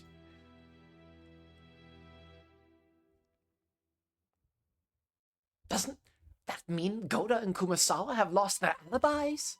Kumasawa claims that she was sleeping alone in the waiting room. Goda claims he was alone in the servant room. Either of them should have had enough time to go to the cousin room and commit the murder. And that's how she's gonna accuse Goda, Kumasawa, or Nanjo of committing the murder. Because they're gonna be like, oh, well, Goda, or at least Kumasawa of committing the murder. Because it's gonna be like, oh, well, fucking Goda and Nanjo were fucking having drinks and being chill and shit. And then she's gonna be like, fuck! But that was at 3 a.m. Their alibis are unaccounted for from this time to this time.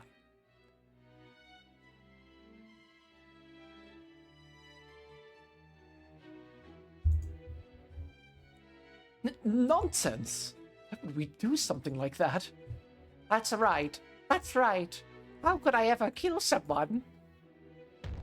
We cannot conclude that Natsui is the culprit. After all, Was the crime also possible for Kumasawa, who was in the guest house, or was it possible for Nanjo?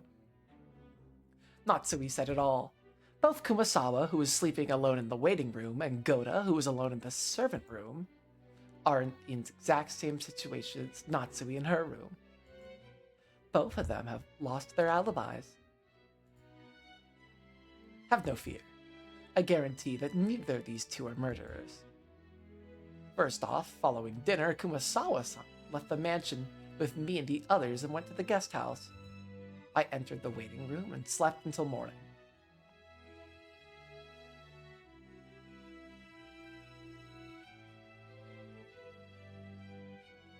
So because she was as awake as long as they were, she never saw them go upstairs.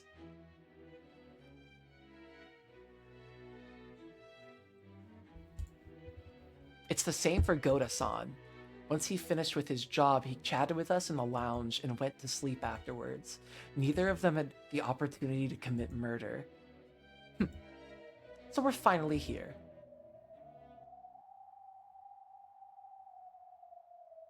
I see, it's time for me to stand up as well. Your turn is over already, Erica. Go summon that bodyguard you rely on so much. Beato glanced at where Dlanor sat on the second floor audience seating. However, Dlanor just stared back with those usual expressionless eyes. Repeat it. We have absolute proof Goda and Kumasawa's alibis. We refuse. Why give a hint to an enemy? There's no way we'd answer. Aha! Did you hear that, Lady Lambda Delta? They say they have no proof. How could they claim that Goda and Kumasawa have alibis without proof? Good point. What do you say, Bug, Erica? How can you claim that Goda and Kumasawa have alibis? Fall back, Erica. My opponent is Dlanor over there. A mere human like you can be no match for a witch. No. There's no need for Dlanor to step forward. In fact, it's precisely because a mere human will defeat a witch that the illusion of the witch will now be denied. So go ahead. Use the red and blue as much as you'd like. I'm ready for it, okay?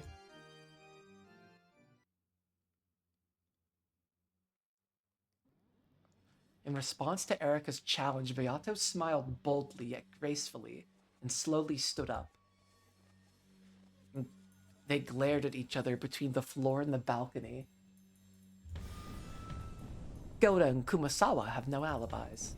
The two of them were in the guest house and could have reached the cousin room to commit murder at any time. Unless you can deny that possibility, you cannot treat Natsui as the culprit. Beato's blue truce struck out rapidly.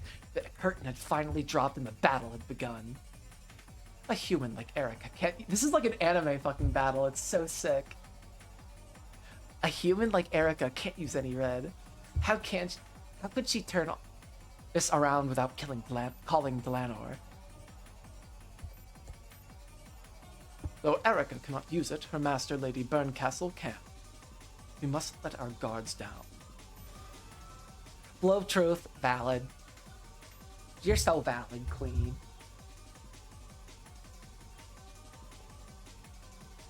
What do you do, Ben? Will you or Dlanor step in instead? It is still not my turn. And it is not Lady Burncastle's turn either. Yes, that's right. There's no need for us to show up for something like this. This is important precisely because of a mere human like Furudo Erica will defeat you, Beato. Why are you trying to rob Battler of his fucking win? What the fuck? Because you'll be defeated by a human. We'll know.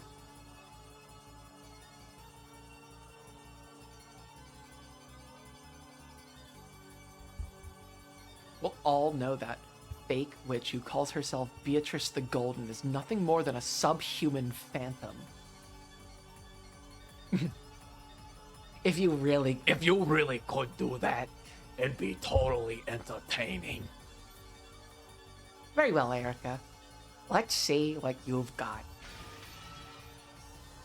Explaining it for the first person, Kumasawa-san, is extremely simple. Kumasawa-san, stand. Yes. Kumasawa-san, from the time you went to bed last night to the time you were informed about the crime in the morning, did you ever leave the waiting room? No.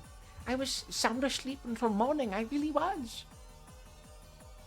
The truth is, after dinner last night, I had a chat with Ava-san, and she told me something very interesting. I tried that out myself. And what exactly is that? You don't mean... That's right. It's what Court concealed Kinzo in his study.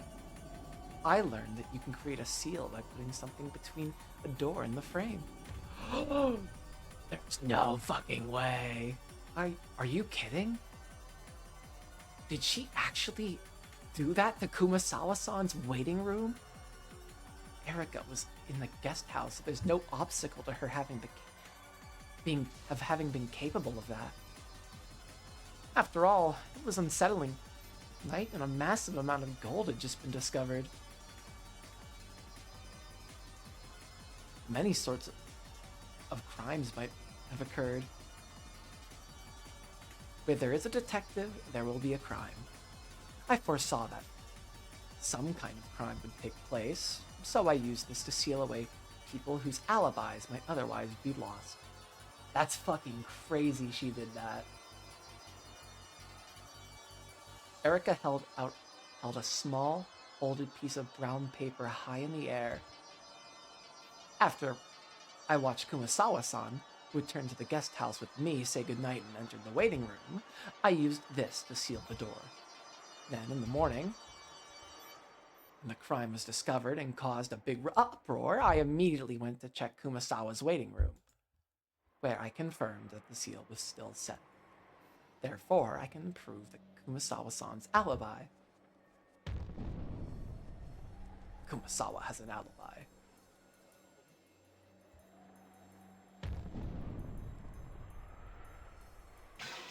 Oh, it's gone.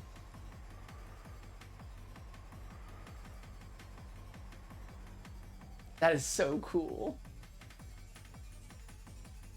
Good. A wonderful alibi. Not a single gap. Kumasawa returned to the guest house with Erica, went to the waiting room to sleep, and never left the room until morning. In other words, after Kumasawa returned to the guest house, she never went to the second floor until morning.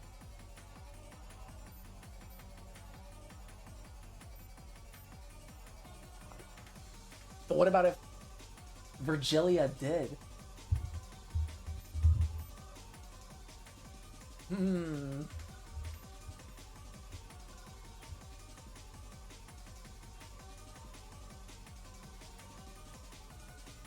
What if there's not fucking... What if there are fucking 38 people on this island?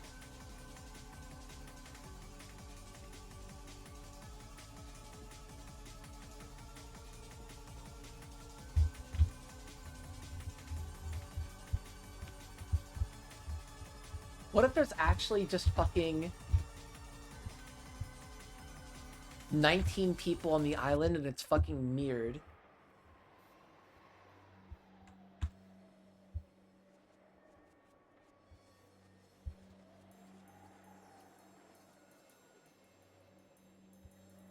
What if, like, every single character has a fucking World of Witches fucking counterpart?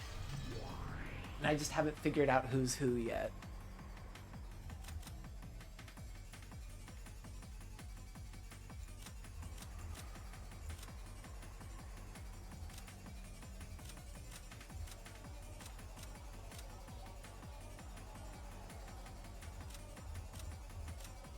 Oh, that's a little too much for me. Sorry, I can't even really, I don't. No thank you.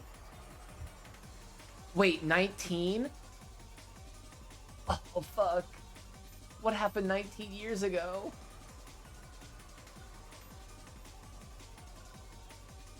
Oh god, Umineko brain death. A wonderful alibi, not a single gap. Kumasama-san returned to the guest house with Erika, went to the waiting room to sleep, and never left the room until morning. In other words, after Kumasawa returned to the guest house, she never went to the second floor until morning.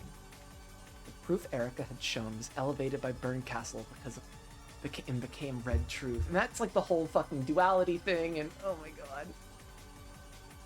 This truth, which had become red, could no longer be overturned. And like the whole blue, oh my god.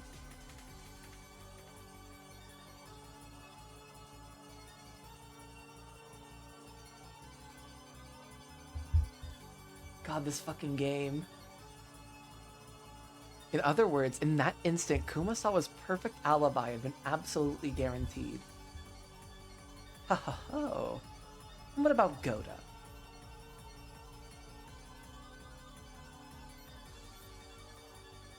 Goda-san holed up in the servant room right after reaching the guest house. I sealed him up in the same way. Then, when Rosa-san returned at 1 a.m., I happened to notice her when I stepped out into the corridor. I let Goda-san, who was still in the servant room, know this.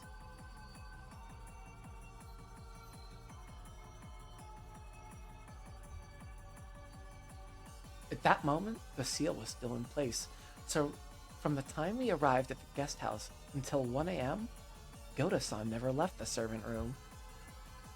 And afterwards, he was with me in the lounge until 3 a.m. Wow. And after 3 a.m., I was on the second floor, so I can guarantee that. Did she just not sleep? Did she just fucking not sleep the whole time?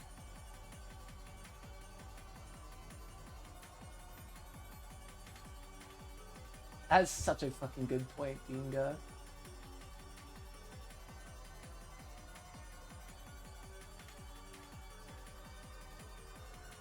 Yeah, like she doesn't care about what the bodies look like all that much.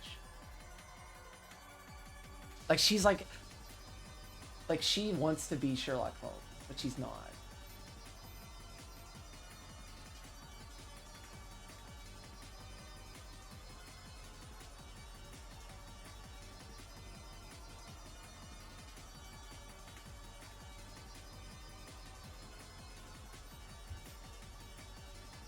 The whole photographic memory thing.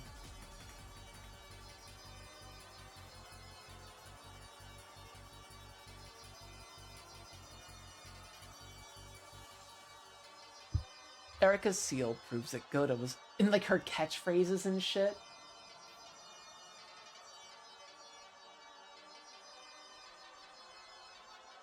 Like the catchphrases too are just so fucking corny.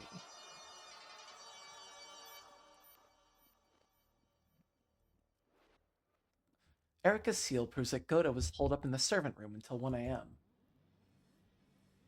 And Erika has proven his alibi from then until 3 a.m., since she was passing the time in the lounge with him. And Erika was also proven that he never set foot on the second floor until the morning after. In other words, after Goda returned to the guest house, he never went up to the second floor until morning. Goda has an alibi.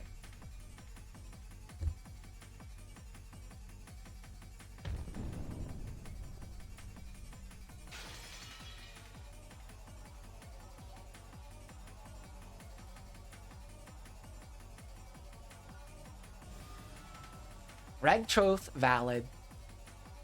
Well done, Erika. The alibi due to your seal on that door has been acknowledged by Byrne and elevated to the status of Reg truth.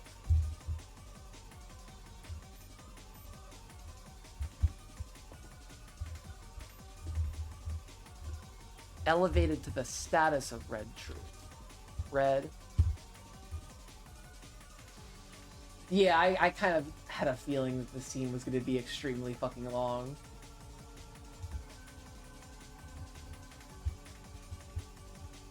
Don't worry, I was not concerned about that. Red, blue, yellow.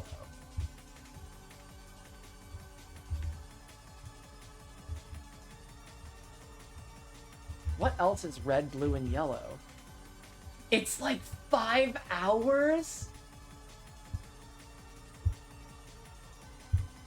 Holy fuck. What else is red, blue, and yellow? Rib theory is... Or, I guess it's ribby theory.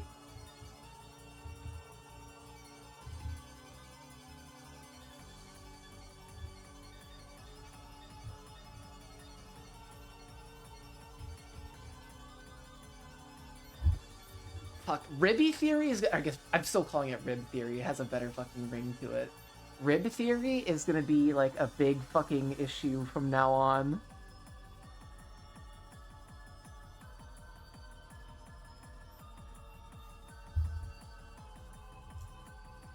Oh my fucking god, I'm losing my fucking mind. Thank you very much, my master. I am the detective. I may be human, but I can use the red truth despite that and surpass humans. So now you claim to have surpassed humans. It's 1,000 years too early for you to talk like that, conceited brat.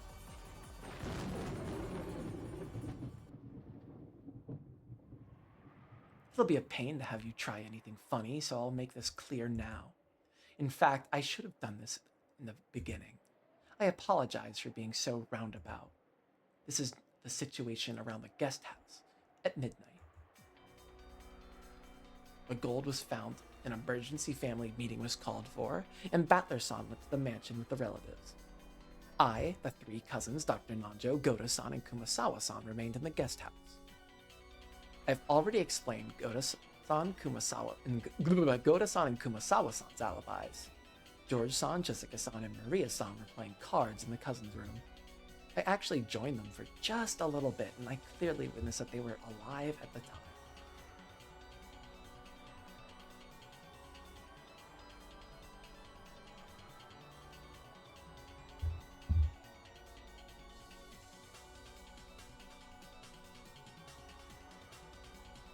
I'm so freaking the fuck out, because we have this whole thing with fucking a Natsui fucking baby, a dead Kairi baby, and Battler.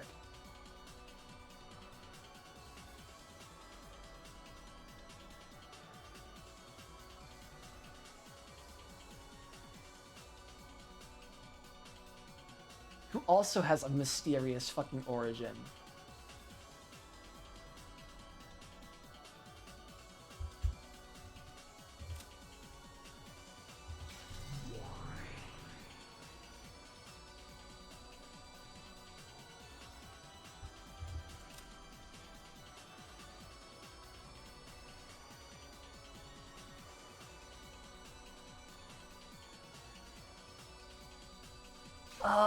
This fucking game. I feel like I'm so close to figuring this shit out.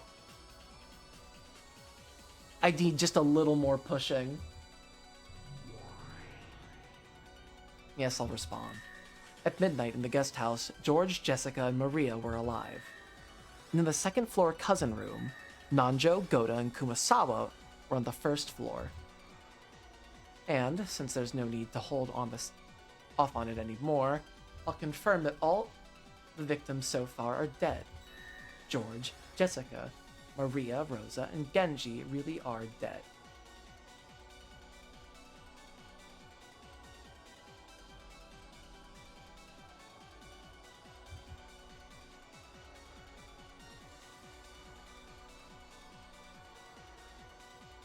How could they be playing dead with their necks sliced open like that? No murder occurred before midnight. I don't know, saying 24 o'clock just doesn't feel right to me. You can guarantee that George's group is dead.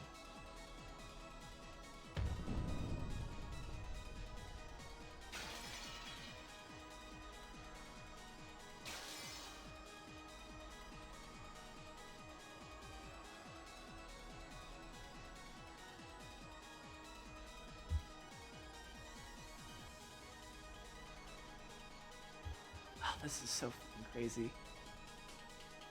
I'm so like caught up in the actual fucking like sauce of the game that I'm not even really fucking reading any of the dialogue right now. I'm so fucking lost. Maybe that I should just stop here. Yeah, I think I'm just gonna stop. I need to think on shit. I need to think on rib theory. Oh, I just hit the mic, my bad. I really need to fucking think on rib theory.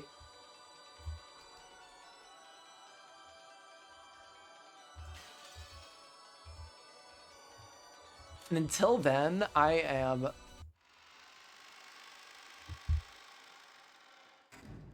Like, I need to do fucking more rereading.